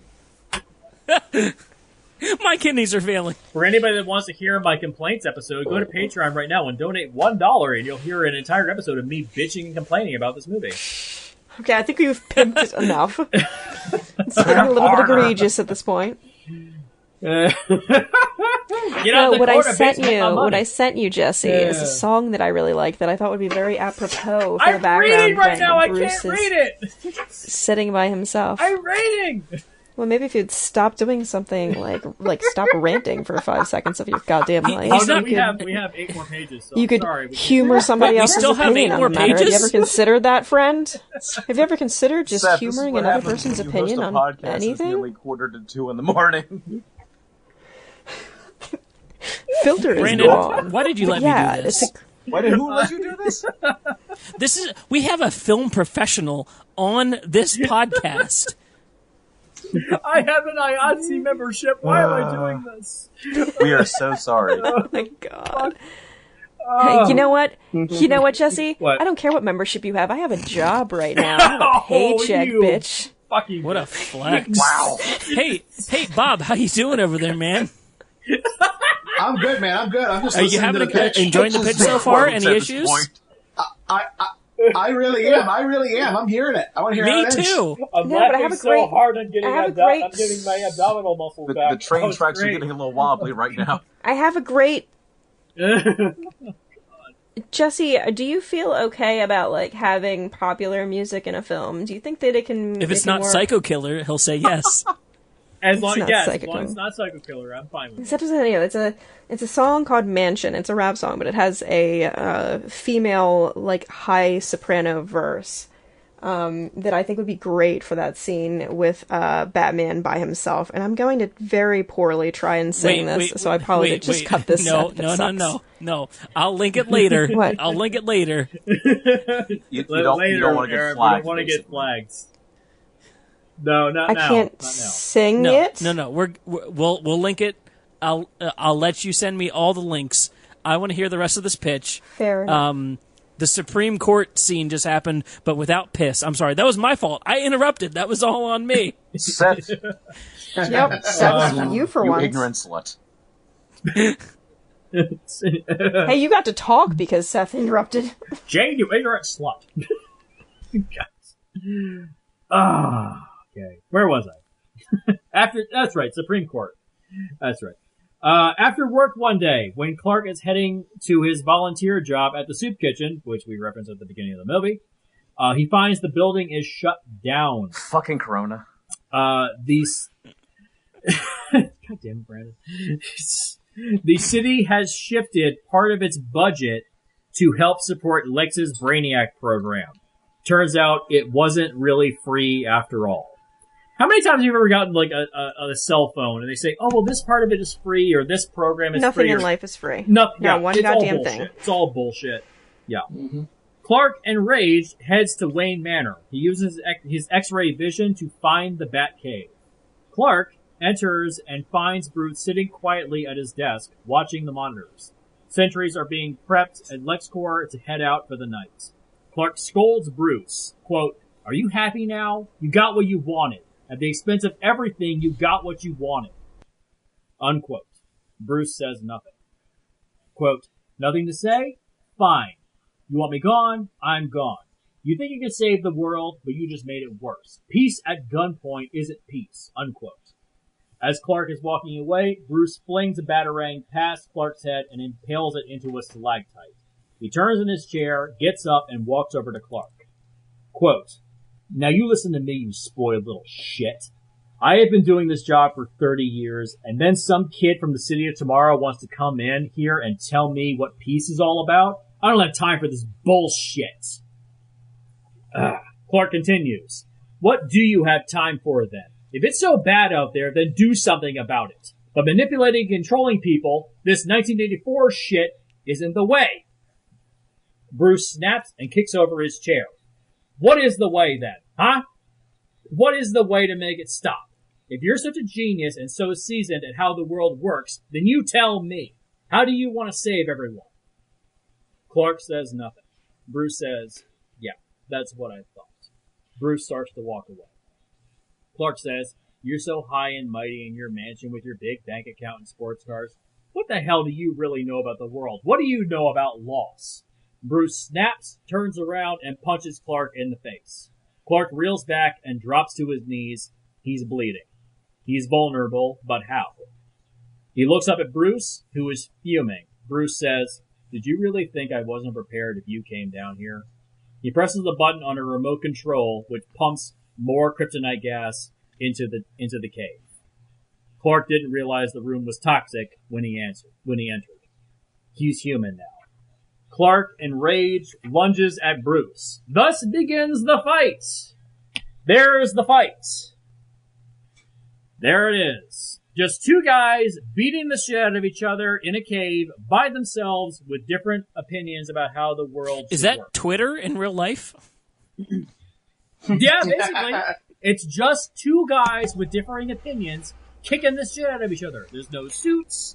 Now no put powers, on the sunglasses, just start eating that ideological pavement. differences. Just Fight Club that shit. Yeah. Total Fight Club that shit. Yeah, it's an actual emotional conflict. Bare knuckle boxing. Yeah, it's just a conflict. And we're good. I was thinking that. That's what it is. It's the fight from They Live. Cave. It's the fight You're from They welcome. Live. That's what it is. They beat the shit out of each other, but Batman eventually overpowers Clark. He kicks Clark in the stomach several times. "Stay down," he yells. Clark looks up at Bruce. Bruce says, "Remember this moment. Out of everyone, on every planet, everywhere, I'm the one that beat you. Now get the fuck out of my house. And while you're at it, out of my city. You've lost all your Gotham privileges." Yeah, he's an old man. And that's also kind of truncated from the Dark Knight Returns stuff. If we're gonna what music do you have playing? If we're during pulling the from scene? Dark Knight Returns, that's what we're gonna pull. So there it is. What music do you have playing in this scene, Jesse? Because I obviously complained in that video that I sent you guys about the very brassy, like, blah, blah, blah Yeah, no sound more effect. Hans Zimmer, no more of that shit. No more of that shit. Uh-oh, Brandon's gonna get mad. Yeah. Don't tell Brandon. Don't tell Daddy. Just making sure he's still awake. I just mentioned They Live like 2 minutes ago. Come on. Yeah. There you go. Clark leaves the house. Bruce sits at his desk. The adrenaline running through his veins makes his hand shake. Not knowing what else to do, he descends to the lowest level of the Batcave. He opens a vault door, and inside is a casket that belongs to Robin. It is vacuum sealed, so Robin looks exactly as he did when he was embalmed. There is a fold-up chair leaning against the wall. You're gonna like this one, Brandon. Bruce unfolds it and sits down. We get a 1-minute shot of Bruce just sitting and staring at the casket. By the end of the minute, he's crying. It's Rocky Balboa. The fold-up chair in the tree. It's literally the same thing. A full minute. Like, you want to say this guy is broken and tortured? This is what's going to torture him. He's keeping the dead body of his partner around. I do like the idea, but Jesse, you of all people should know that a minute-long shot of nothing going on other than that is an eternity.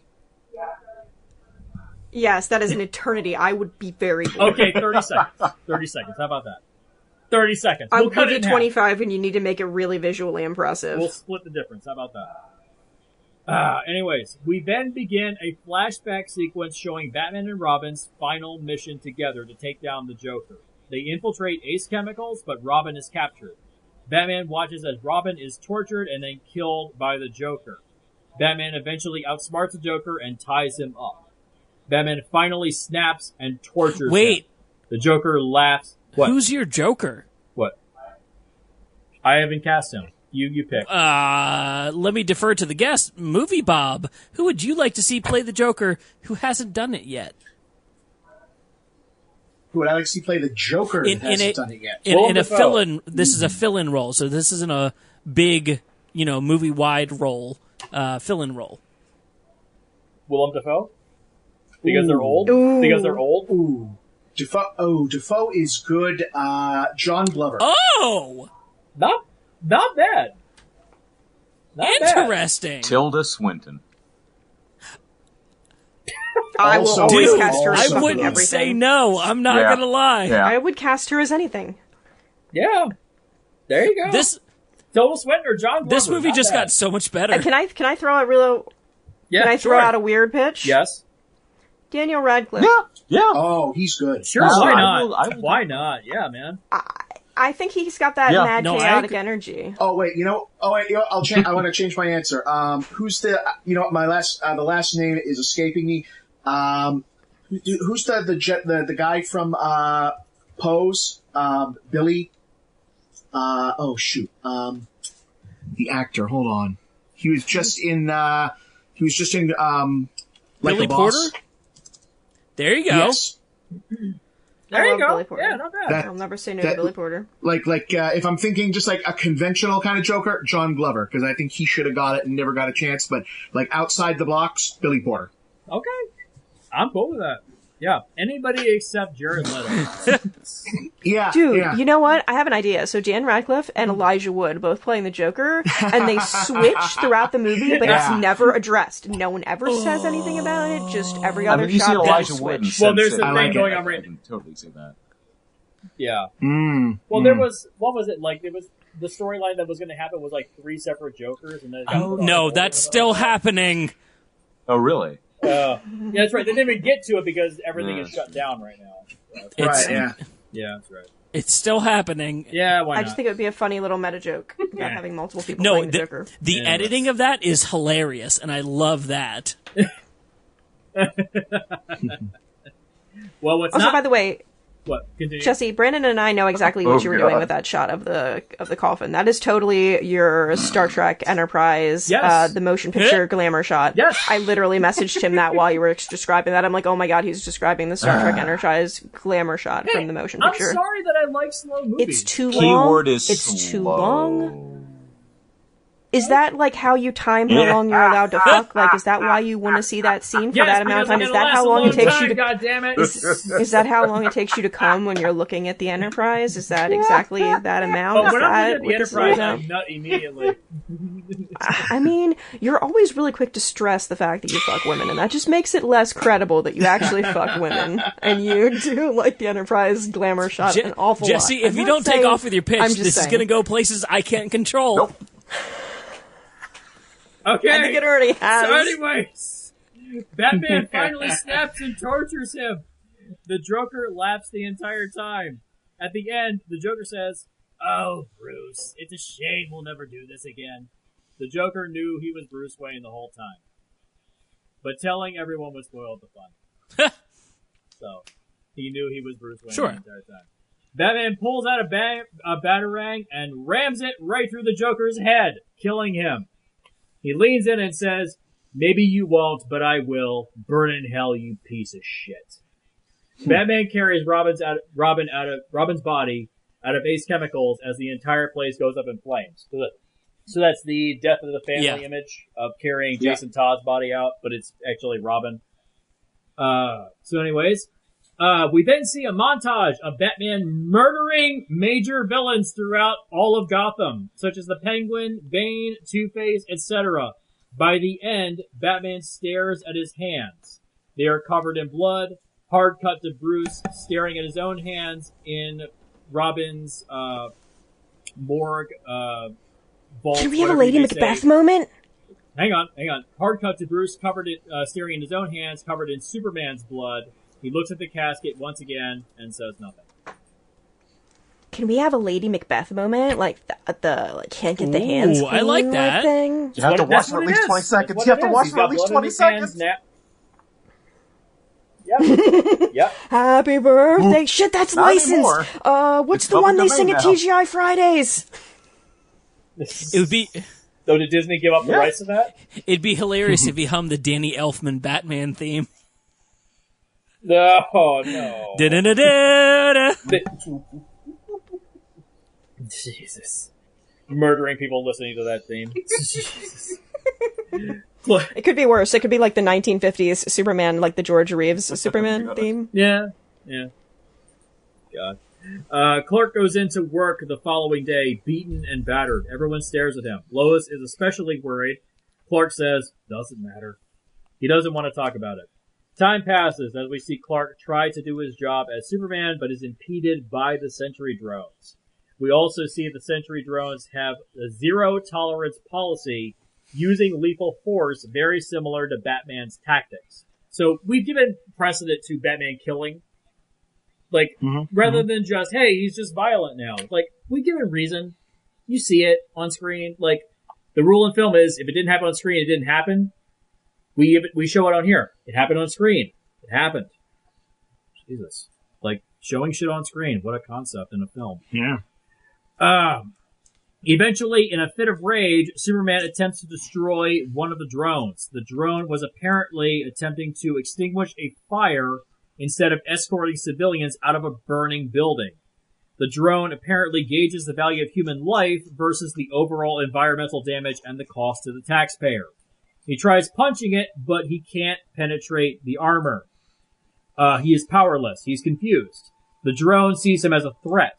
Superman backs off and takes it out from a distance using his heat vision. He decapitates his limbs, and upon opening the chest, sees that it is actually powered by odd technology, such as kryptonites. So it's powered by alien technology.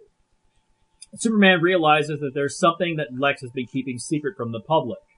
Clark heads to see Lois and tells her what happened. She agrees to help him get the truth. Clark quickly grabs her phone, races back to the factory, snaps a photo, and heads back to her apartment. She now has evidence. Superman moment. Like, if he's that fast, like, embrace that. Embrace the fact that he can move that quickly. So, the next day, when Clark heads into work, he tries to find Lois to work out a plan on how to approach the situation. She isn't there. Jimmy Olsen says that she arranged a private meeting with Lex Luthor to discuss something. Clark runs out and heads to LexCorp. He heads inside, tries to find Lois. The front desk says that she is in a meeting with Lex Luthor. He says that he needs to meet with her immediately. He is escorted upstairs to Lex's office where Lex and Lois are talking. Lex, to provide, excuse me, sorry, I'm running out of spit. Need a drink, sorry. Drink more lube. Oh, that's better. There we go. Lex, to prove his benevolent intentions, invites the two of them to visit the sub-basement of his lab where Brainiac is stored.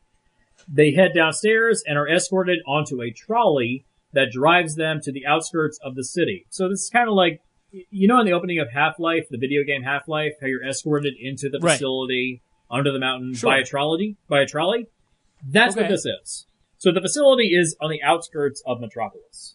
So that way, in case something goes wrong, there's no collateral damage. Clark can see the city moving overhead with his X-ray vision. Once at the underground facility, Lex escorts them through the halls of research and development. Clark notices that some kind of power suit is being built in one of the rooms. Lex says, "Yeah, that's one of my pet projects. Pay no attention." So, hint for later on. Yay! You're welcome. Finally, they reach Brainiac. They interact, and Clark is immediately beginning to feel the effects of something alien nearby. He uses his vision and sees a large glowing cube underneath Brainiac which is in some kind of spherical holding chamber, kind of like the Cerebro room from the X-Men movies. That spherical chamber that Cerebro was in. Kind of like that, a little bit, but not quite as blunt. So, Lex says that the system will be fully operational later in the week when it goes nationwide. Clark breaks in on the conversation and asks Lex, would you tell me about the alien technology that you have installed into your Sentry drones? Isn't your program based upon human technology advancements and not alien? How are we sure that Brainiac is not of alien origin? Lex pauses, stares at Clark, and says, the filth of Krypton should never have set foot on this planet. Did you know that I was developing the first colonization program for Mars? That's right. I was going to lead us into a new era of space travel, and then that thing took that from me. Took that from us. Humanity will now always be second best to him. Why should we not be wary of them? Why should we not want to be protected at all costs? Clark says, you didn't answer my question. Lex says, you're beginning to irritate me, Mr. Kent. He abruptly ends the conversation and has an escorted topside. As they are leaving, Clark uses his powers of hearing and sight to see if he can find any clues about what Lex is doing. He sees plans for Lex to eventually use the Sentry defense system and Brainiac to launch a full-scale assault on Kryptonians on Mars. Lex is planning the genocide of Mars under the guise of global security. They are brought into a warehouse in the country and are driven back to the city. Lex stares at Brainiac. Brainiac says, am I filth? Lex says, I am cleansing you of that filth. Brainiac seems to be confused. He is realizing he is Kryptonian, but Kryptonians are filth. Thus, he is suffering cognitive dissonance. Lex leaves the room and calls his security team. He says that Clark and Lois must not return to the city. His security forces find the car, bringing Lois and Clark back to the city. The car pulls over to the side of the road, and the two are forced out into the woods. Clark says, everything will be okay. He now has to decide what to do. If he flies away with Lois, they will know he is Superman. If he doesn't, Lois will die, he will survive, and they will know he is Superman. He does the only thing he can do. Superman kills the entire security team trying to kill him and Lois. So there you go. If you want to kill Superman to kill, give a reason. He kills them. So, he does the only thing he can do. So he chokes one of them out and says, I'm sorry, as the man dies. Clark then notices that one of the security guys shot Lois in the back. She is bleeding out and needs a hospital immediately. Clark then picks up Lois and then heads to Metropolis.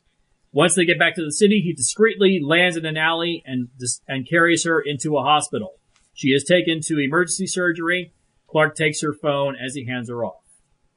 Clark waits for hours to hear if she will survive. Eventually, the doctor says that she survived the surgery, but might be paralyzed from the waist down. He asks to see her. He sits next to her and says, I'll get him. I swear I will. Lex learns that his security team was killed in the woods. He realizes that the only way that is possible is if Clark was very lucky or superhuman. He assumes the obvious. Clark Kent is Superman, which also means Clark knows everything about his operation. Yeah. So, like, hey, things connecting back in the plot. Hey, isn't that a weird concept? I want to inject something here. Wait, is that allowed? I know it's your rewrite, but the Clark waiting on surgery, if he runs at super speed, a 3-hour surgery is like a day for him. I would love if the editing and storytelling in that scene was like, he is just...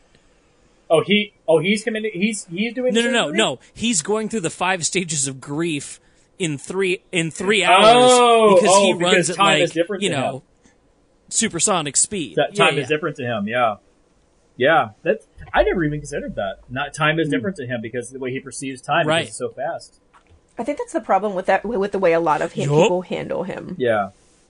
Yeah, that's not a bad way of thinking of it. There's an entire episode of the Flash TV show that takes place in Flash time, where he's trying to stop a bomb from going off, and it's all in Flash time. So the entire episode in real time takes place in the span of like 3 seconds. To him, it's like 45 minutes. Yeah, that's a great episode. But that's not really appropriate for the story we have here. But still, like that's. But I understand your point. The slowdown gives you character development. It doesn't have to be like a half-hour scene. I'm just saying, like, edit it in a way that you go, oh, Clark's dealing with shit on a way that like humans can't even empathize with because he's seeing time so differently.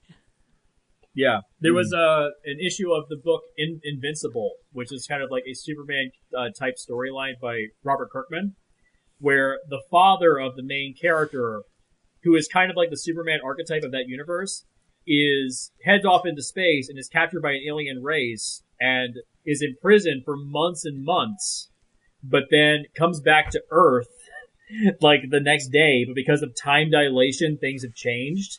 And so to him, like, to the main characters, no time has passed, but to him, like, many months and years have passed. And he just quietly says to the family, could you please pass the gravy for the potatoes?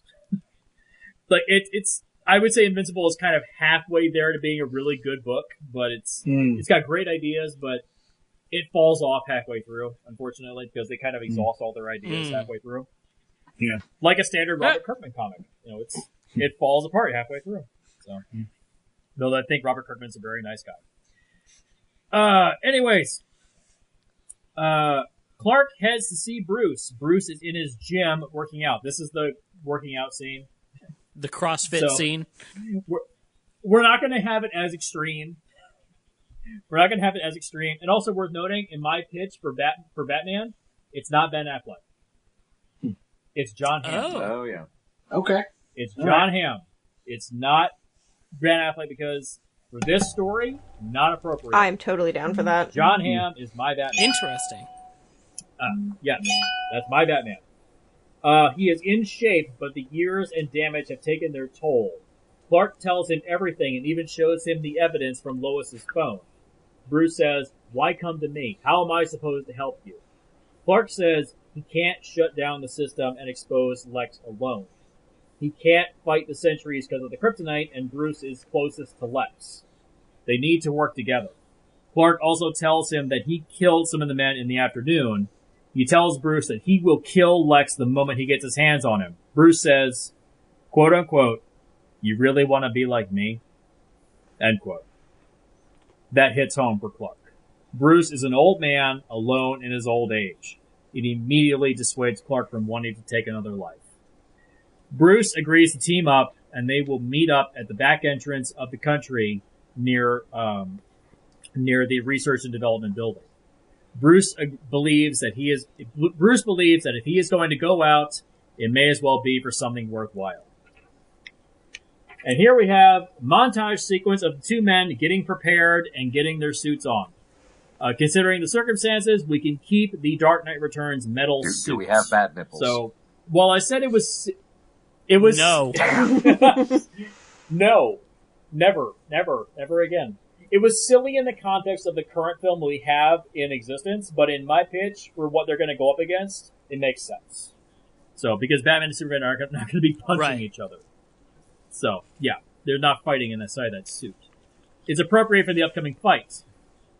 Song choice here is the cover version of Behind Blue Eyes by Noah Hawley and Jeff Russo from the show Legion. Okay.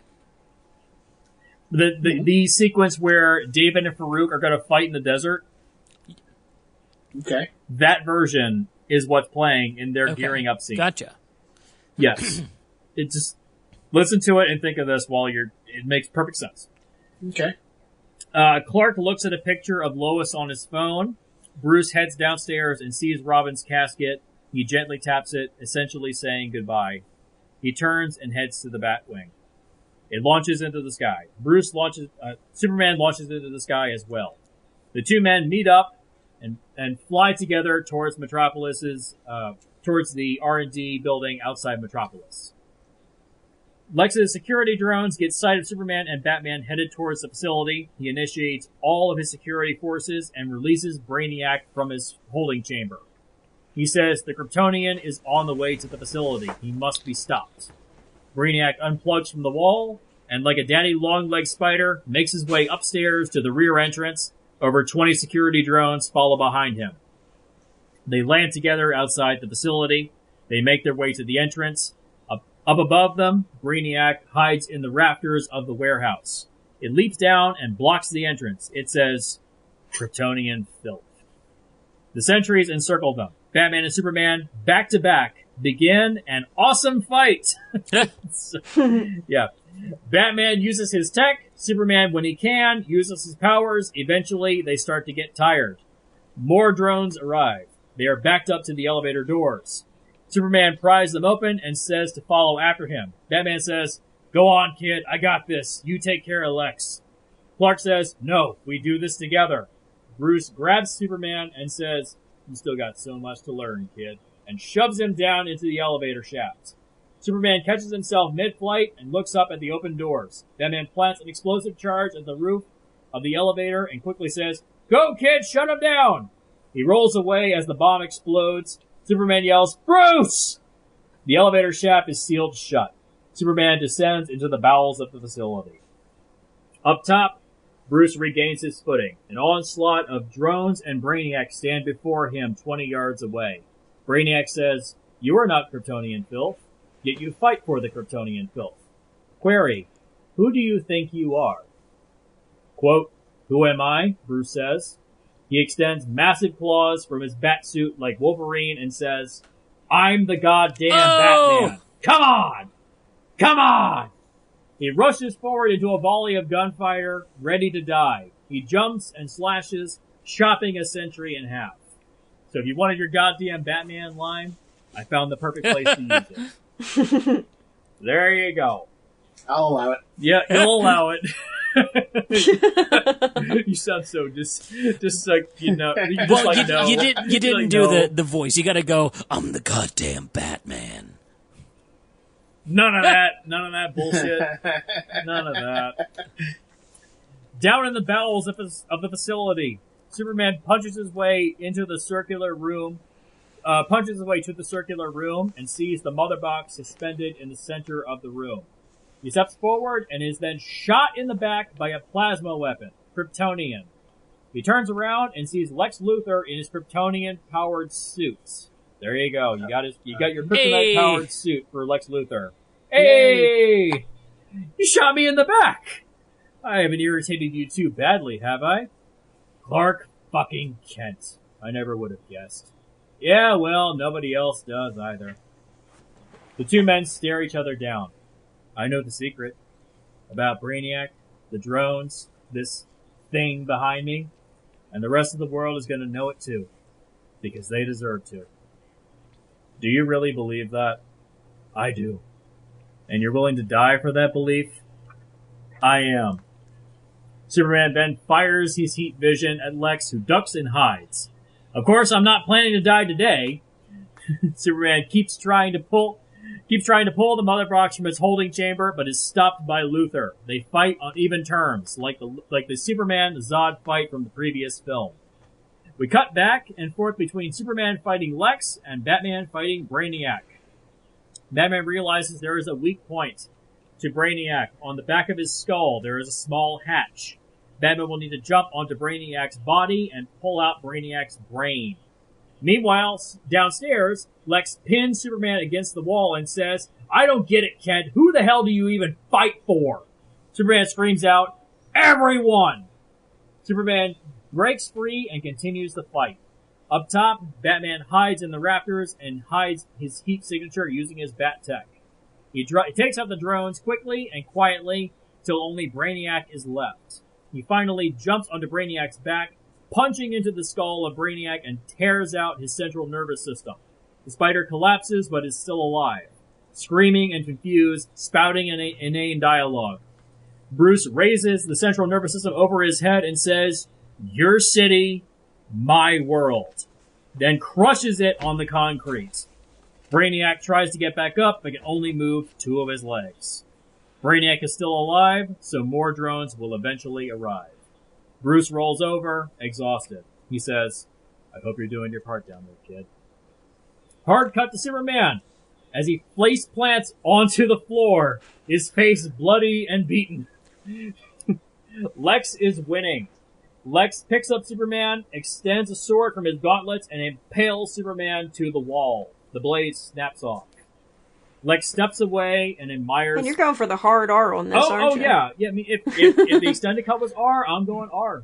It's a darker movie with darker themes. It should be R. Yeah. The blade snaps off.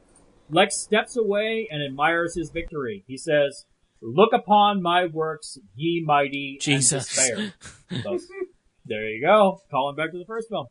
You're just the first, Kent. Your whole fucking race is gonna burn.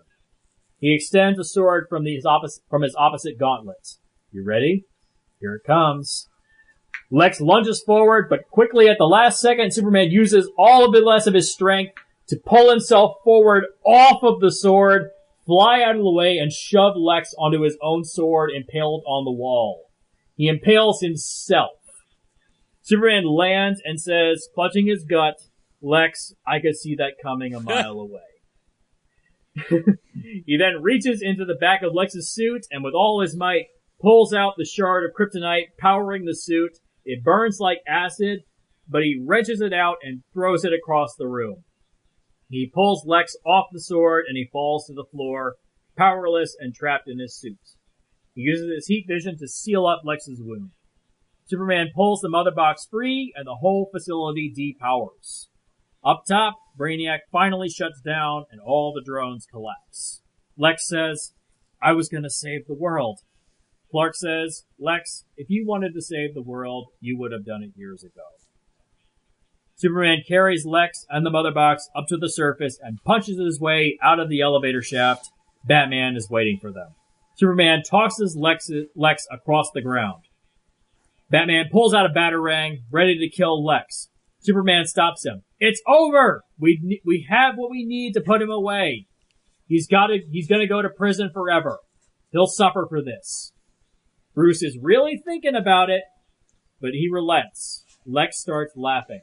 Lex says, you know I'll walk. Bruce puts away his batarang and says, you'll walk with a limp. Batman crushes Lex's right leg and Lex screams. A few days later, Bruce sits at a bar drinking whiskey alone. The news is showing footage of LexCorp being shut down and the employees being arrested. Lex is shown being escorted to holding facilities to await trial. Clark walks in. This seat taken, he says. Is it empty? Bruce responds.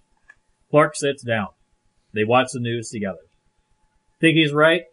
Do you think he's gonna get off? Bruce says, it's possible. Could use an insanity plea. He's got more money than God. What about you? How do you distance yourself from him? You know, the whole thing wasn't my idea. I just gave him the money. I have no interest in politics. Then you should be a politician then.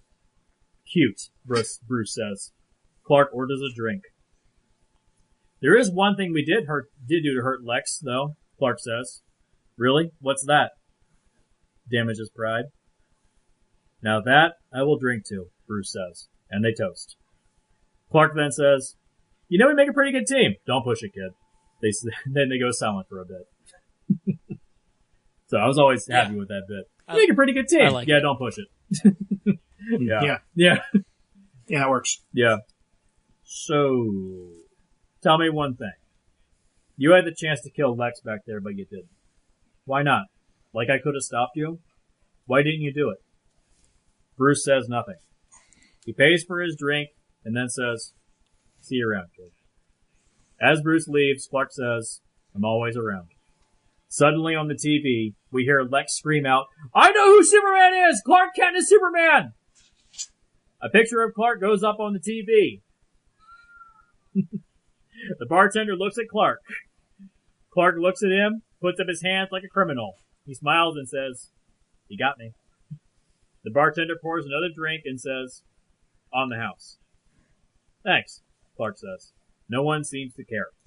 He quietly sips his drink.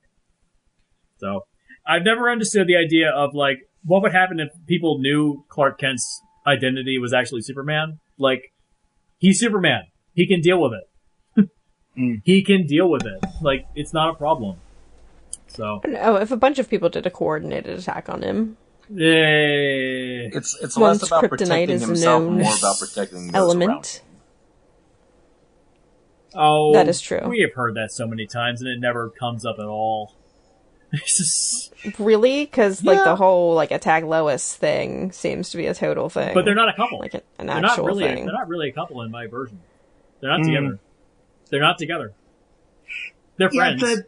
The secret identity thing is really one of those things that he has because every other like costume person in the 30s had one. Yeah, it's a holdover from previously existing material. Right, like the Shadow had a secret identity and the Phantom had a secret identity, so they all had to have one. Yeah. Like there's a reason for him for it to have it, and like if he's the only superhero in his whole thing, then like there's a sense to it. But at like the minute that you're doing like there's other superheroes in the world and like there's like all this bigger stuff going on, there's a point at which it kind of becomes like a whole other thing. I mean, that's why they dropped Thor's whole secret identity thing in all of the movies. Yeah.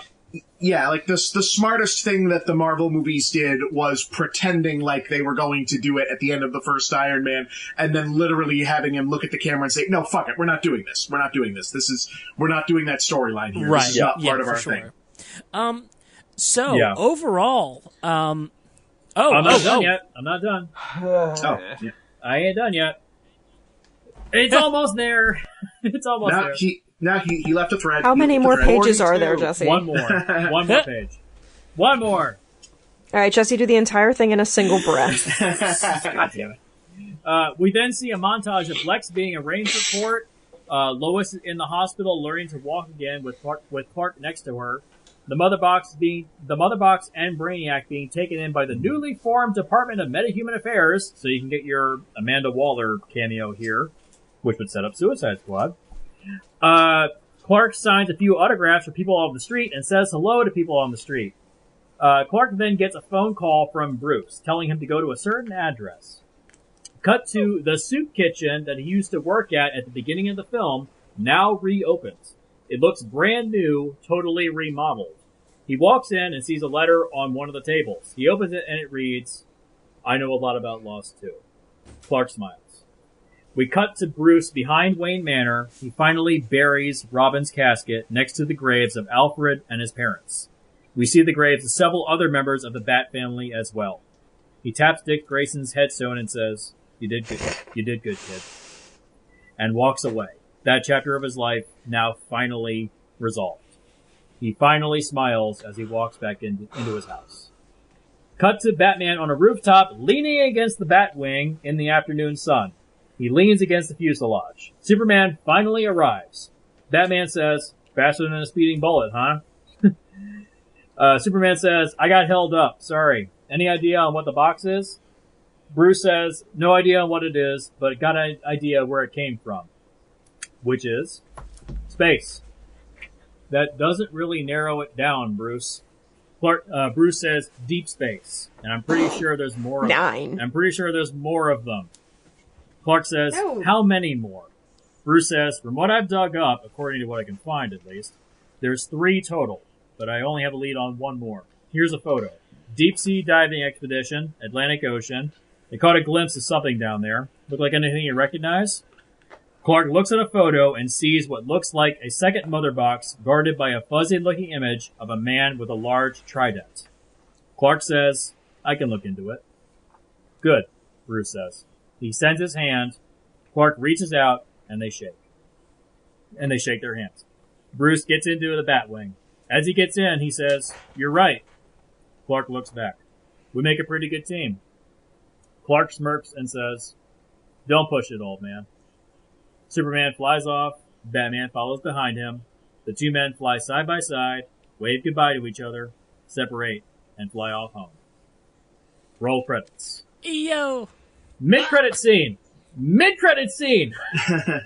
Mars. John Jones. falls into frame, awakening from his cryostasis. He vomits up white fluid. Feyora and the other Kryptonians ask him if he knows where he is. He telepathically reads their minds and learns English in doing so. He says, "How long have I been asleep? Is it time to reawaken?" Everyone is confused. Wait, where's... Jones is confused, terrified. He flies out of the holding chamber and back up to the surface of Mars. He sees that it is totally barren. His home world is gone. He drops to his knees and screams. End credit scene. A battered and wrecked world called Apocalypse. It's a fascist society populated by parademons. We see a man forced to his knees in a circular court. His name is Orion. Around the court, we see many of the Guardians of Apocalypse, such as Granny Goodness, Calabec, and many others. Orion is on trial for returning to Apocalypse to incite rebellion against the current regime. Orion looks up at the highest chair in the court and sees a rock creature with red, glowing eyes bathed in shadow. Orion screams, "Empires fall! There are no exceptions!" The rock man just stares down at him. One of his minions enters and whispers into his ear, "We found it, sir. One of the mother boxes." He responds with a simple grunt. Orion screams up again, "You'd sentence your own son to death? Have you no honor? Have you no soul?" The rock creature says, "There is no honor. There is no soul. There is only dark side." The end. And there it is. I fixed the unfixable. I like it. You're welcome. Yeah. So, I want to clear a few things up.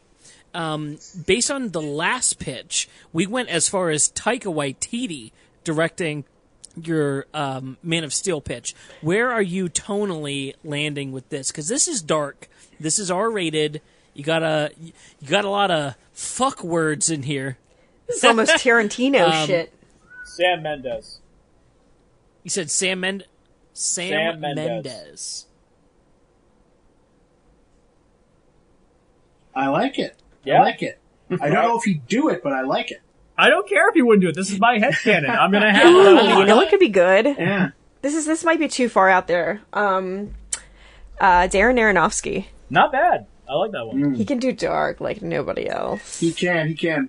I don't know if he's going to ever take a job at Warner Brothers again, but he would be good. How about you, Bob? This is, totally hypothetical. We're just, throwing out names for fun. Who would you throw into this ring? Oh gosh. Those are two good. Those are two good ones right there. You know who doesn't? Who would be really good at these? I know, like.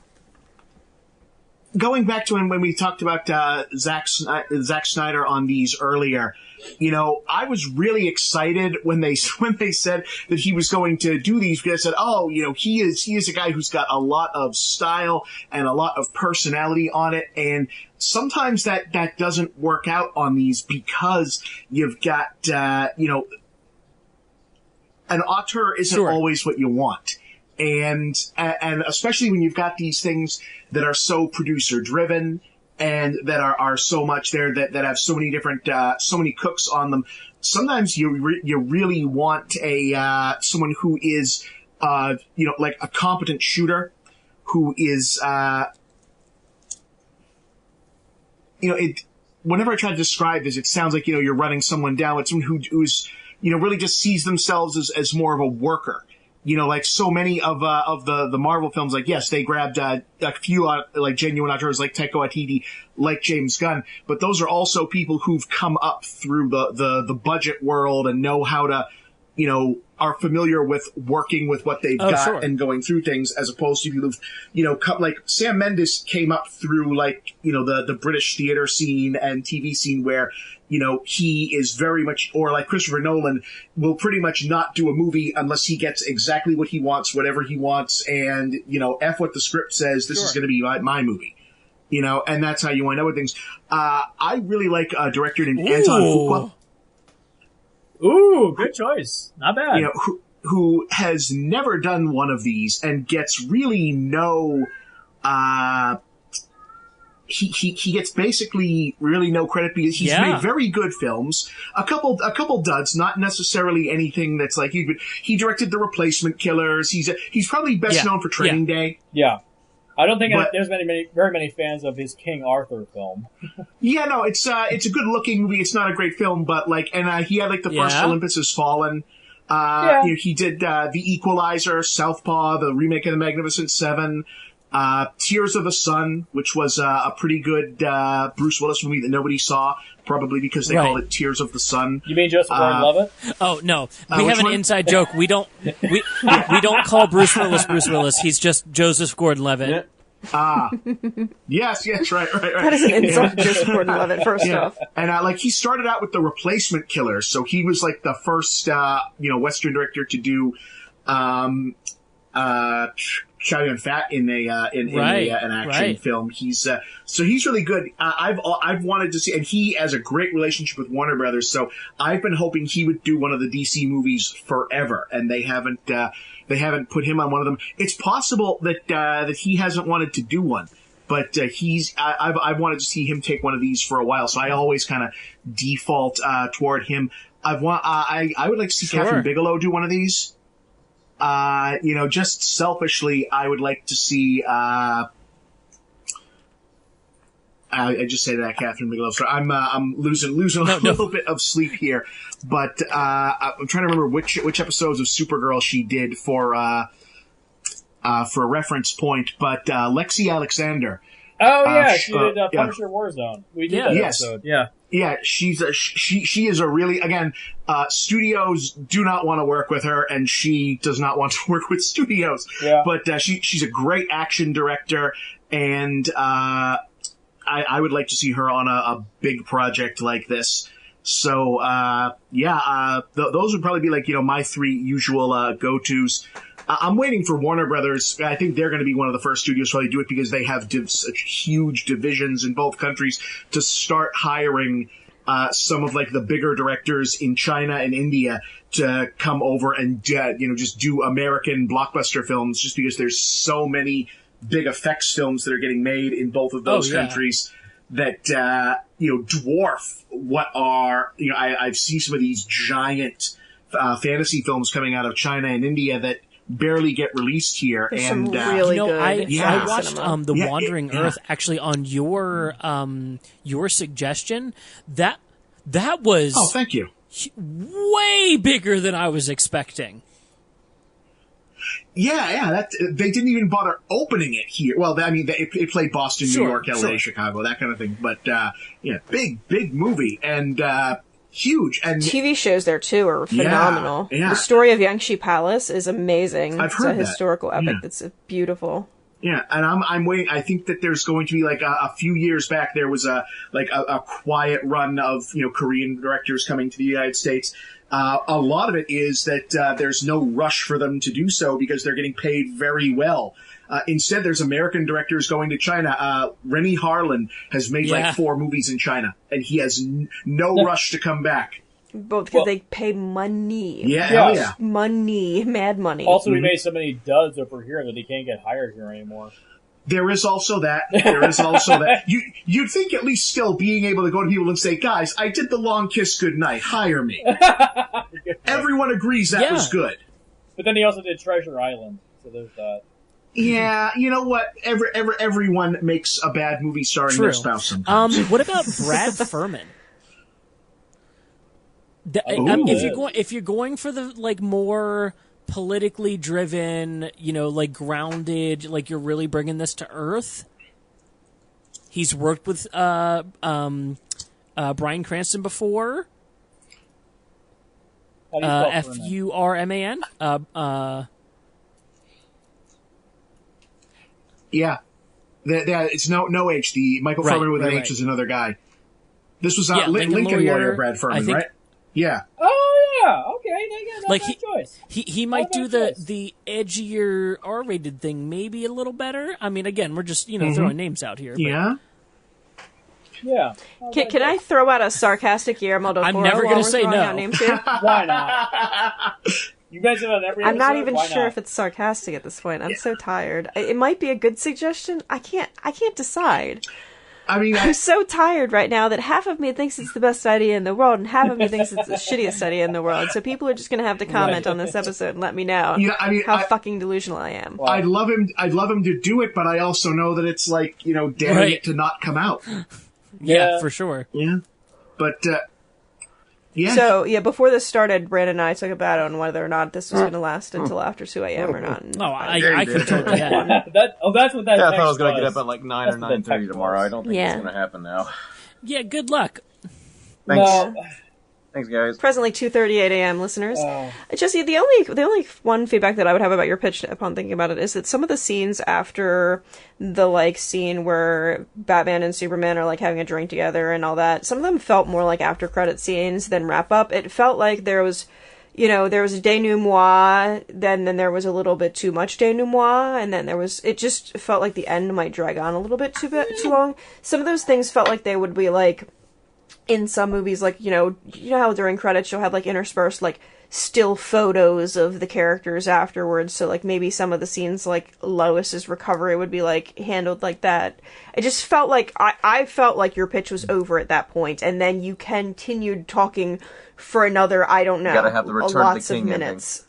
Lots of minutes. excise the John Jones after credit scene.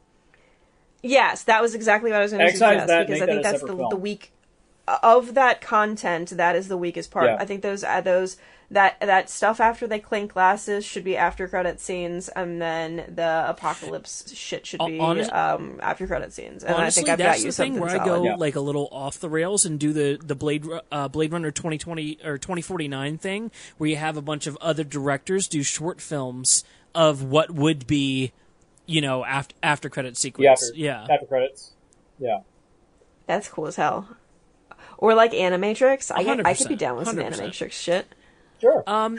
Hey, let's wrap this thing up. It is almost 3:00 in the morning. I'm not saying we're starved for human attention, but I mean, do any of us want to see the Snyder Cut at all? I miss my bed. I want to see it just to say I saw it. Same. More than anything. Same. Yeah. I'm curious to see it. I want to see it. Yeah, it's.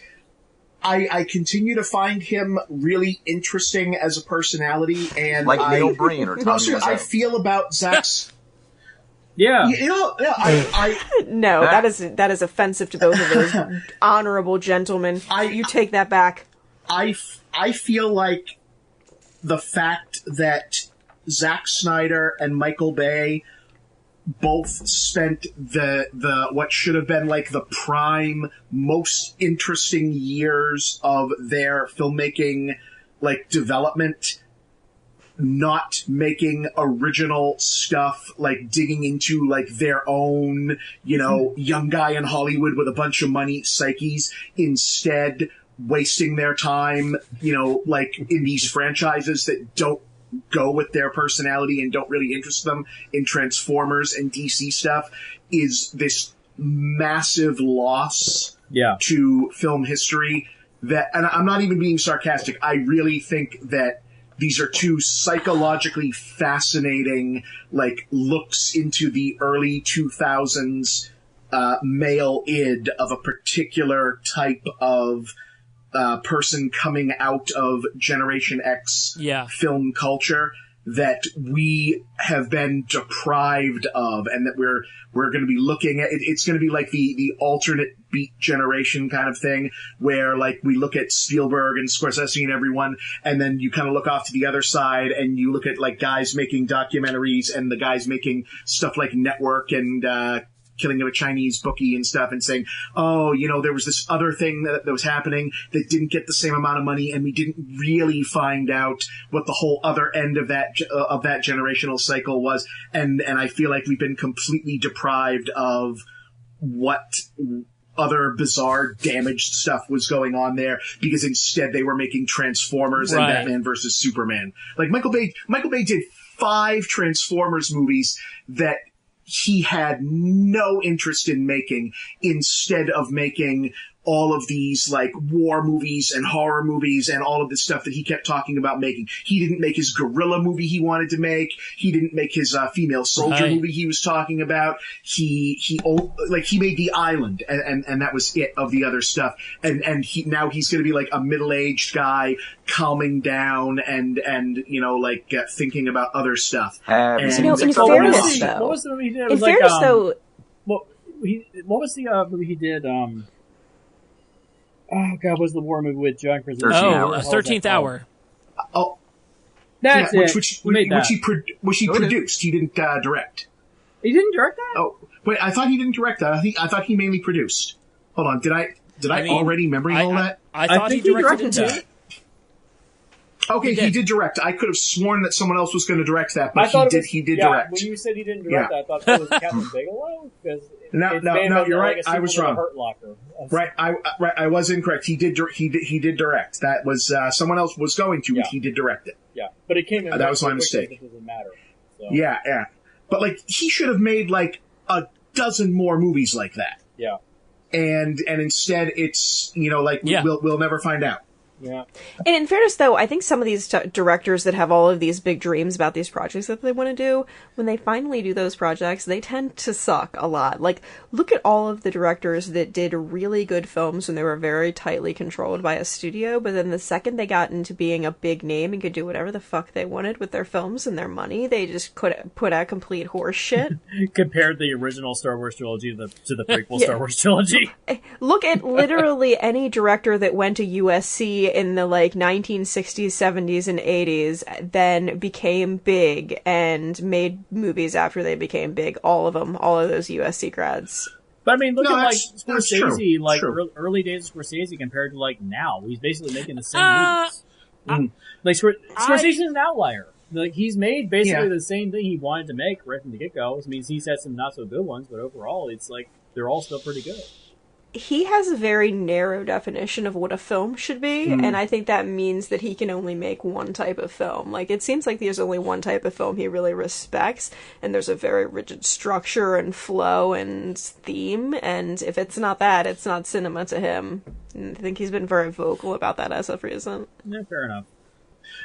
Well, even those guys who were working under restrictions, though, they were taking studio projects, but they were taking different sorts of studio projects. Like Spielberg said no to throughout a ton of projects. We have E.T. we have E.T., Poltergeist, Gremlins, and at least one other movie because the Firelight or Nightfire, the scary alien invasion movie that they wanted him to do right after Close Encounters and Jaws that he just wasn't feeling, he decided, you know what, I don't want to do this. This doesn't interest me anymore. So they made the subplot about the cute alien with the kid, and he said, rewrite this, and it becomes E.T., and then other parts of that movie become Poltergeist and gets retrofitted into Gremlins. Yep.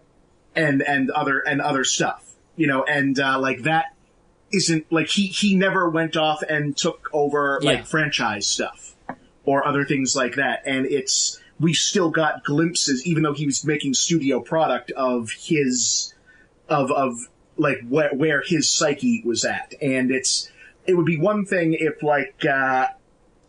Zack Snyder at least got Warner Brothers to let him make Sucker Punch in order to do the DC movies.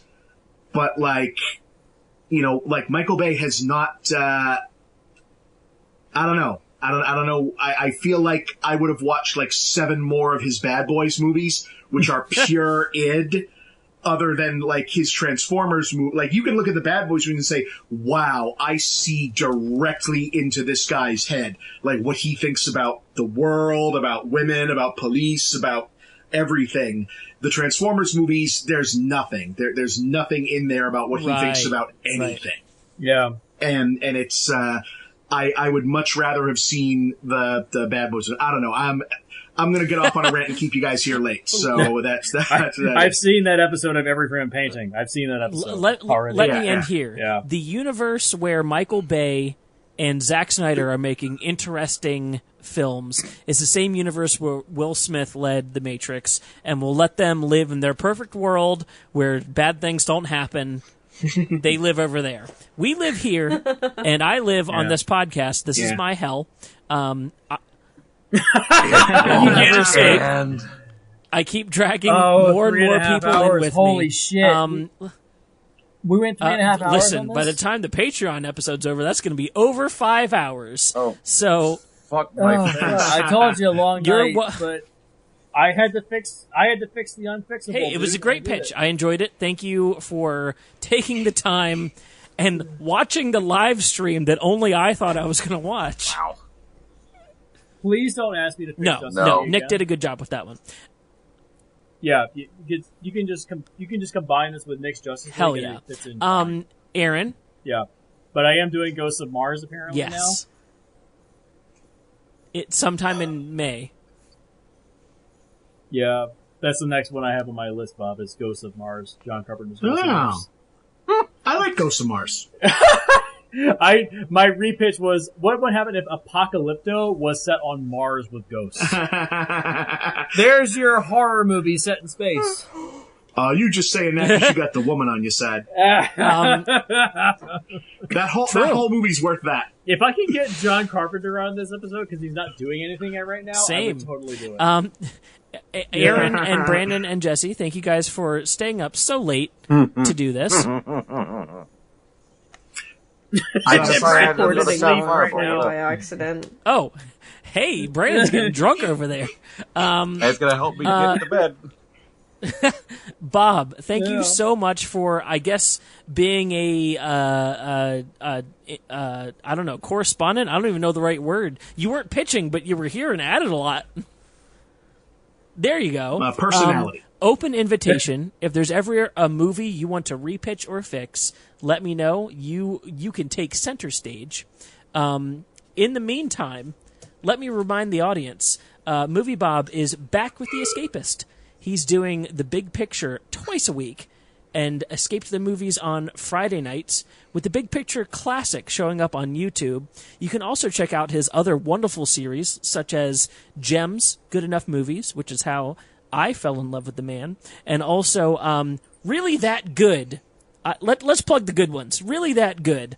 What a fantastic YouTube series that you're throwing out there. That is like the Lord's work. Thank you. Yeah. I even said earlier on that I like Independence Day, even though it's not I don't say it's a good movie, but I think it's a part of my childhood, so I really like Independence Day.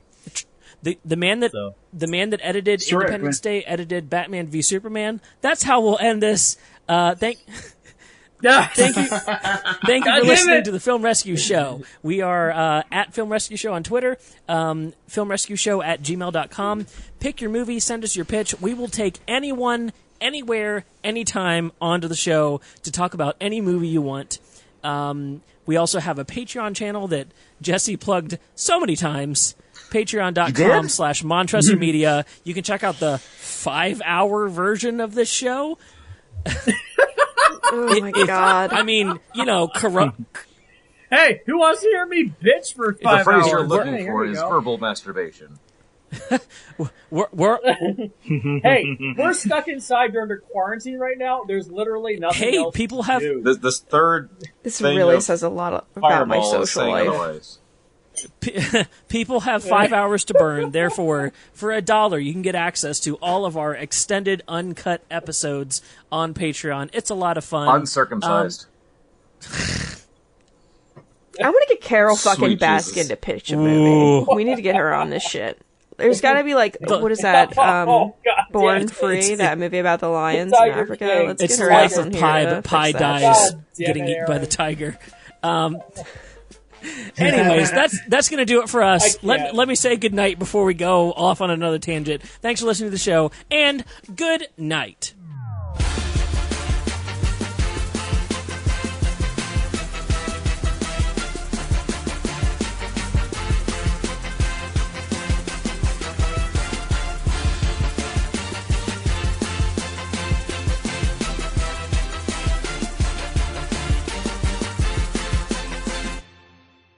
I have Ninjax Pogs at my parents' house, so and I'm the youngest one on the show. So, what's a pog?